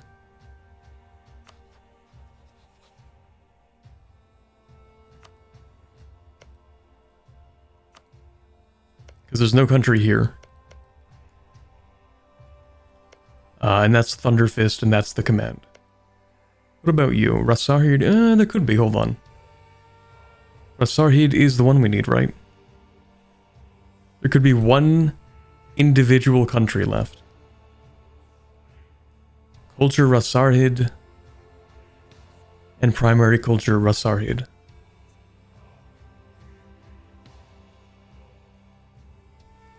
Good enough for me.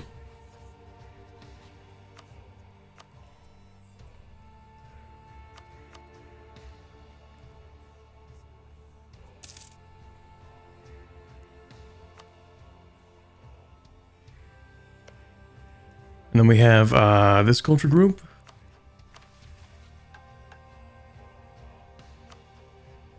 So we can just pick like any of these, I guess.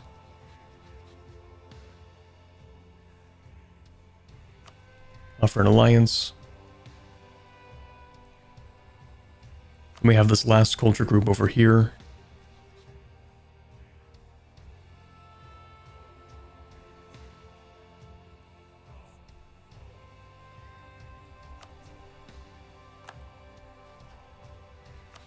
Okay, then I need to build up trust, and I need to... Well, that's mostly it, because they're all the correct ruler culture as well. So I just need to build up trust with them. Okay, that's not too hard, actually.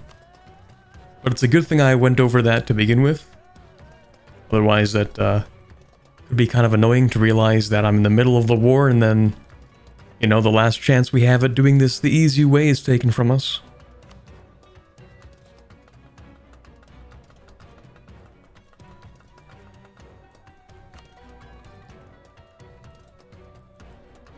Anyway, we can start the war now.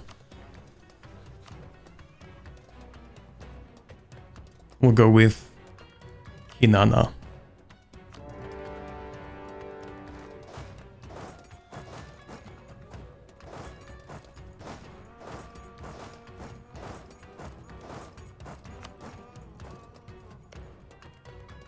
Oh yeah, I did forget to build forts here. You can have one.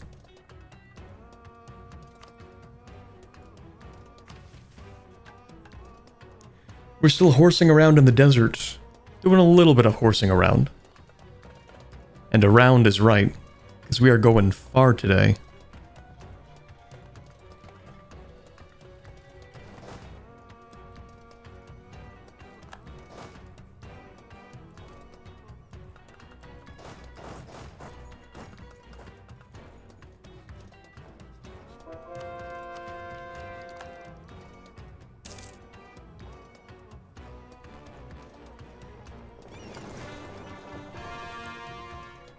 Wars are done. Oh yeah, I do have the governing capacity, so I could start stating a few things. But should I state this stuff or turn it into a trade company? That's the real question. Can I turn that into a trade company? Yes. Should I? Probably.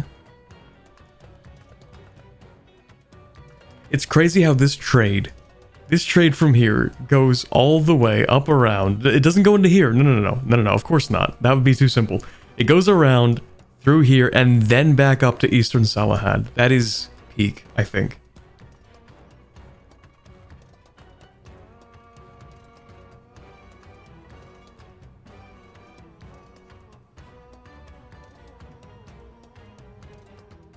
It single-hoofedly added 25 years to my run. Please never say that again. Just notice who's the little birdie next to your chibi avatar? That's my son.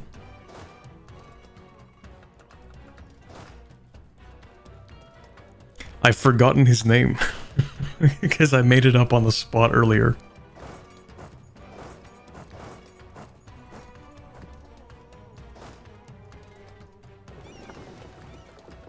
What did I say it was? Jared?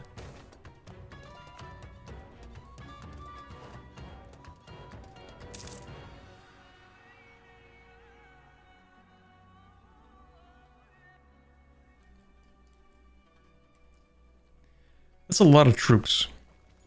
Kinda don't like that.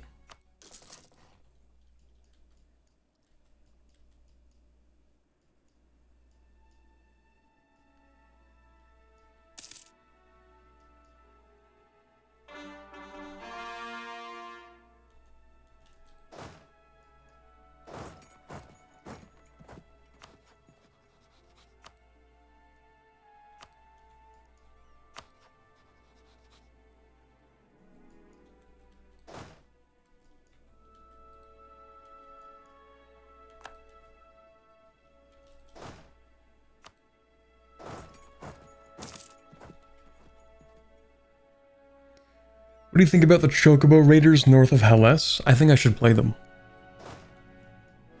That's what I think.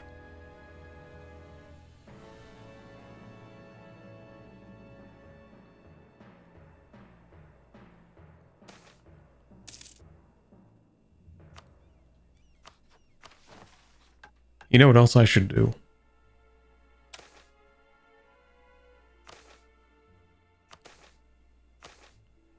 There we go.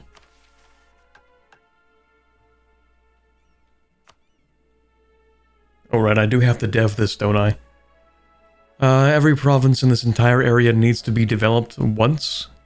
And either have a fort or have a province that has a neighboring province that has a fort.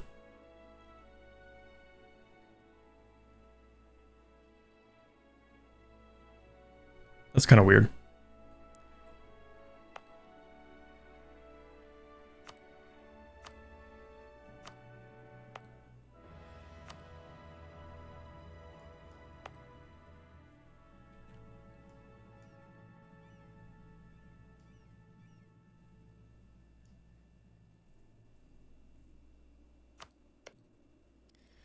Well, I mean, if I'm going to have to develop it, then I might as well turn it into a state. Instead of a trade company.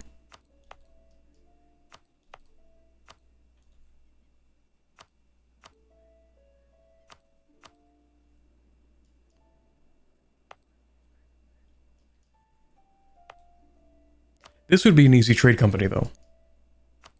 You could definitely just do this, and that should probably create the entire trade company. Should give me a merchant, too.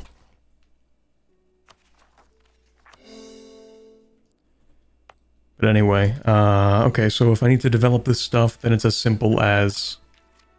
Yeah, we have plenty of points. Okay, you can have, we'll do this. You have a click. And you can have one of those.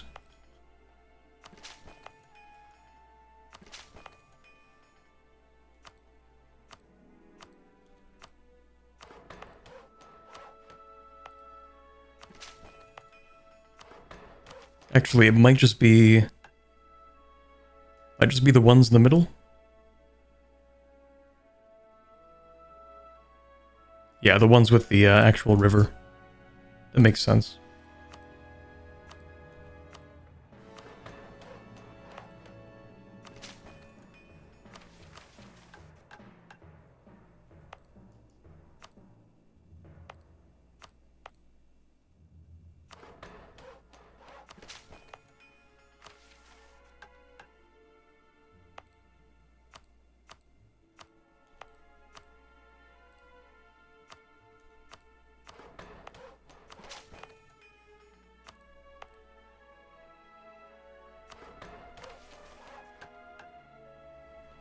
Okay, I think everything there has been completely improved.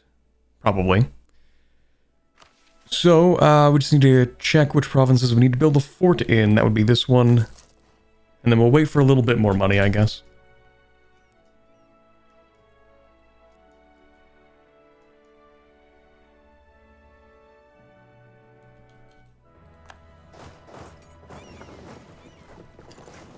Is that a random boat at sea?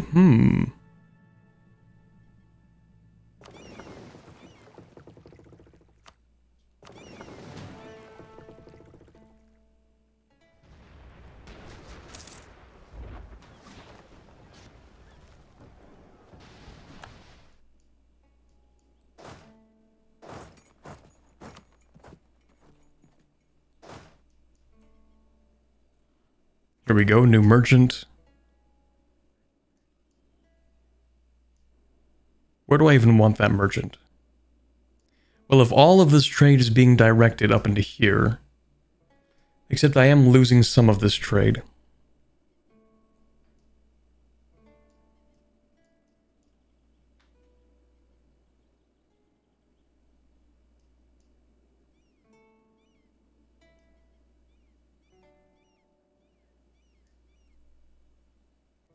That's a lot of money, though. I think I want to send this up. Up into there. But where does this go? Could go there. This should probably kind of work out, maybe.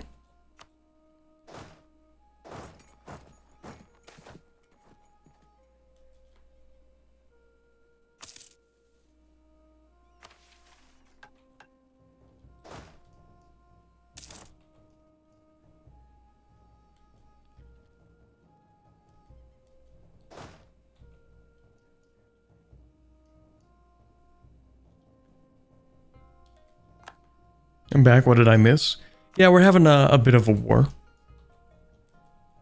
Honestly, not that big of a war.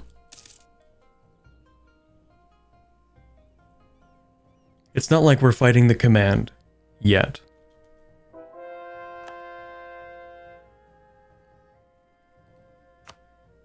Let me speed 5 that, actually. We've also lost a general.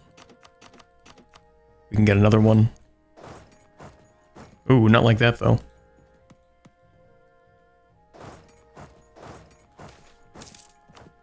Ability, yippee. Oh, never mind, that was fast. Alright, we'll go ahead and grab that then. You know, it's weird because they have 82,000 troops, but I actually don't know where they are.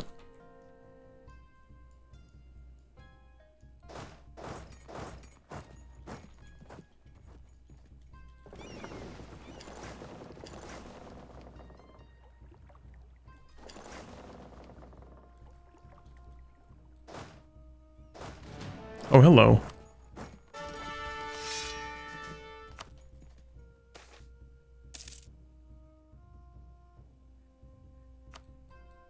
Haramari self-governance.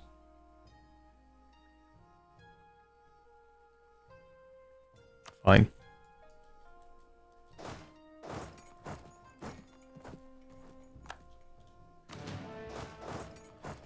Not the wisest decision.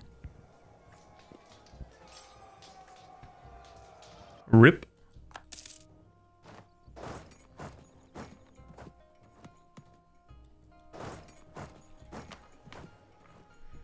Okay, what are we at?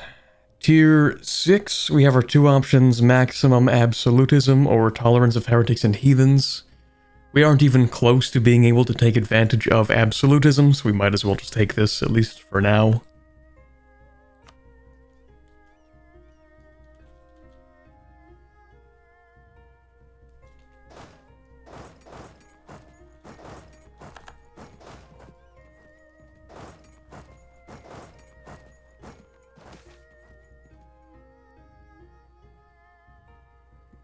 Sure. Also, how close am I to finishing this whole thing? Still gonna take forever? That's nice.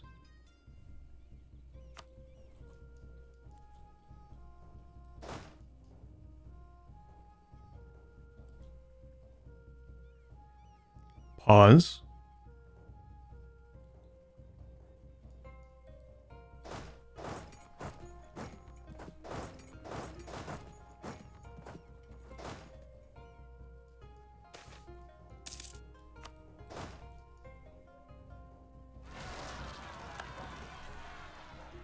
More separatists. And where are those ones? Not there. Not here. There they are. Okay, that's a lot of troops. But we do have the opportunity to get some really good stack wipes here, so... could be some pretty good stuff. But only if I can get them to, like, actually run away. We can get some of them to run away.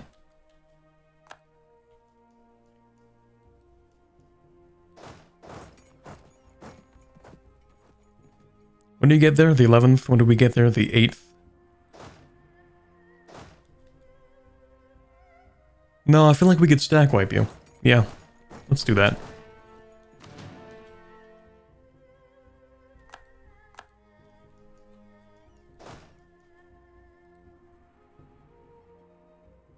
What siege was that? Oh, I lost that siege, right. Stack wipe, maybe? Let's go, I knew it. I have that sixth sense, and it is conveniently only to know when you're going to stack wipe a particular stack in EU4. It could be something cool, like X-ray, but no, I spec'd into this.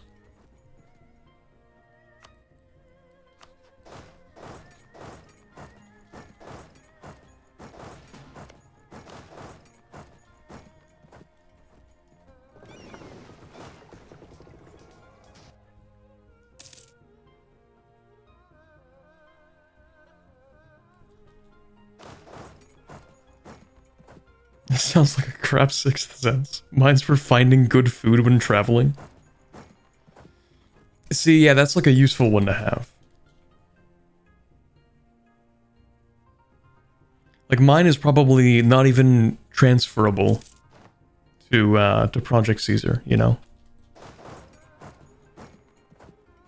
Not even a transferable sense.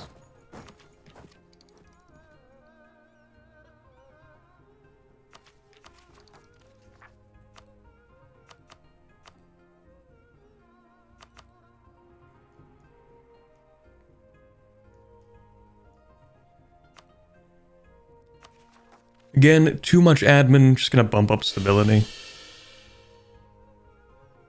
Guess you can't play Project Caesar then, I know. Tragedy.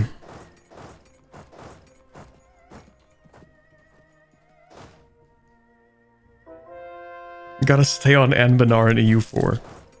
But consider, what if they make Anbennar? What if they make Anbennar but for EU5, hmm?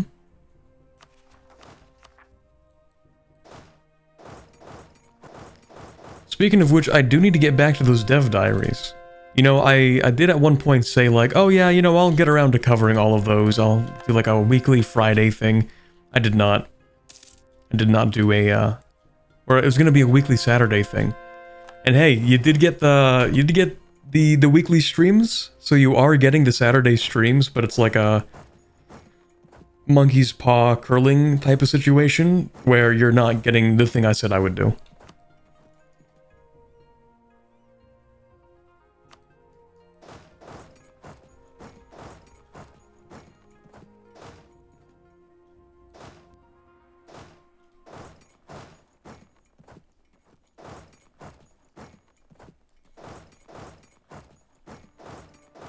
Okay, I guess I do have to siege that.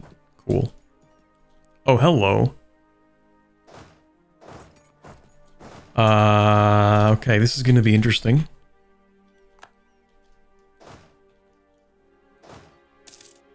And by interesting, I mean a complete stomp.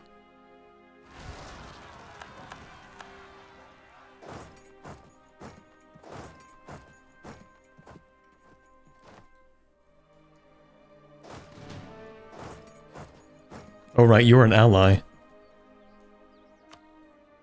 Okay, well you can have freedom, I guess. You get to live, congrats.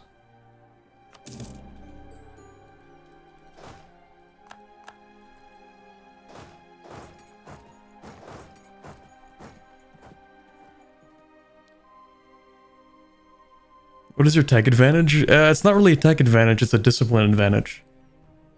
I have really good discipline. 120%.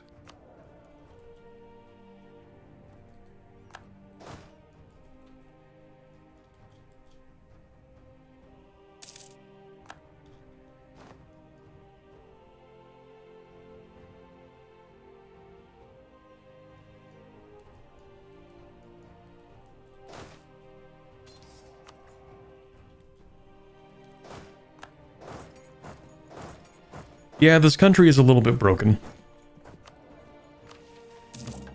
But that's kind of the point. I definitely don't need to be focusing on admin. That's pretty true. We're gonna focus on mill.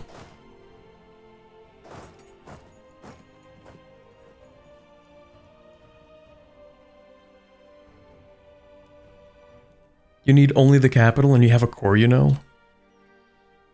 Yeah, actually, you know what I do need? I need to take the Wargle.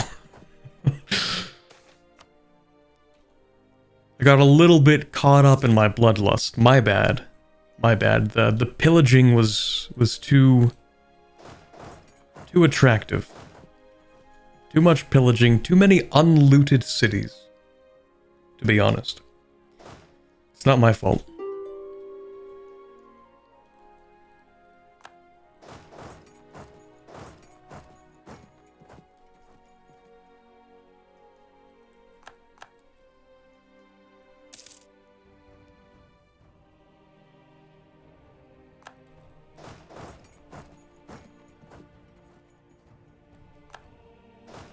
Okay, so now we have the Wargle. You know what I do need to take? This stuff. And then that. And then this, maybe? But I might as well go for the whole state while I'm here, you know what I mean? Because realistically, what are they gonna do about it?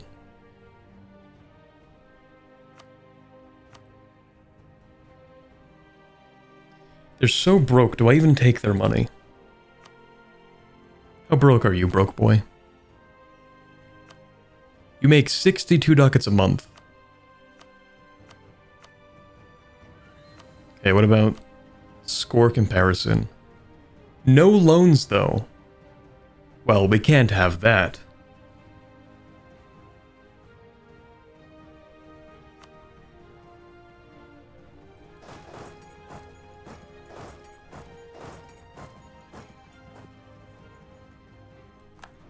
How long do we have our CB with Buvari? Yeah, we should probably use that at some point.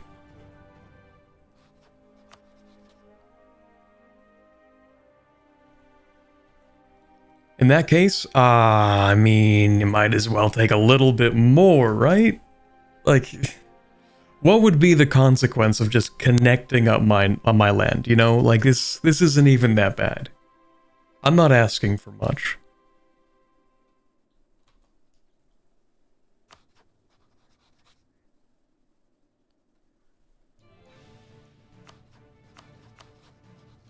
I think I'm being quite benevolent, in fact,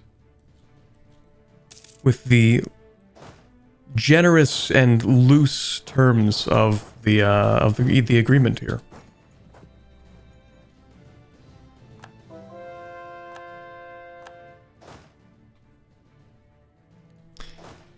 A saint, you might even say, with how generous that deal is.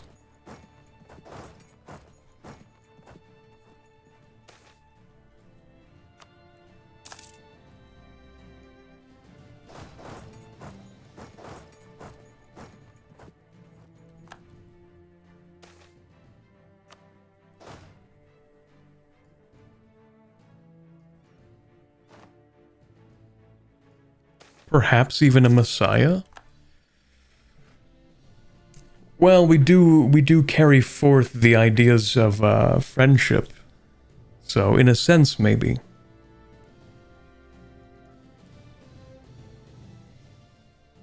Or maybe generosity is in divine? Ooh. Possibly.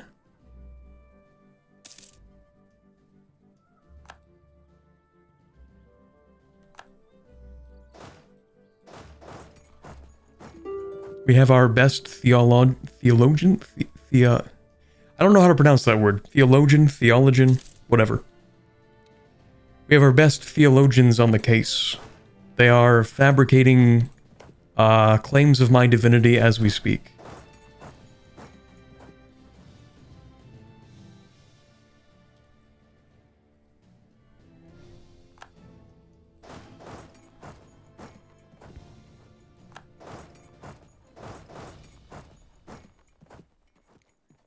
Theologian.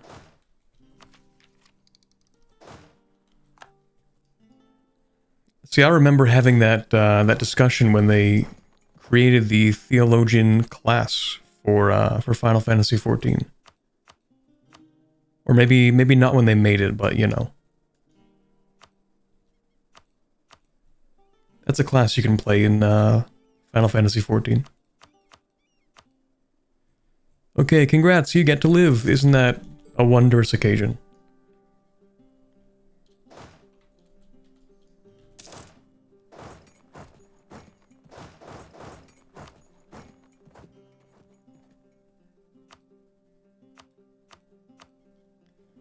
Okay, this guy... I honestly don't care. Sure.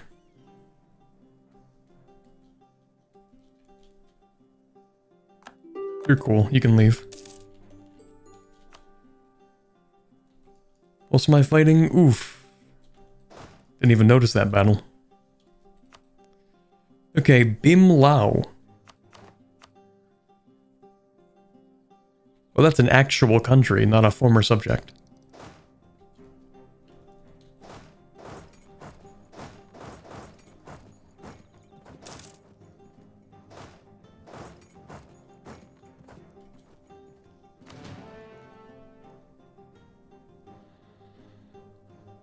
I don't care, Corbett 2025, true. You know, I think I had a comment at one point on one of my streams that was upset that I say that a lot in my streams, where I sort of play the role of a dismissive ruler. Like it's all part of, I don't know what you'd call it, the satire, the bit. The bit maybe is the most accurate description of that, like it's all for the bit. But I had someone who didn't like that. Where they're like, man, every time you say you don't care, it makes me uninterested in the campaign, because clearly you don't care. And it's like, no, it's part of the joke. It's all part of the... You had to be there, I don't know.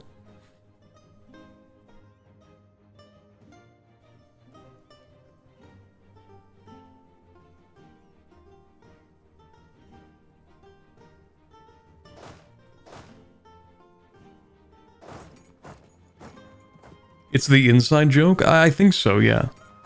I guess you could call it that.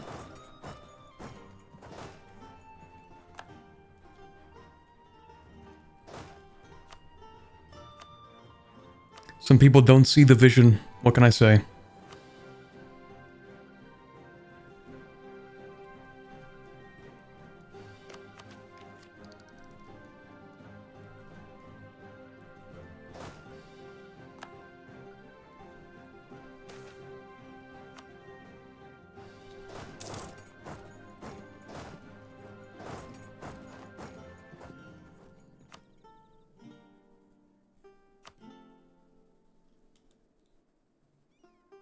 Okay, I could take more of their stuff, but I don't want to.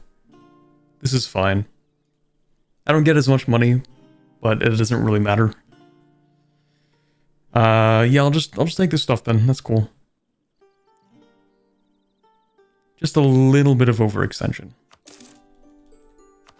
Just a little bit. Okay, we have fulfilled a mission. Tear down the old. The attack on Celestia's life has made it clear that there can be no peace between us and the states of Rahen. They will do anything necessary to defend their systems of oppression, maintain their hold on power, and will never cease seeking our destruction. Even the Empress herself now reluctantly agrees that there is only one option left to end this destructive conflict: war.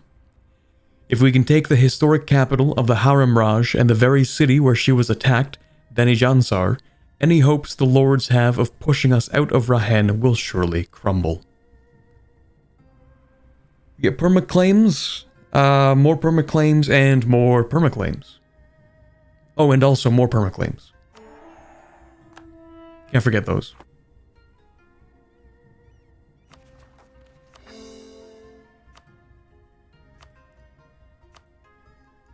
Quite a few permaclaims.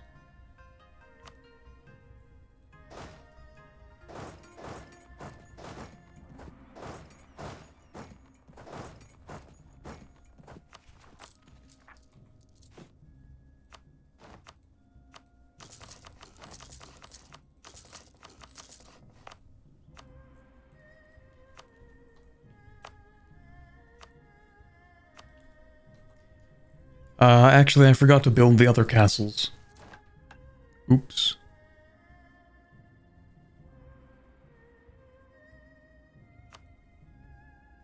Wait, I need to own this?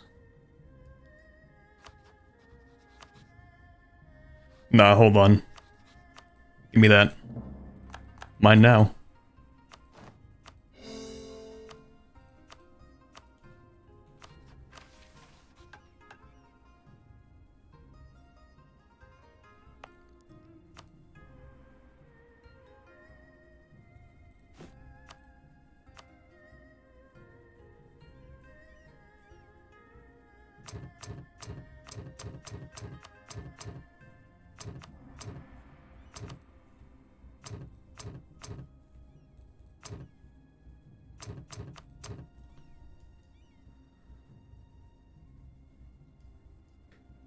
Still the age of monsters? Surprisingly, yes.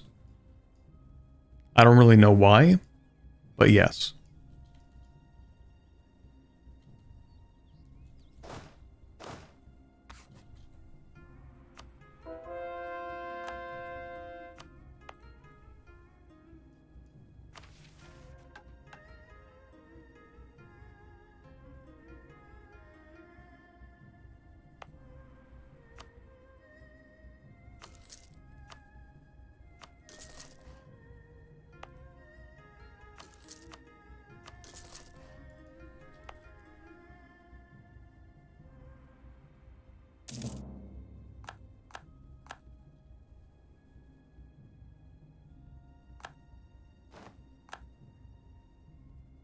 Why is this April Fool's joke so high quality, though?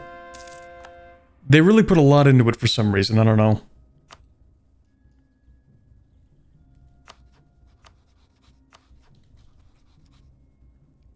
This is like almost a complete campaign. Like an actual full regular mission tree for Anbennar. In fact, it pretty much is, given how much you have to do.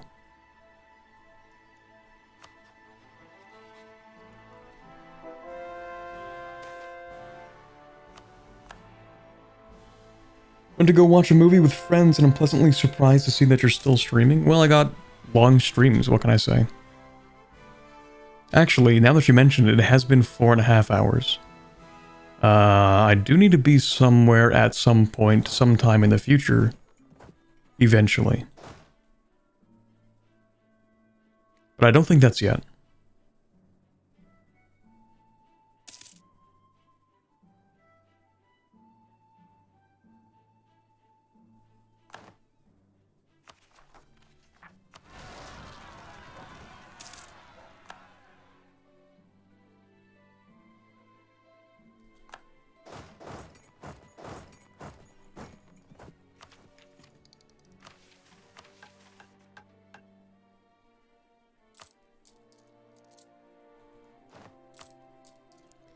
Still too much admin, even with coring all that stuff.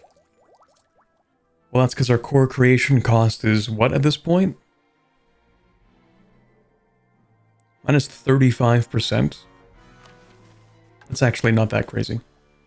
I mean, it's good, but it's not that crazy.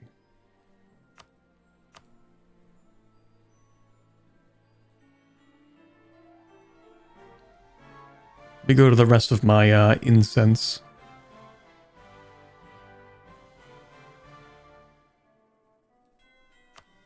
Dump tax dev into incense provinces.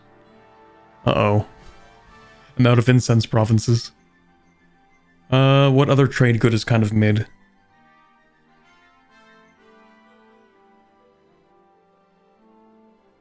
Wool? That's true. Wool would be perfect, because wool just absolutely sucks. We should have some cheap wool provinces, too. That have also been developed, of course.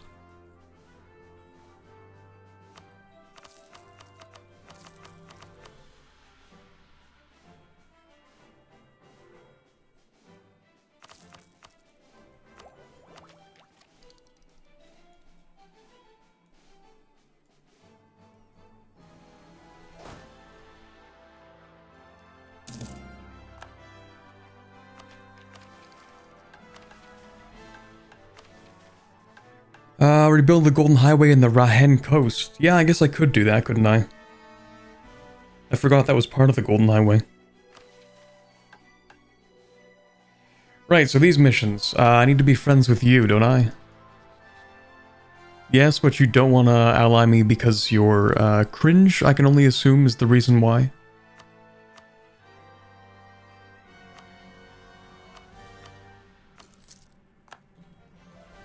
Also, these other countries that are my friends, well, not in that sense. They aren't friend states. But just bump up trust with that guy.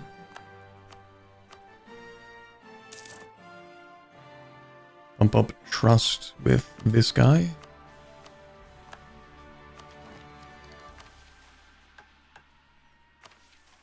Still Age of Monsters, I could still sell titles and get land back. It's a huge amount of money we're making now. Every single time we sell titles.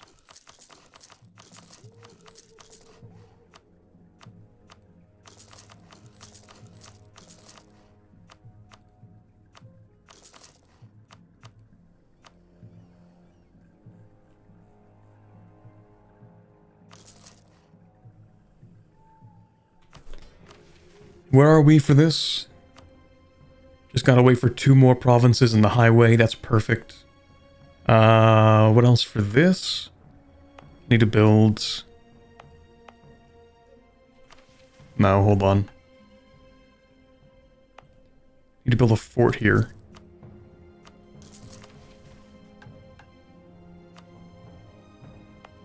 This province also needs to be improved once when it's done being cored.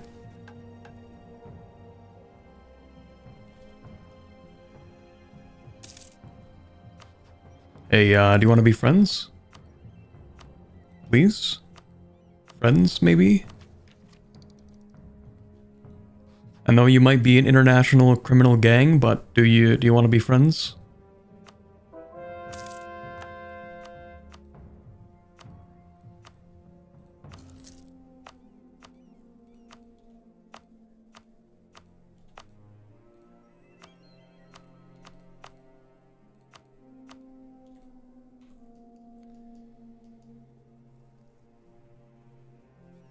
Also, why don't we have dog people?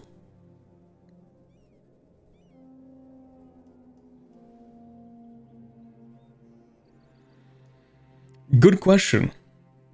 Actually, what's interesting about gnolls is apparently from a fantasy perspective, there are 2 different, or well, more than 2 different ways of defining gnolls.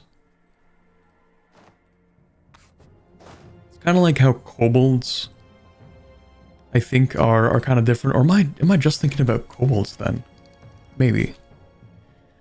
Because the word kobold apparently has a different meaning depending on which flavor of fantasy you're using. Kobolds can be like dog people. Or like rat people, I think.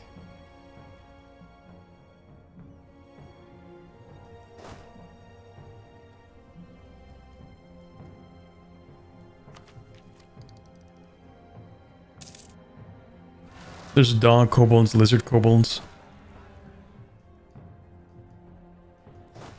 Yeah, I guess they have just kind of a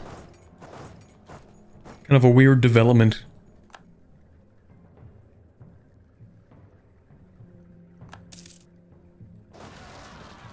It's like how there are pig-like and man-like orcs.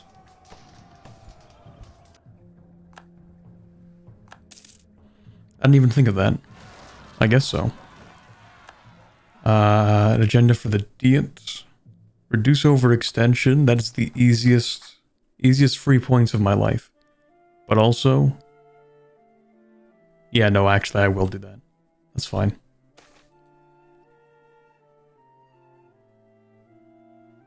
Aggressive expansion impact? No.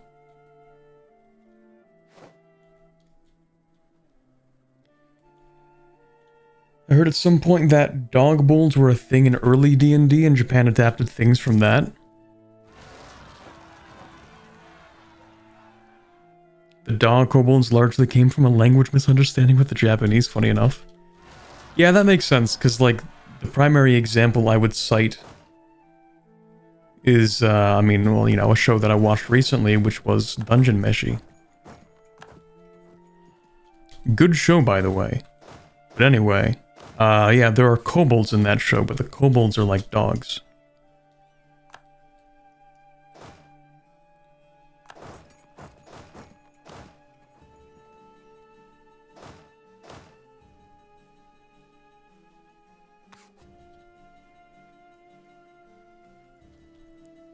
Oh yeah, hey, do you want to be friends now? Please? Please be friends? Why do you hate me?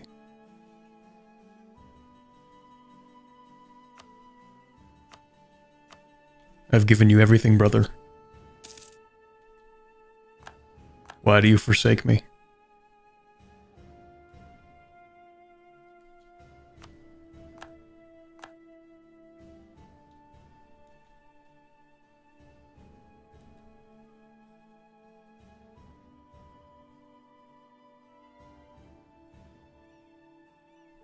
Do I need better Diplo rep? What do I have right now?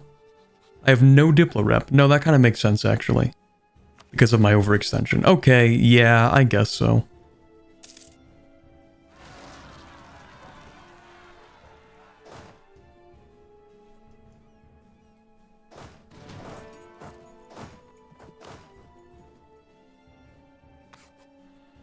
The rat kobolds, however, are the only example I know of are the Warcraft iteration. Yeah, those are probably the ones that I was referring to. Because I can picture them in my head, even though I never really, never played any Warcraft, actually. I could have sworn the kobolds in Final Fantasy were also like that.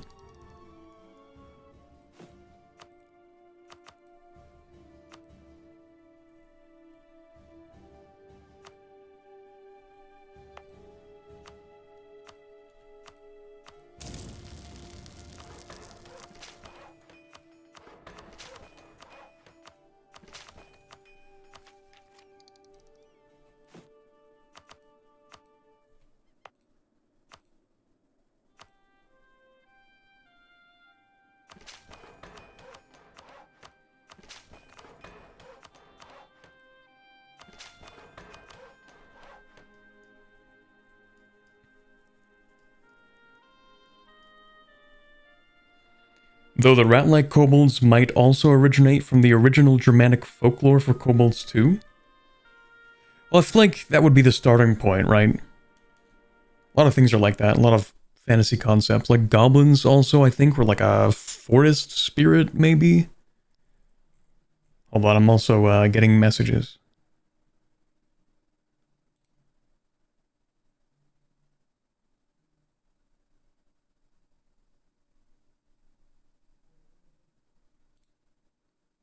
Okay, nice. Hold on, let me look at the Final Fantasy kobolds.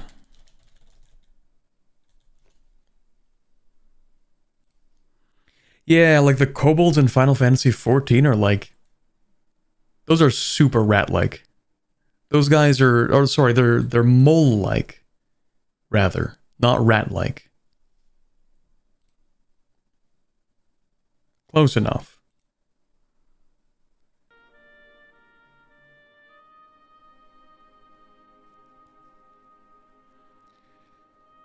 World of Warcraft Stream 1.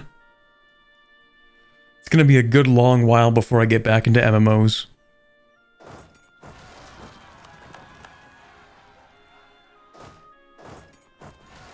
They just take too much of my time. Like, the problem isn't that I don't want to play MMOs, the problem is that I cannot let myself play MMOs.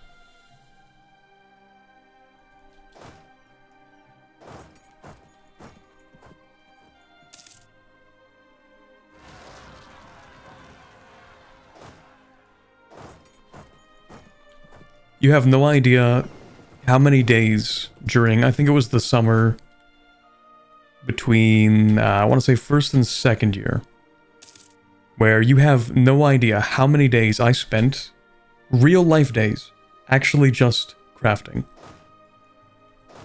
Just crafting. Not even like doing dungeons or trials, just crafting. I leveled up, I think like 5 or 6 different crafting classes.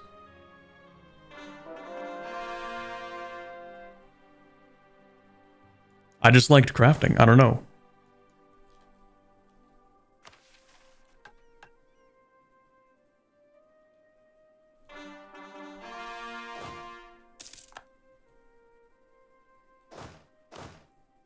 In fact, one of the, now that I think about it, one of the best times that I remember from the time I played Final Fantasy XIV is that there is a particular event that happened a few years ago. That was like the rebuilding of a, I don't know, particularly important area. I don't remember what it's called. The restoration. And it gave you like massive buffs to your crafting XP. That was probably one of the best times I had. Because it was like a solid multiple months where they would just have this campaign going on, and I'm like, let's go back to the grind. Yeah, the Ishgard restoration, that's the one.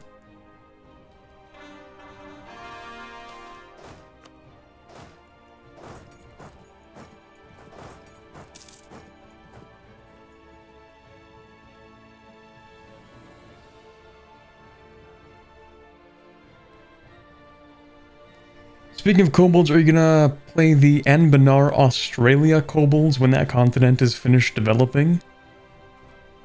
I might. Maybe.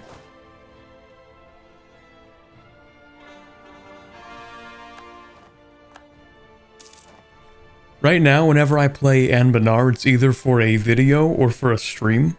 So if I do one of those things, then you guys will know about it. But kind of depends on me completing everything else first.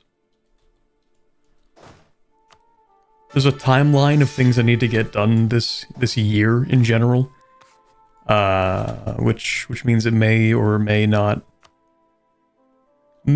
get included.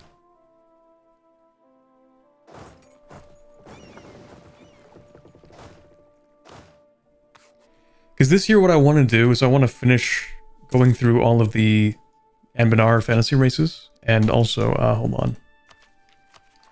Okay, I'm done courting. Do you want to be friends? Let's go. Huge. Okay, anyway. I want to finish going through all of the Anbennar races. Get them out of the way. I want to finish that Castanor playthrough. And then while that Castanor playthrough is airing, I also want to start working on the 3 mountains that I have to do. Very important to get that done.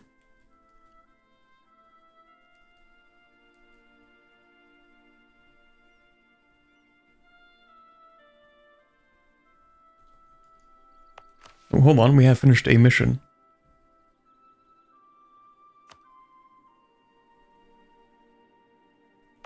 Right, I need to do that.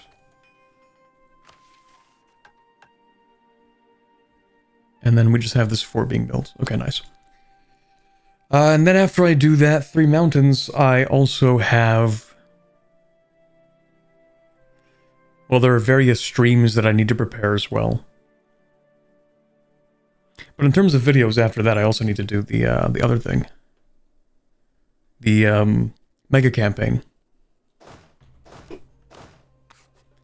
Now that's going to be a doozy. That's going to take a while to get through. Or, actually, it might not take a long time to get through because I can't do too much in each game. Actually. If I do too much in each game, then it limits what I'm able to do in the following game. So actually the mega campaign might be super easy to get through. Because it's going to be a lot of speed 5 and sitting there. But anyway, we have finished a mission. I'll go back to reading chat when I'm done going through this. Though Celestia looks to ever greater horizons in her quest to return home, she has not forgotten her people and her responsibilities as the Phoenix Empress of Bulwar. Peace and freedom are one thing, but true prosperity for the people is just as important to her. To help the people of Bulwar, she has laid out an ambitious plan to rebuild the Golden Highway for the transit of both goods and people across the region, as well as investing in agriculture to ensure that food is plentiful. In addition, an extension of the highway through the land of Mashinsi will lead to Edeshukeru, which will become our new Brasan in the Gulf of Rahen.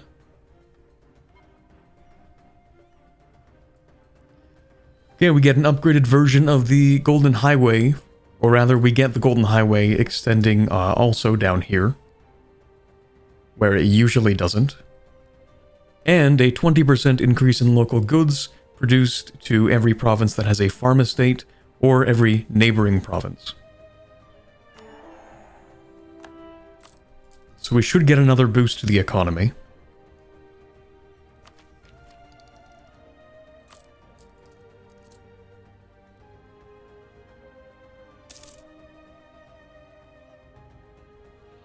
Nice.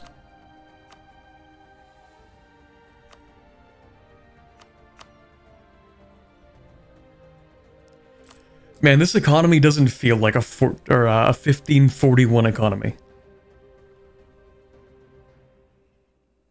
This feels like a 1590 or like a 1600 economy.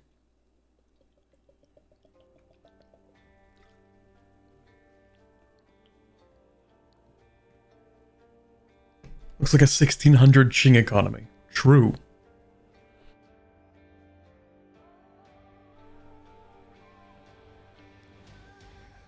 Anyway, let's see, what did I miss? How powerful is this nation compared to regular Anbennar nations? In some ways more powerful, in others not as powerful.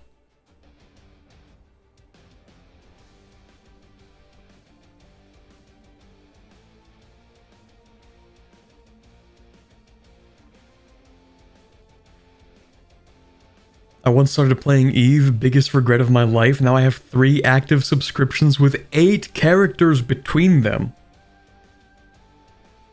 Sheesh. See, I've always been the kind of person to be like, yeah, I just need 1 character.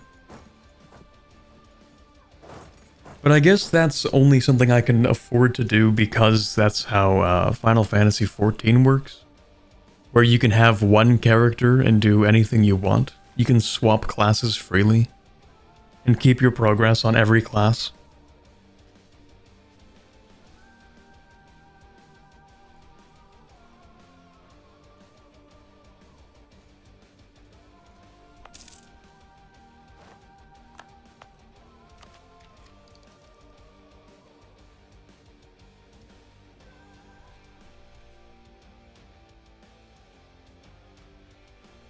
Quitting is the only way to win Eve.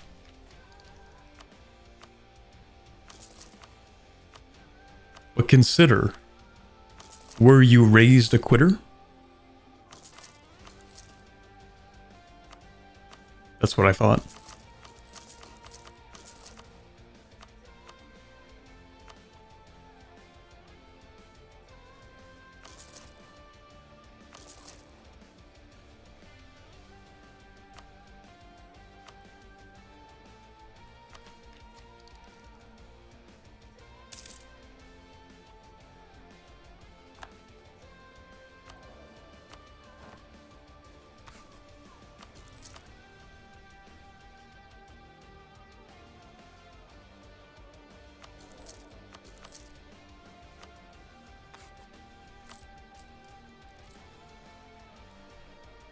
Played ESO for a while, found it to be mid, and that was the last MMO I played. You didn't play it on launch, right? Because I did play ESO on launch, and that is a totally understandable reaction. In fact, that was my reaction. I think I played it for like a couple of days on launch. I was like, wow, this is actually kind of mid at best. And then I didn't play it after that. Apparently, it's a pretty decent game nowadays.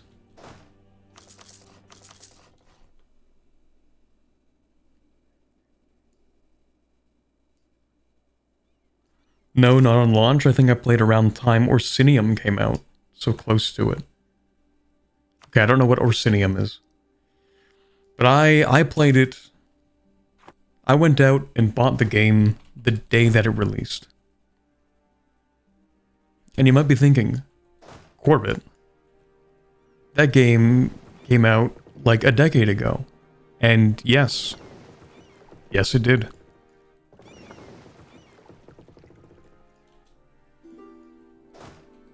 I was literally in middle school.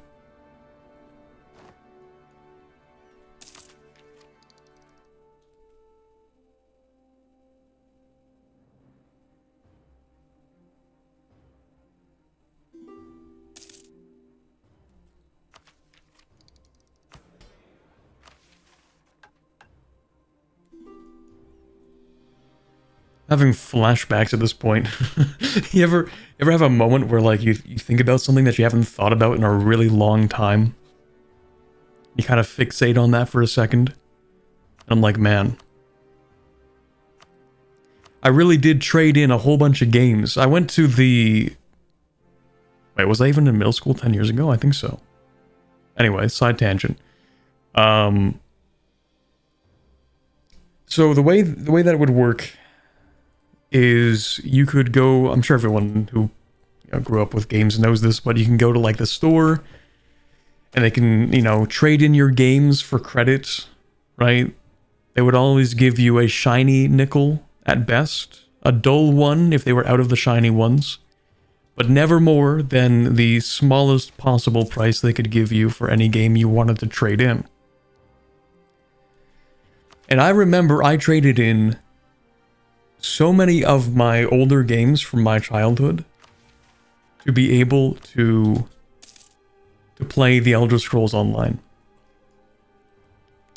And it just wasn't even good on launch.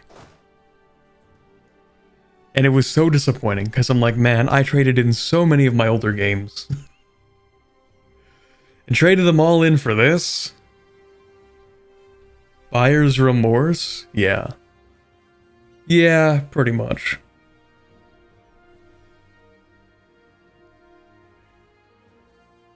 Yeah. I still have some of my old DS games though. Like those were the kinds of games I was trading in at that point. Were like a bunch of DS games, maybe some old PS2 games. But now I'm almost 24 and I'm like, man, I should have kept that stuff. Because even if it's not worth much, I could still put it in like a display case and be like, wow, look at all these old games from the ancient days. Look at all these. Like I have a box of some of my older games just across the room. I haven't set up my display case yet. But I have like Sim Animals for the DS. like that's one of the games I have. Anyway, I'll read this and then we'll get back to that discussion. A large number of the refugees and former slaves that we have taken in originate from Gaul, particularly in settlements around the Mother's Sorrow. While many have chosen to integrate into new homes in the east, many others still wish to return home now that the Knoll threat has been pacified. We will, of course, aid in their journeys home and rebuild their villages and settlements from the devastation brought before our arrival. In addition, a series of forts will be constructed to protect the returning humans so that they may feel safe from any that may seek their destruction again. We get an event. Lovely, we'll go through this. Home. It was something special for everyone. It was where your friends and family were. It was where you felt safest. But most importantly, it was where you felt you belonged.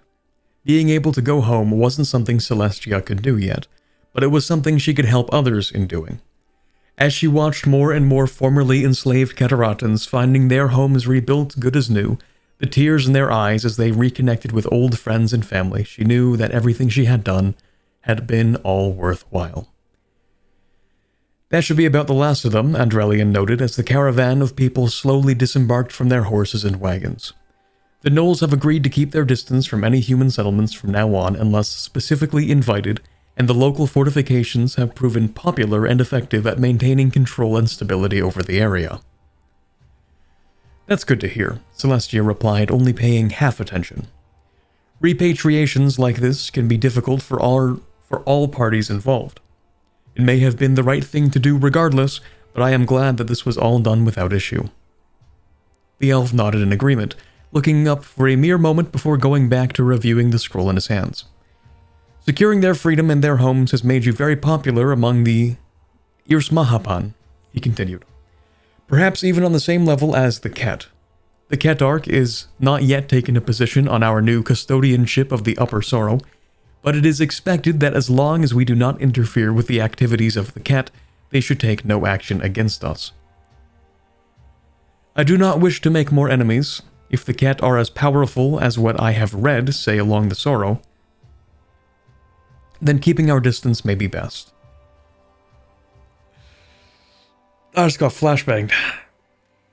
No pony wishes to wake a sleeping Ursa in its den. Andrelian did not seem to understand the meaning of the metaphor, but nodded regardless. Suddenly, his eyes narrowed as he looked towards the horizon. It would seem as if one is approaching now, he said with some disdain as Celestia began to make out a large boat moving along the Sorrow. We should leave, now. Celestia was about to agree, but stopped. Certainly the more outlandish stories of their decadence could not be true. If one had such power, to waste it on such frivolities would be... Despite the advice of the elf, the alicorn's curiosity got the best of her. I will return shortly, she said before teleporting away. Let's see what they're up to. Okay, we get a couple of cultural changes, and we gain Irsmahapan as an accepted culture, plus 1 accepted cultures, of course. Every Mengi province owned by Nur Equestria or our subjects will lose a point of development, but we'll add 2 development to a random Irsmahapan province. Okay. We get a Celestia Warship, Center of Reformation, and another event. Let's go!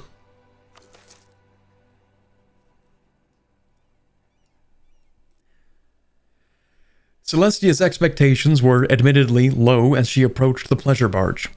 It had crashed onto the shore, though Celestia could see no visible damage on its opulent frame and decor.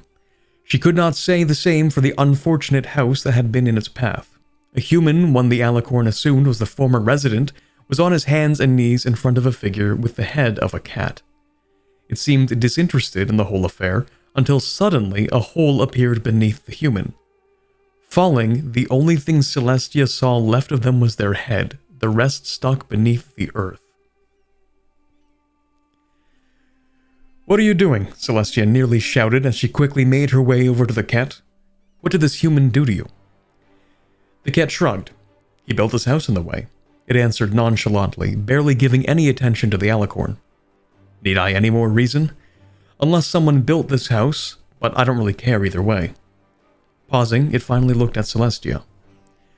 You're that horse the humans have spoken of, aren't you? Interesting. Let him go and apologize. You're the one who destroyed his home. And who are you to tell us what to do? The cat-headed creature entered a contemplative state for a moment, as if he was weighing his options. I suppose I can take a bit more time to make sure you know to respect us, it sighed. Let's get this over with quickly. Celestia was already hovering above the ground with her wings as the hole opened up beneath her. Reactively, she cast a simple spell from Equestria, a mere concussive blast. When it impacted the cat, its eyes widened as the demigod stumbled backwards. That actually hurt, he said in disbelief, eyes suddenly filled with fear at Celestia. You hurt me. As the cat ran away from Celestia back towards its barge, Andrelian finally caught up with the alicorn. That isn't good, he warned. The cat feared nothing like that.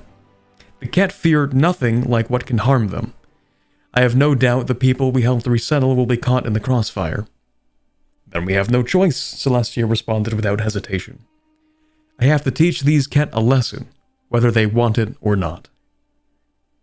Permaclaim on, what is that, the entire river, I think? I just have to take the whole thing? Yep. Okay. Sure. 3 events in a row, let's go. Really padding the time on the stream.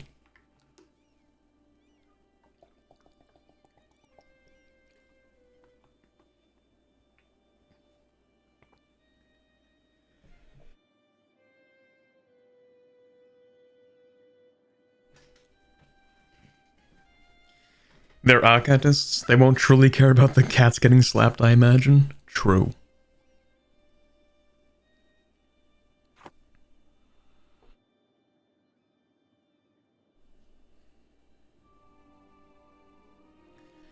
Okay, where was we? Where was we? What?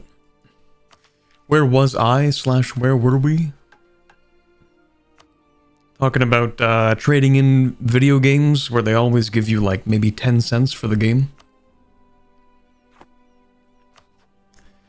Alright, I did have enough of a conscience to make sure I go ahead and not trade away the most important video game series I own, which is the physical edition of every Kingdom Hearts game that has ever released.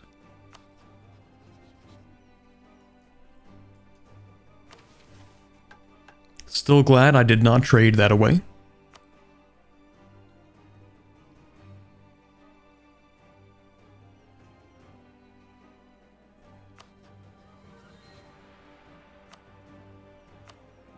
Where was every pony? God, please.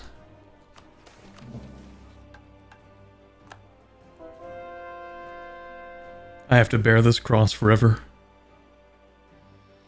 I actually don't want to go to war with Yezel Mora. That's cool, thanks. I can build a temple. It's easy. Super easy.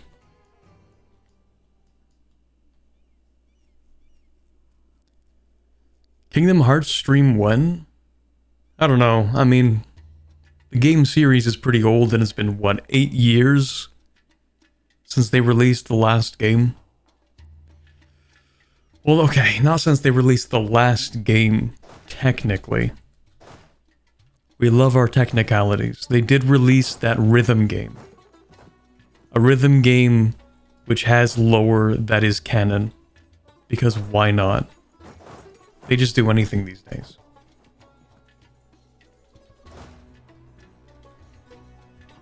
And I played it. I played the rhythm game, and it does have canon lore. And it's one section at the end of it. You play the entire rhythm game, because it has like a... It has a campaign mode. And then right at the end, just there at the end, it has some canon lore.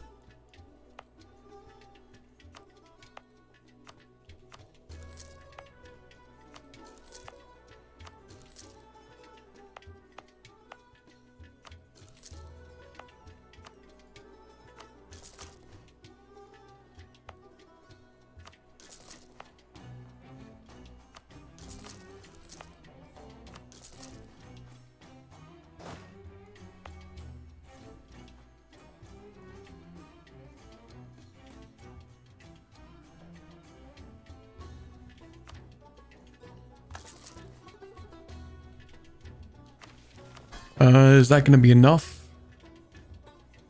for Rahen? Hopefully. You know what? I'll do that too. Let's go new merchant. Then we use that merchant to send the money over to here. I guess we take the Diplo? Sure. Also suffering from having too many PowerPoints. Very tragic. Just dev some wool provinces.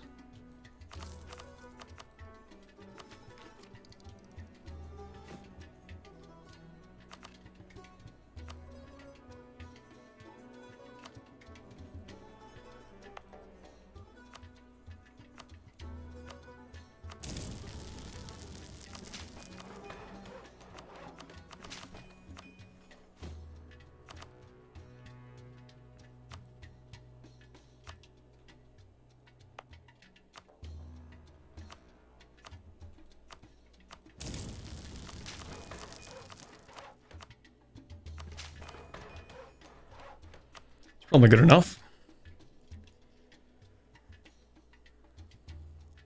Game series is pretty old, he says as he plays EU4. Okay, but EU4 is like a decade old and has received updates with new content every year until like last year.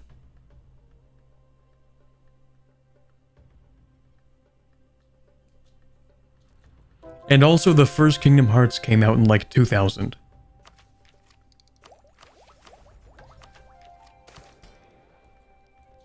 And you can't just have a Kingdom Hearts stream without going through every single game. Obviously.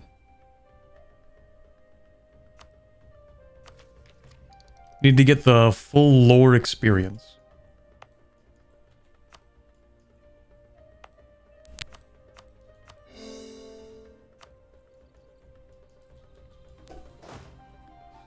Okay, how many troops do you have? Not enough. What are we at? Okay, we do need a little bit more trust until we can finish that other mission. We don't need that. I think I can probably invade Bufori with this many troops. I do need to subjugate them, so. Also, what is this? For all of the Sky Domain nations, or pretty much all of them at this point,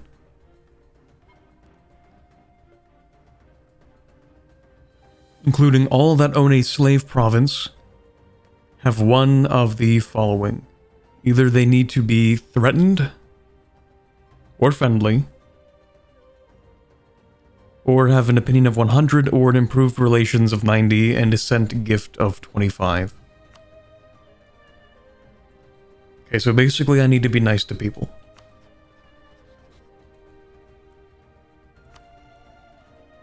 Fine.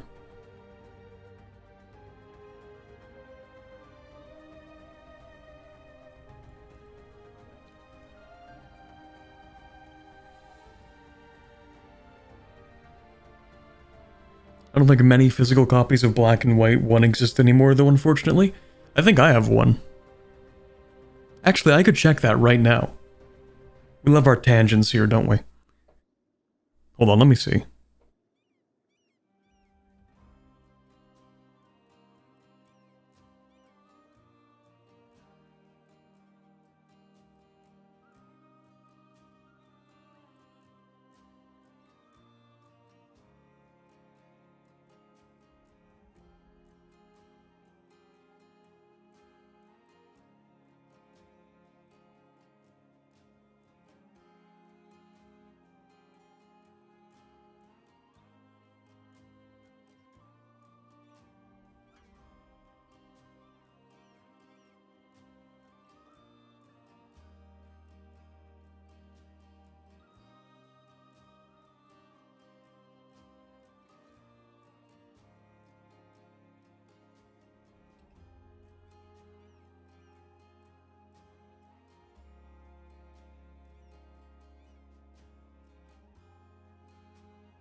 Okay, maybe I don't.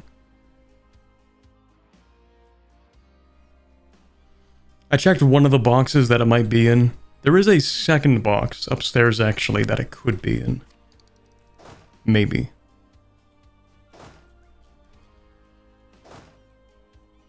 You know what I did find in that box, though? Fossil fighters.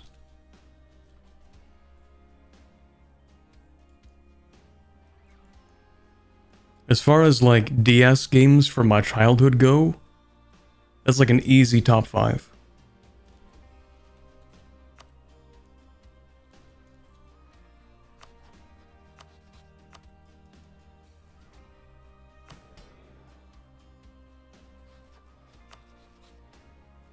Okay, let's get this over with.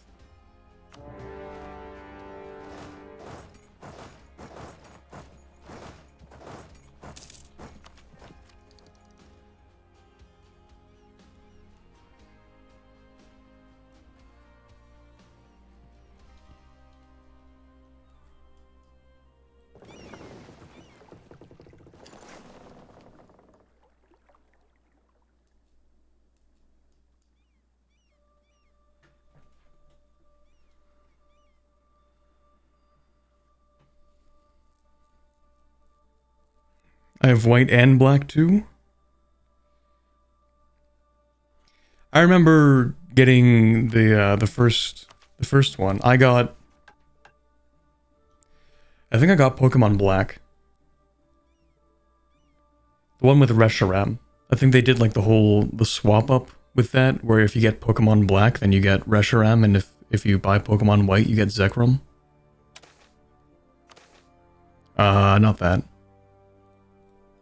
Divination, Lore Seeker. Nice.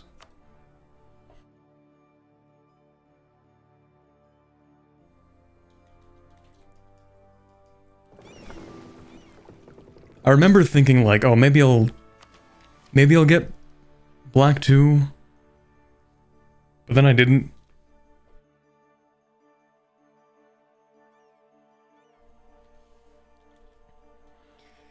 I think when I was younger, I'm like, it's the same area, same Pokemon. I don't even think it is the same Pokemon. And they do change the area a little bit at least. But when I was younger, I'm like, yeah, it's not even worth it. Pretty much same game is what I said.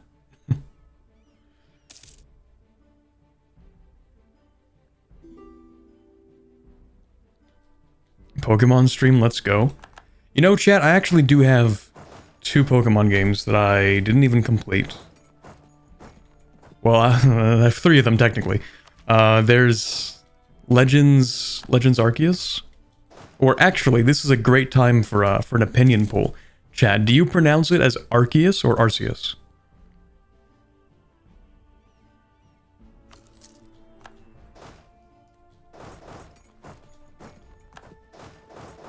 Because I've always pronounced it as Arceus.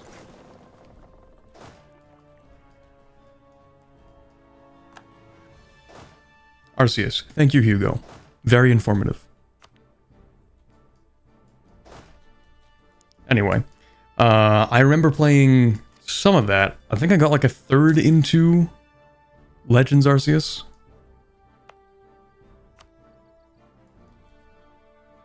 About a third into it, maybe. And then I'm like, yeah, that was great, and then I stopped playing it and never played it again.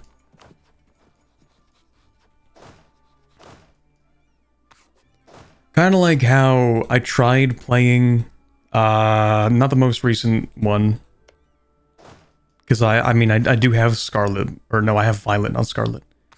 But I need to play it at some point.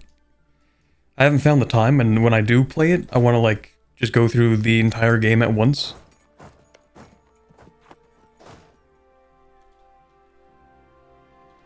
So it's still technically in the plastic wrap, but anyway, the game before that, Sword and Shield. That's the one. So, so I have Sword, and I think I got about a third into that one, or 40% into that one, until, I don't know, something struck me, and I'm like, this just kind of isn't it, I don't know.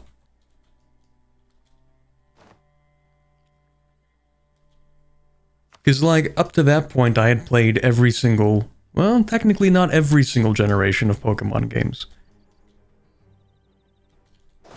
I didn't play Sinnoh, actually. But I did get Brilliant Diamond, and I didn't finish that either. Man, I have so many unfinished games. I need to become more disciplined, but not in furthering my life goals. Instead, I need to become more disciplined in playing Pokemon games. That's the most important part of discipline in daily life. Probably.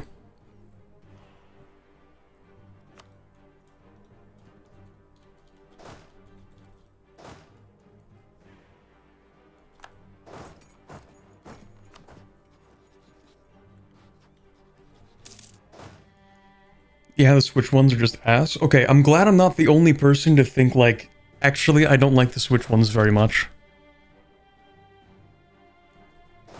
Other than Legends, I actually do like Legends, I just didn't complete it. And the next Legends game, Legends Za, seems like it's gonna be, interesting at least. With, like, they're making a whole new combat system or something. They're making the exact kind of combat system that ever since I was maybe 10 years old, I wanted a Pokemon game with that combat system.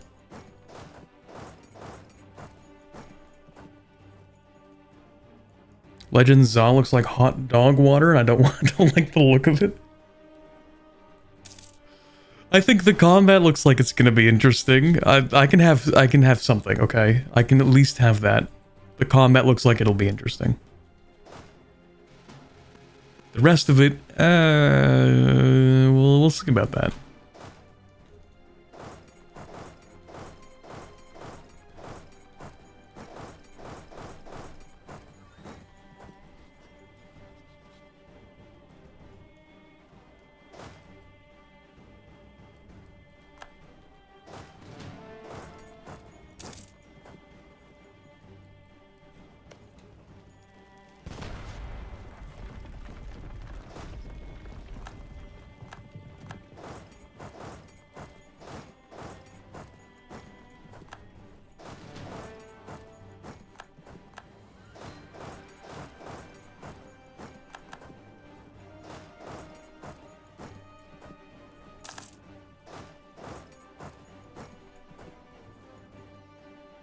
Also makes me be in France, and I do not vibe with that either. I actually liked X and Y. I really liked X and Y, actually. I think I played that the most out of, well, out of the... Man, I was gonna say the more recent games, but that was like over a decade ago. I'm old now. It's not a recent game. That came out when I was like 12. That's not recent. That was half my life ago. Okay, well, anyway, out of the games past of the DS, that was the one that I played the most of.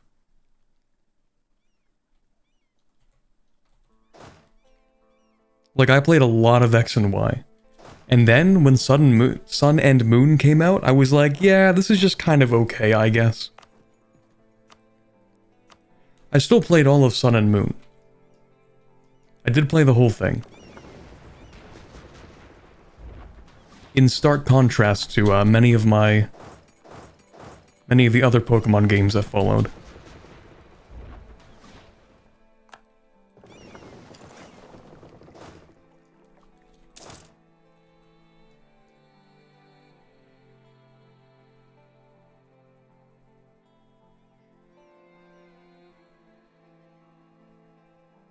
X and Y were okay, but I preferred Black and White 1 and 2.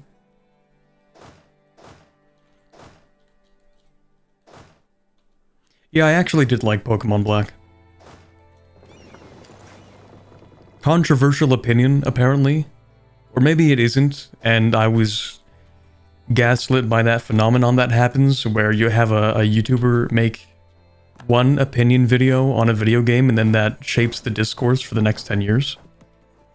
So maybe I was just convinced that other people didn't like the game. But anyway, I actually do like it.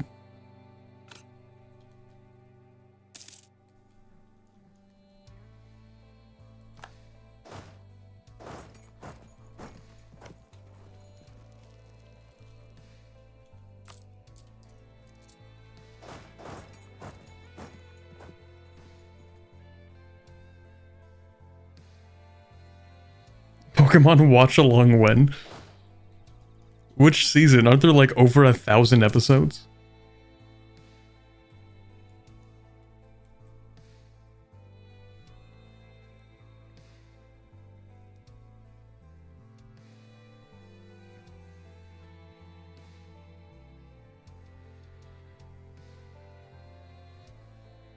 Someone asked, what were my starter Pokemon? Oof. Good question. Let me try to remember. See, the first Pokemon game I ever got, well, I got both of them. I got two at the same time. I got Fire Red and Leaf Green. I got both of them at the same time. Which was interesting, because they are, you know, the same generation, just different versions of the same game, right? Actually, I never asked my parents why they got me both of them. I don't know why.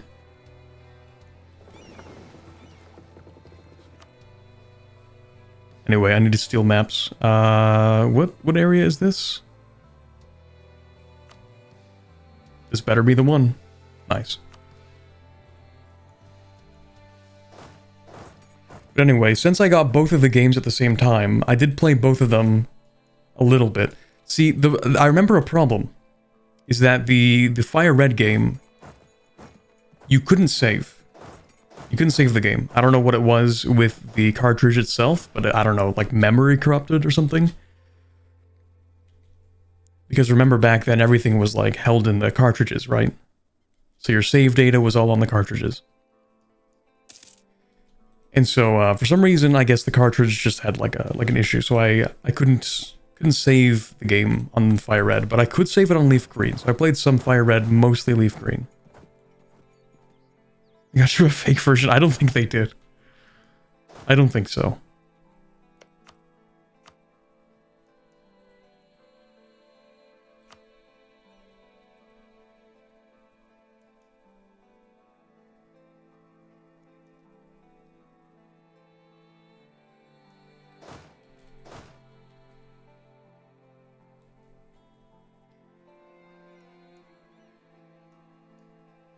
My copy of Pokemon Crystal did the same thing and had to do with the little watch battery in the cartridge. Yeah, that's something that I often forget, is that when it comes to storage on those kinds of games, with that kind of technology, it's not like they were writing to a disk, you know what I mean? Not like in the physical magnetic sense. Not in the sense that you do with like hard drives, where you actually write to the physical magnetic disk. The way that they would do it is you would just have to, like, hope that the battery lasts long enough in the cartridge, right? Something like that. Because it would hold the information in that way. I don't know how it works, to be honest. Wonder how long you could just keep a cartridge, like a Game Boy cartridge, and still retain all of the data on it. I don't know. Anyway, I'm getting completely off track with this. I was gonna say for Fire Red, I think I chose Charizard, and then, well, because you know it's the guy on the box.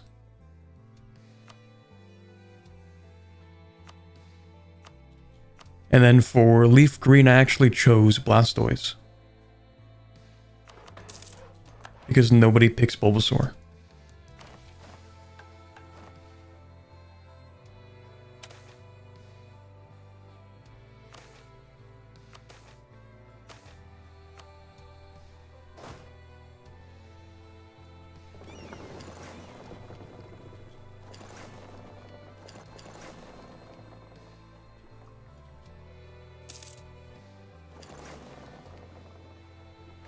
Oh yeah, you're right. There is a different way of ending the war, isn't there?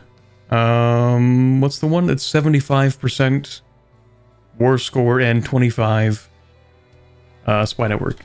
So, yeah, we still have a little ways to go.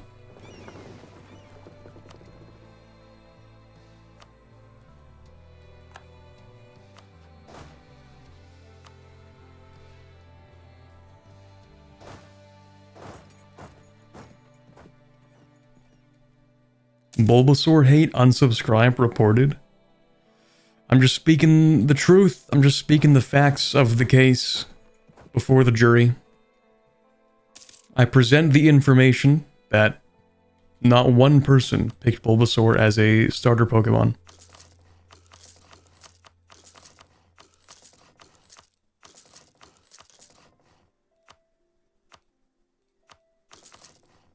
In fact, some say to this day that he might very well not exist in the game. Our top scientists aren't quite sure whether or not there is a Pokemon named Bulbasaur. We've never seen anybody actually have one.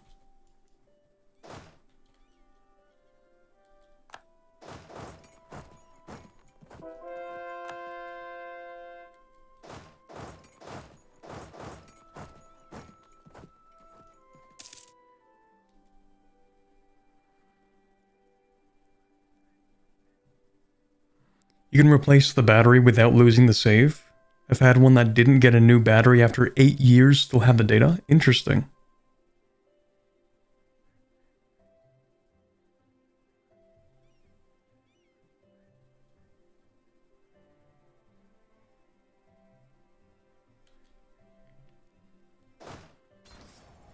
Anyway, I guess for the rest of my starters, well, see, I only played, what was it called? Omega Ruby?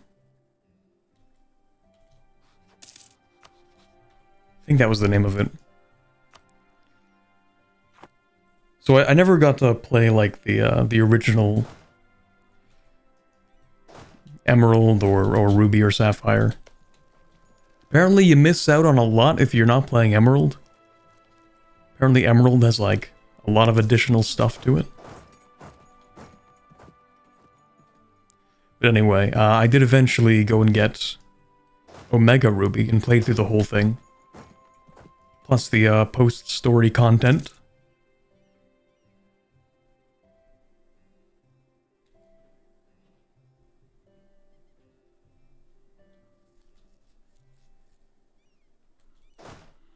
And for that, at least, I did pick Torchic.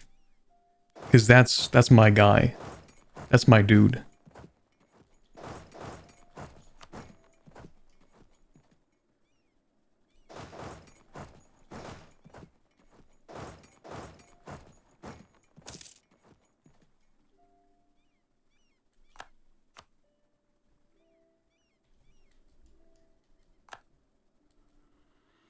Okay, if we just wait, I think 2 months, we should be able to finish that one mission. Or 1 month, cool.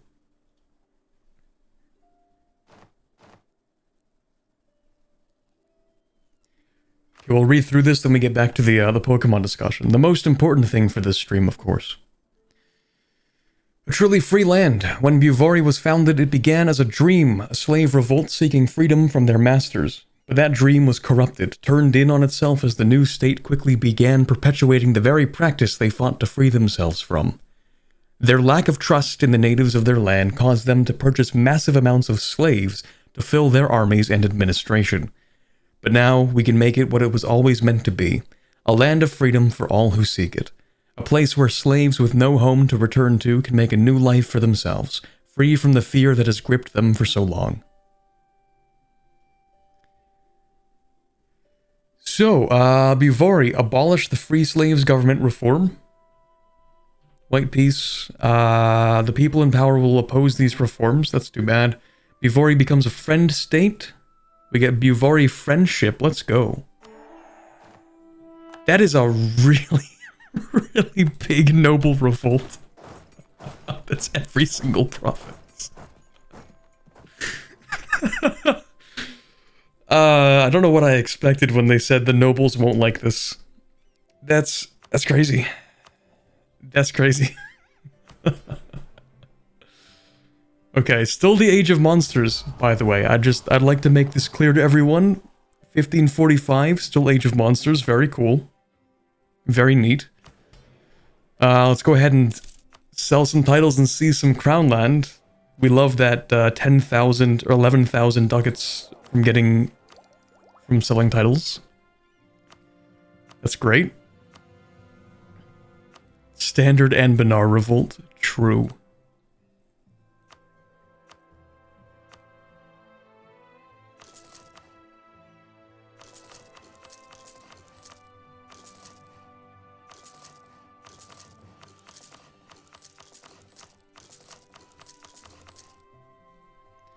Plus a new merchant.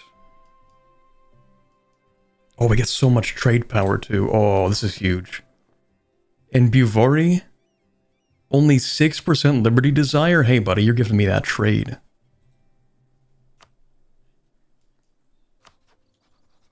Taking that for sure. We also don't need a spy network in them anymore. That's true. Oh, look, more peasants. That's crazy. We finished another mission. Oh, isn't that interesting? I didn't even have to actually redeem my favors for enough trust. Okay, we'll do that too then. The Harem Raj is gone, having utterly failed to project its own people... To protect, not project. The Haram Raj is gone, having utterly failed to protect its own people from oppression and even perpetuating the systems that kept countless enslaved. However, its dissolution presents a new problem. Countless small statelets have been left in its wake, vulnerable without their protector against worse enemies in Hellas. In Hellas? No, that should be Hellas. With an E. Right? Yes. Typo? Literally unplayable, uninstalling right now? The destruction of the Raj may have been necessary, but forgiveness has always been one of Celestia's tenets.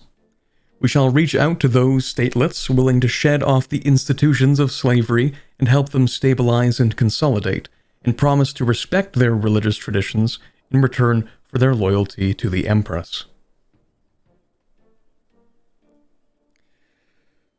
Okay, so those 3 countries we were friends with become friend states. Okay, sure.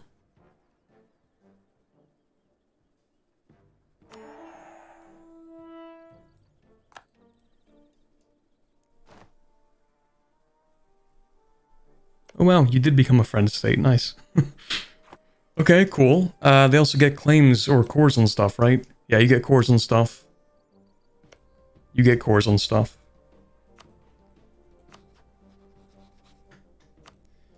Very nice.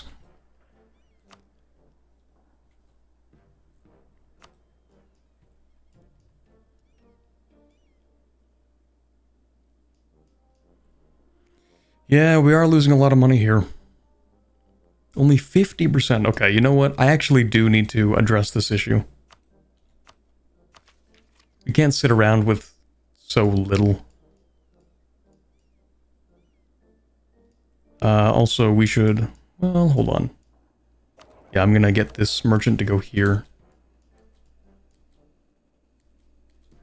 Transfer trade that direction. See, Eastern Salahad is enormous. It's also in the desert, which makes it annoying to get these level 2s.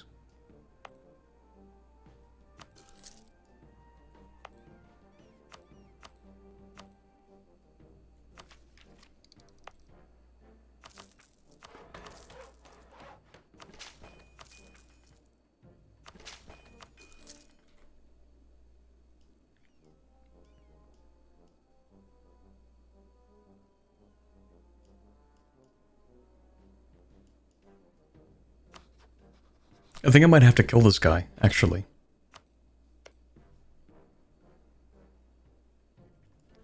Yeah, maybe.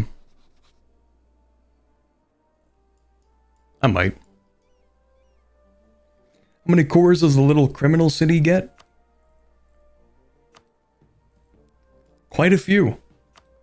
And a lot of them are cores in the command. Isn't that lovely? Really, really great stuff.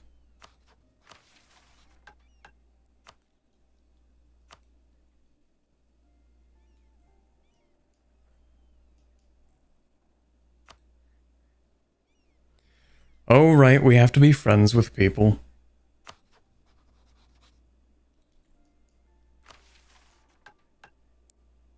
Opinion of 100. Like you. And you.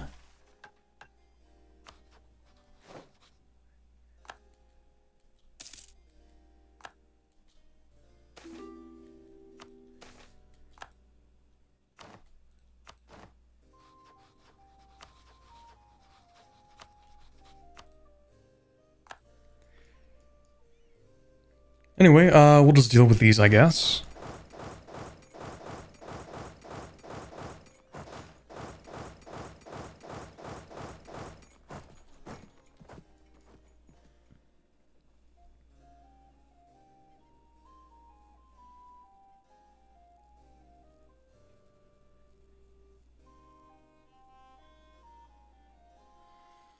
Wait, this is what happens when nobody goes colonial? Oh, that makes a lot of sense, because the the trigger is for when people...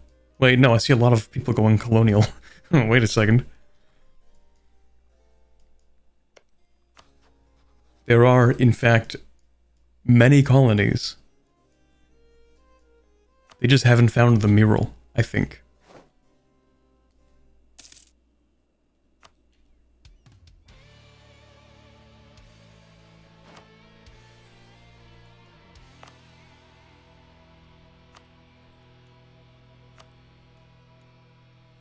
Azraport isn't actually a colony?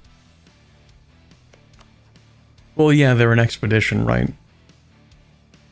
Wait a second, Azraport? You don't usually... Wait, are you in New World? No.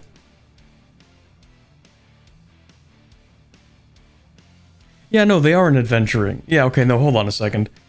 Because I'm like, wait, Azraport, that looks kind of like Ovvaltungur. But, yeah, no, they're just both orange. Never mind. Yeah, I'm thinking of the Azra Bank, maybe. Which I don't think is a province, but it is a bank that you buy the gem from, right?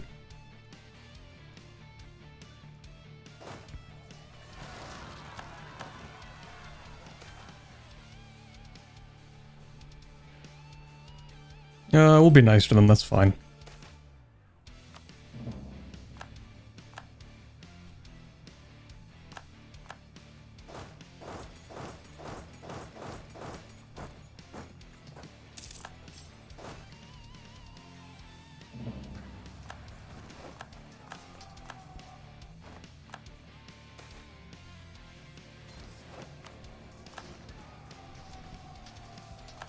Super chaotic, lovely.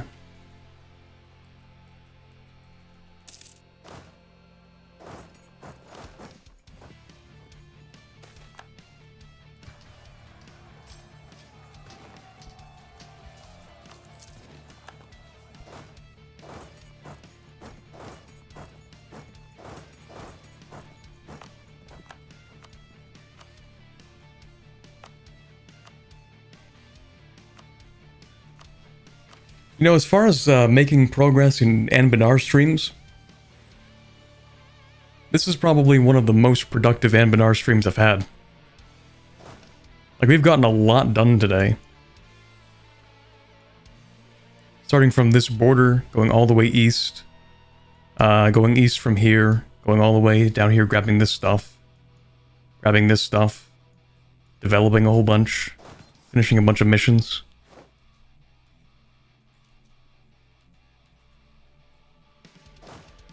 Because you aren't reading lore like crazy? Well, yes. But also, because I don't need to min-max. There's nothing to min-max for. I can just kind of do whatever at any pace. Let's go and study more conjuration. We have a lot of admin, we can spend that, that's fine.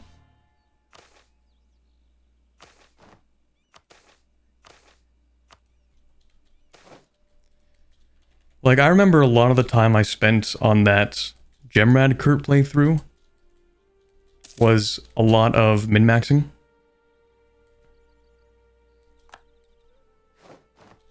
Because I'm like, okay, every 5 years or whatever, I need to make sure that I always take this exact thing at this exact time.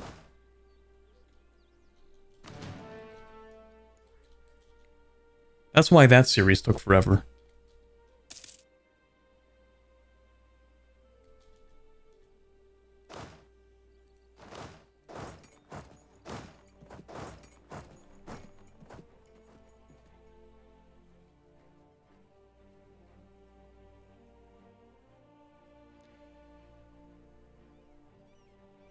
Oh, my input wasn't too backseaty? No, it's fine. The worst kind of backseating comments are the ones that I feel like they're either handcrafted by somebody who cares very little for the tone of the message that they're putting, or by people who just want to be openly antagonistic for no reason. So like sometimes you'll have somebody who will leave a comment and say something like do this, why aren't you doing this? You aren't getting the best, I don't know, optimization if you don't do this. Or like why aren't you doing this? Or like, you know the type?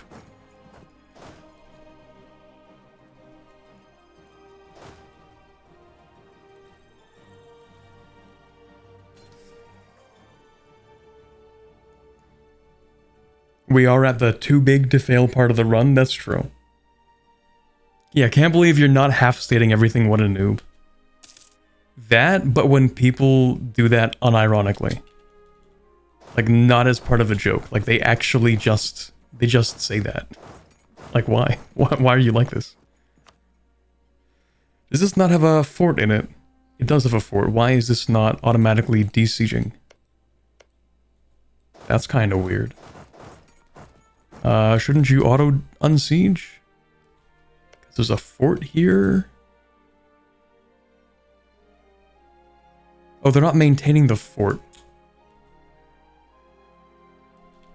You guys are cringe. Hey, Corbett, your clicks per second are suboptimal. Or like one that's still, that like I have a memory of, even though it was years ago. Is some guy came into my stream back when I had like 12 viewers or something. And yes, I know we have a mission fulfilled. We'll get to it. And he was like, oh, still not using keyboard shortcuts, I see. And I'm like, dude, come on, man.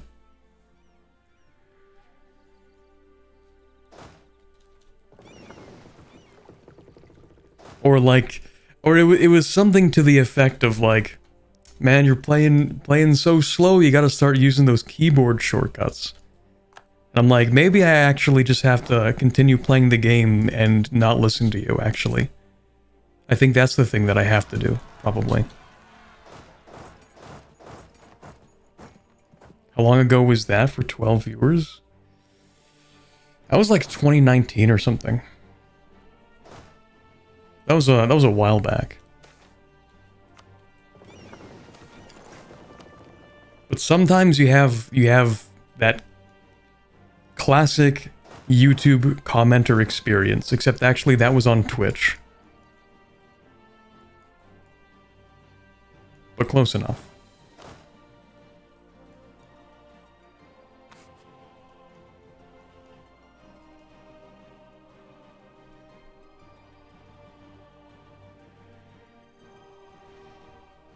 Yeah, what a noob didn't see immediately that the fort was mothballed. So true.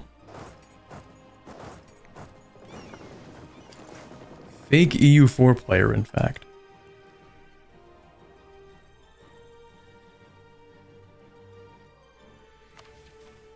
Anyway, I guess we'll read this first, and then I want to go back to the Pokemon discussion, because I was going to do that, and then I didn't do it. Okay, let's do this. The Mengi may have been victims of slavery themselves, but have also continued to both use and take slaves themselves, even as we liberated their people from bondage. Their system of slavery is far less prevalent than that of the Knolls and Raheni, however, so we will offer them a chance to do the right thing and end them... and end slavery of their own accord before forcing them to do it ourselves. Okay, we get some good old events, I guess.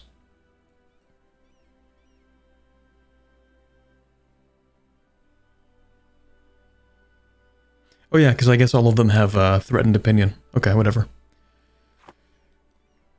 It had been slow at first. After all, those who benefited from slavery were reluctant to rescind it, even as it became less profitable and more dangerous with newer Equestria right along the border.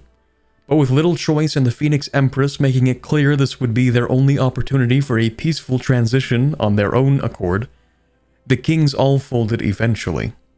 It would take time, as many things did, for the last trappings of enslavement to fade away and for all the Mengi to be free once more. But Celestia was patient. and as long as they kept moving in the right direction, she could wait and keep her hooves off. Better a peaceful transition than one demanded at gunpoint. That was not why she was visiting the Mengi. She was here to see the great tower of Asmera, the Wezinmasig. There were many stone tablets inside to study, research on abjuration and transmutation and methods of magical study. At least one would doubtlessly aid her quest in finding a portal back home, but there was something else, a great magical loom known as the Weather Weaver. It was never finished, the Nalanian matriarch accompanying her said as Celestia studied the massive loom. Riva was her name, if Celestia recalled correctly. Asmera was building it to help him with his field and weather spells. In Equestria, our weather was controlled with Pegasi, the alicorn mused. Cloudsdale was famous for its weather factory, producing everything from snowflakes to rainbows. We scheduled rainfall, open skies, the seasons themselves. Insane lore drop? Okay. They have cloud seeding technology in Equestria. Nice. Your world sounds like what a cloud mage could only dream of. The Mengi believe that the rain is brought by their god Amalak. The harpy eyed Celestia with a sly grin. I'd almost say you're trying to be every deity's avatar. Celestia sputtered, and the harpy burst into full laughter. I'm not, she began before giving up. I only speak of the potential of controlling the weather like Equestria did. It could alleviate the suffering of countless across the land. Certainly, Riva agreed. And would take a lot of effort. Isn't your goal to return home? I doubt you could focus on such a task without being forced to put that aside for a time. Typo, I guess. Celestia frowned. The harpy was right, of course. She missed Equestria dearly, and that had to be her first priority, but still. Yay, another event in a year, let's go!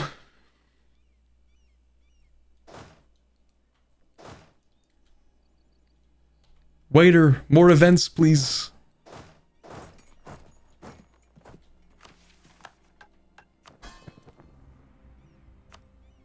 Wait, are you broke? Oh, you are broke. Okay.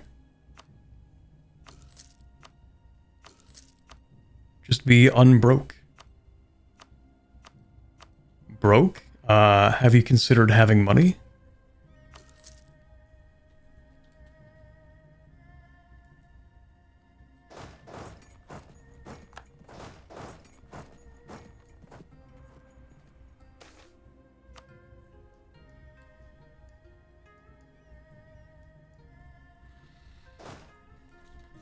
What do we have to do next, just so I can focus on that in the background? We do need to own all of that? Okay, that's not too bad. We need to take that as well. And, right, we need to own every province in the Raj territory group. That's a lot. It's a lot of provinces. After that, right, we need to take all of the stuff in this province group as well.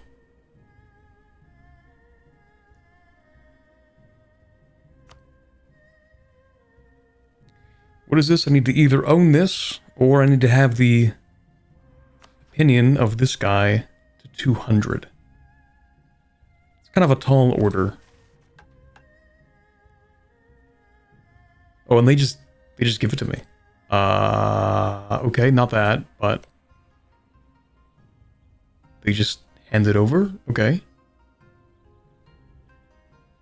Sure.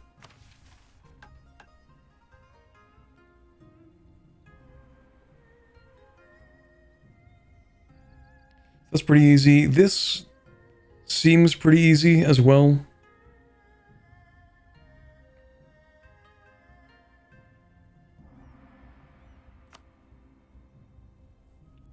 This does not seem as easy, but that's because Yezel Mora is doing a whole thing. I think I'll wait for Yezel Mora to retreat back into the swamp after whatever they're doing.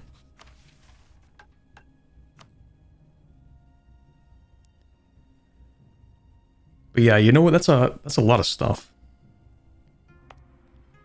I think most of that's going to be kept for a fourth stream.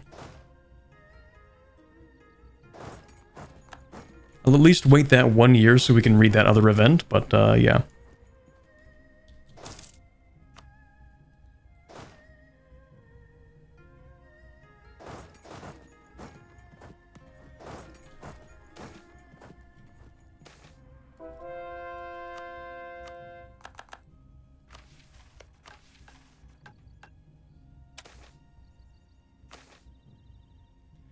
Anyway, back to the important stuff. We were talking about Pokemon starters.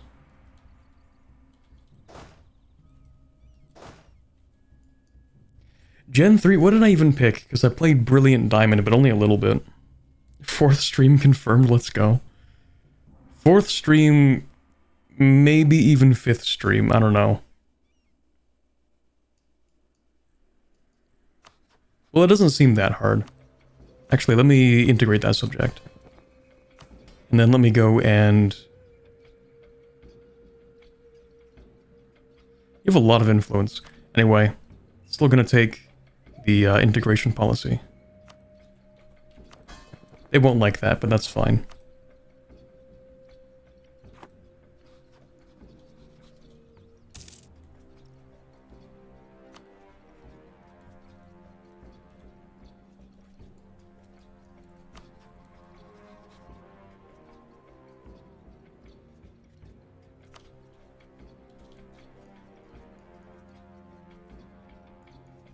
I guess next what I would do is probably invade this guy.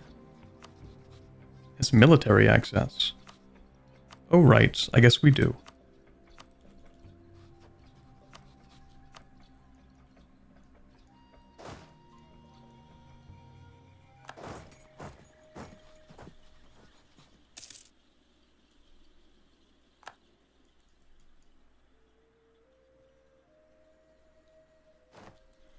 So I think for Diamond, I think I went with Chimchar, maybe. Okay, that's kind of weird. I'll go with the Diplo? Sure.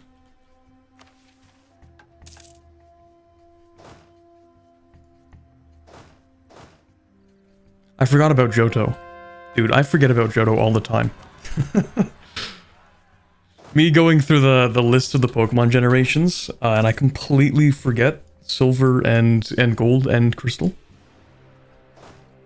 Oops, my bad. It happens.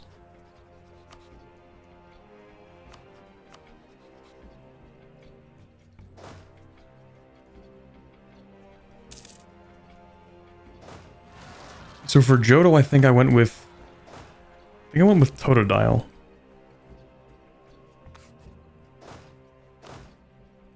Real ones are either you either go with Totodile or you go with Cyndaquil.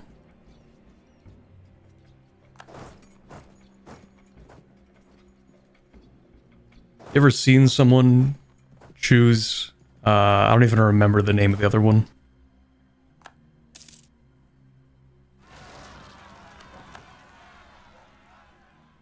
Chikorita, that's what it's called.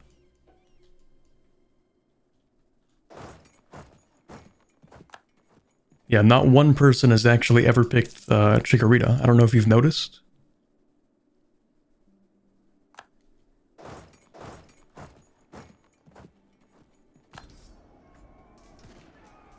The concept of Chikorita was actually invented by big Pokemon to make you believe that there were 3 starters, but there were actually only ever 2.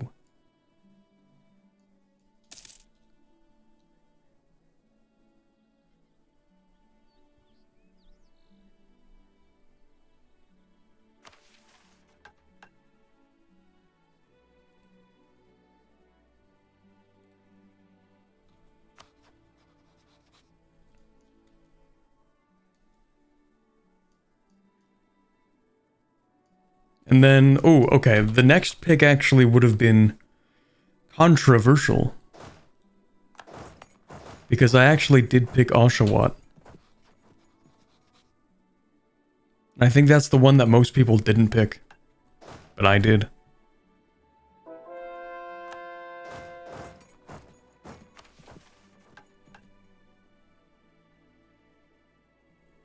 Why is that controversial? Because most people don't.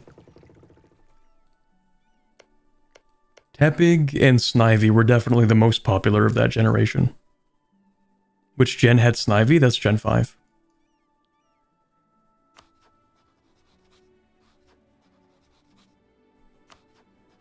Actually, do I have to kill that guy? No, I don't think so. Okay, that's good. Just this guy.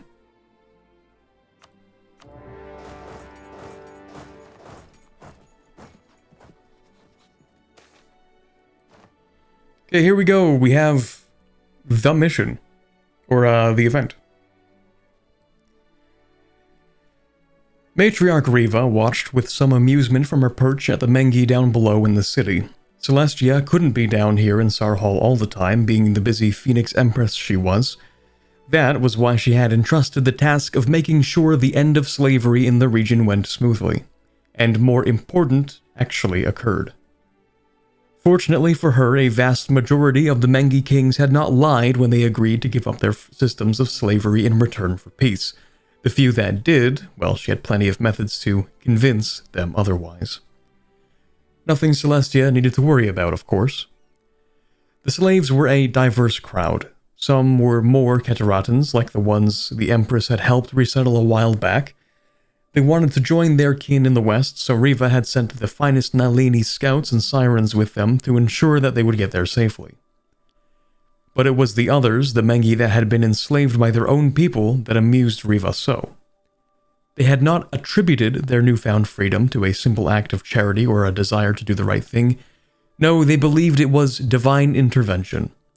The humans were utterly convinced that Celestia was a divine servant of Amalak, who had come to liberate them in their time of need. You just seem to keep getting deified, don't you? Riva mused to herself from her perch. Enough to make any siren jealous. And without even bringing up the weather for once. Riva could leave it there. It was an amusing religious phenomenon, nothing more. But the sirens were technically priestesses as well to plenty of Mengi. Perhaps she could give a little encouragement to this? Merely to encourage donations to the Nalini state, obviously. It was not a very good idea. Celestia would absolutely disapprove if she found out. She had no intentions of being made a deity of any kind, but she was already Suriel reborn to many. So what was one more to the Alicorn? Plus, being matriarch of a band of reformed pirates had become so boring. It could be her little secret. Isn't that great?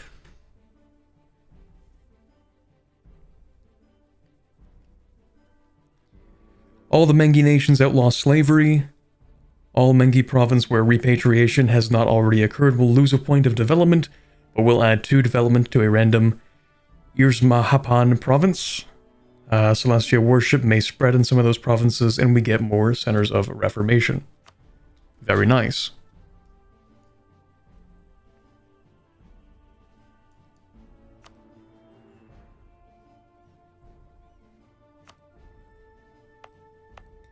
Okay, so there's like actual development in these provinces.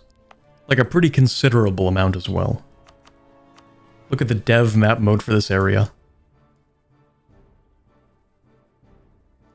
Not too bad.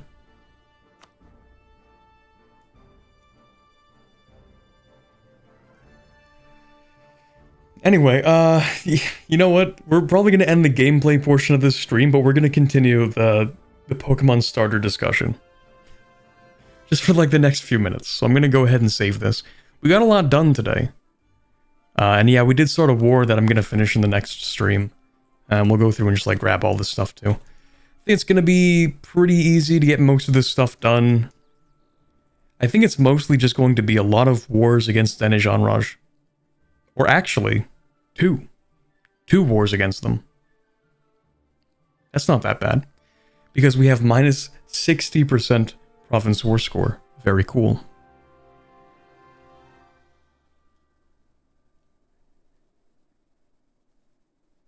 And then actually in the next age, if there's a next age, then we should also get the plus 25%.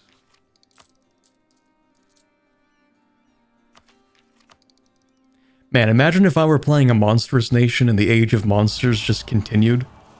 So I got to keep the monstrous rule benefit. That would have been great. But anyway.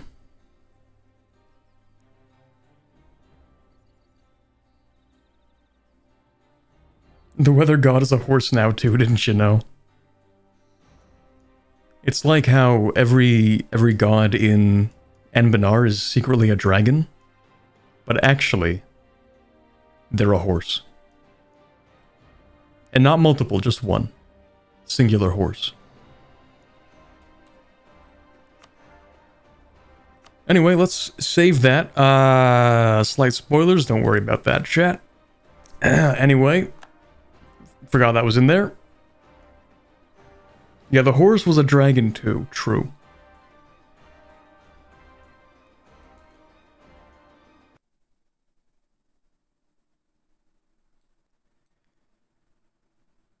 Anyway, yes. Stream. Anyway, yeah, like, last few closing remarks. Let me list off the rest of the Pokemon starters, because I didn't do that in a succinct way even slightly. Yeah. So after the 5th... Wait, did I even mention the 5th gen? I did. That was the one where I mentioned Oshawott. True, the goat. Didn't say goodbye to your son? That's okay, I can actually see him across the room. He's still there. He's just hiding. What was the 6th gen, chat? They had the... Oh man, we're getting to the point where I'm forgetting. No, that's X and Y. I remember that one. I went with Greninja. I think? I think so. Yeah, the France one. Went with Greninja because he seemed cool.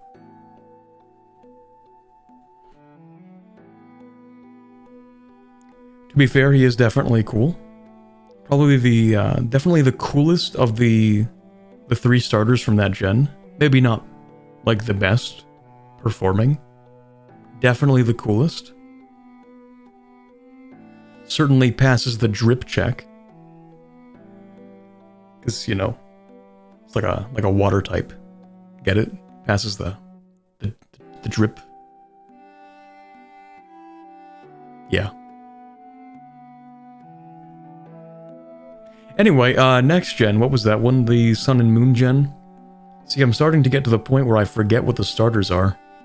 They had that owl guy. They had that, the seal. And then what was the last one? The cat. The fire cat. And I actually don't remember which one I picked.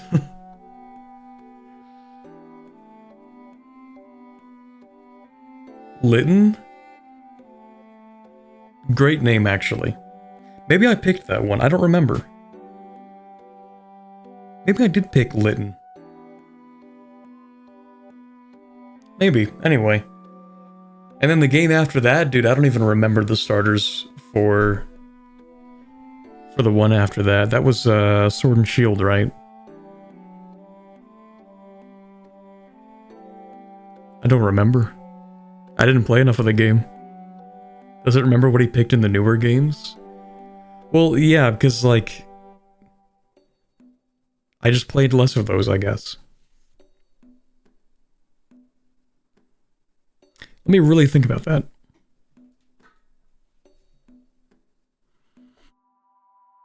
Actually, I'm gonna look up what the starters were, because I don't remember. What is that, is that Gen 7 Pokemon starters? Is that Gen 7? No, wait, that's Gen 7. Gen 8? Oh yeah, those are the ones. Okay, what did I pick? I think I went with... I might have gone with Sobble, maybe? But I actually don't remember.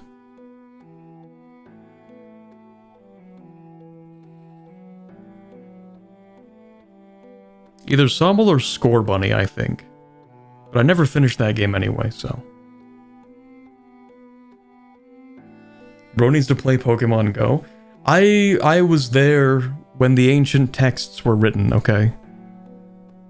I was there when Pokemon Go came out. And I did not have a phone with cell service. Because when was that? 2016? I think 2016 is when I... Wait, when did I even get a phone? That might have been 2016 is when I got a phone, maybe. But it didn't have data, and so I wasn't playing Pokemon Go anywhere. That's for sure. Mid-2016? Yeah.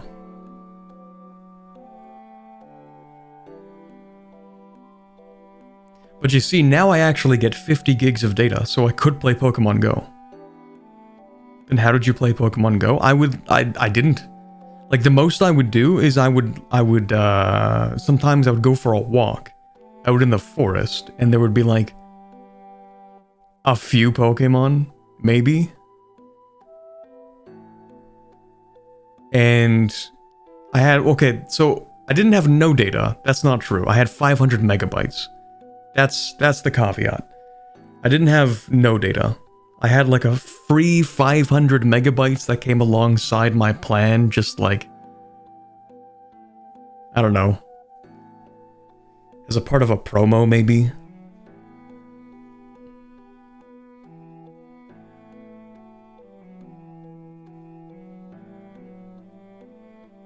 That is literally no data. It is basically no data.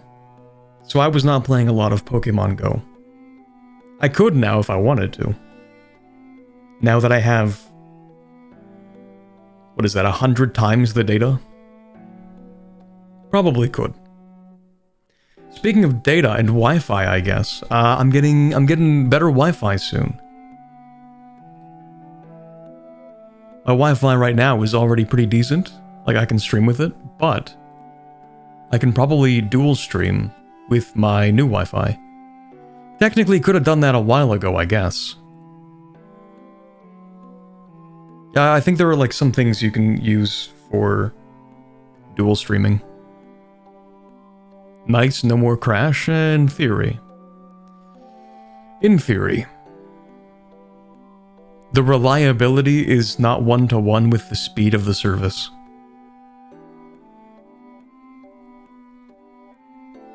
So better internet speed does not mean more reliable connection.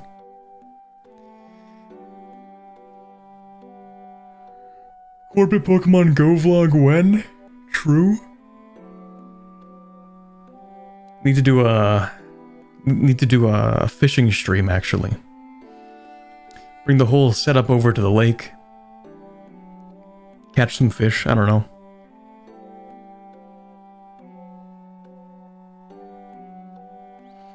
Anyway, for the most recent Pokemon generation, I didn't even play it yet.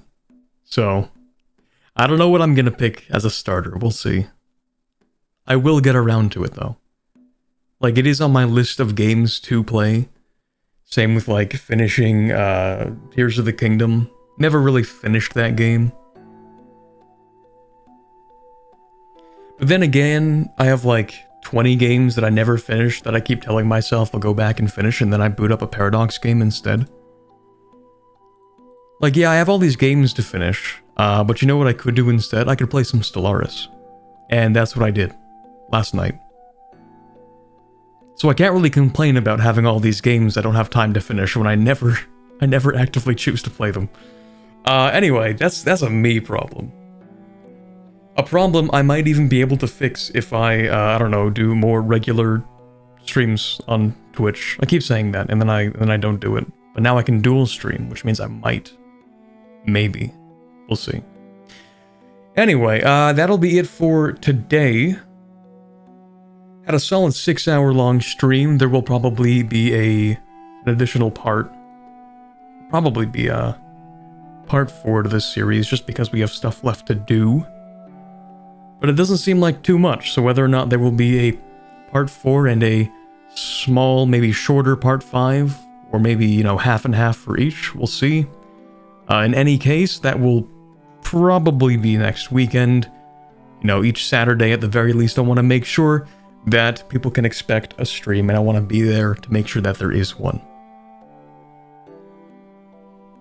Dual stream one game in YouTube, another in Twitch. True. Multitasking. Every now and then I start up a Stellaris game and spend forever making new species just to get bored immediately. That's the thing, you have to like speedrun making your species so that you can actually play the game. Otherwise you just spend way too much time.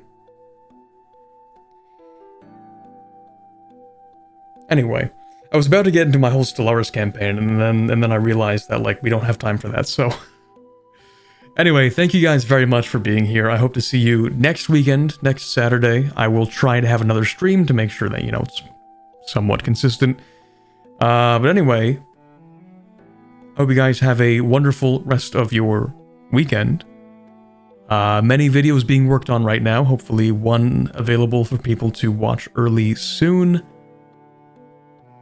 If you are eligible, you will know if you're in the Discord and you have your account connected, whether that be your YouTube, your Twitch, your Patreon, whatever it is. Make sure you connect your account to Discord so that you will make sure, or so that you will get pinged if you are eligible for early access to the next video that comes out. Until then, though, again, have a wonderful rest of your weekend, and bye, bit.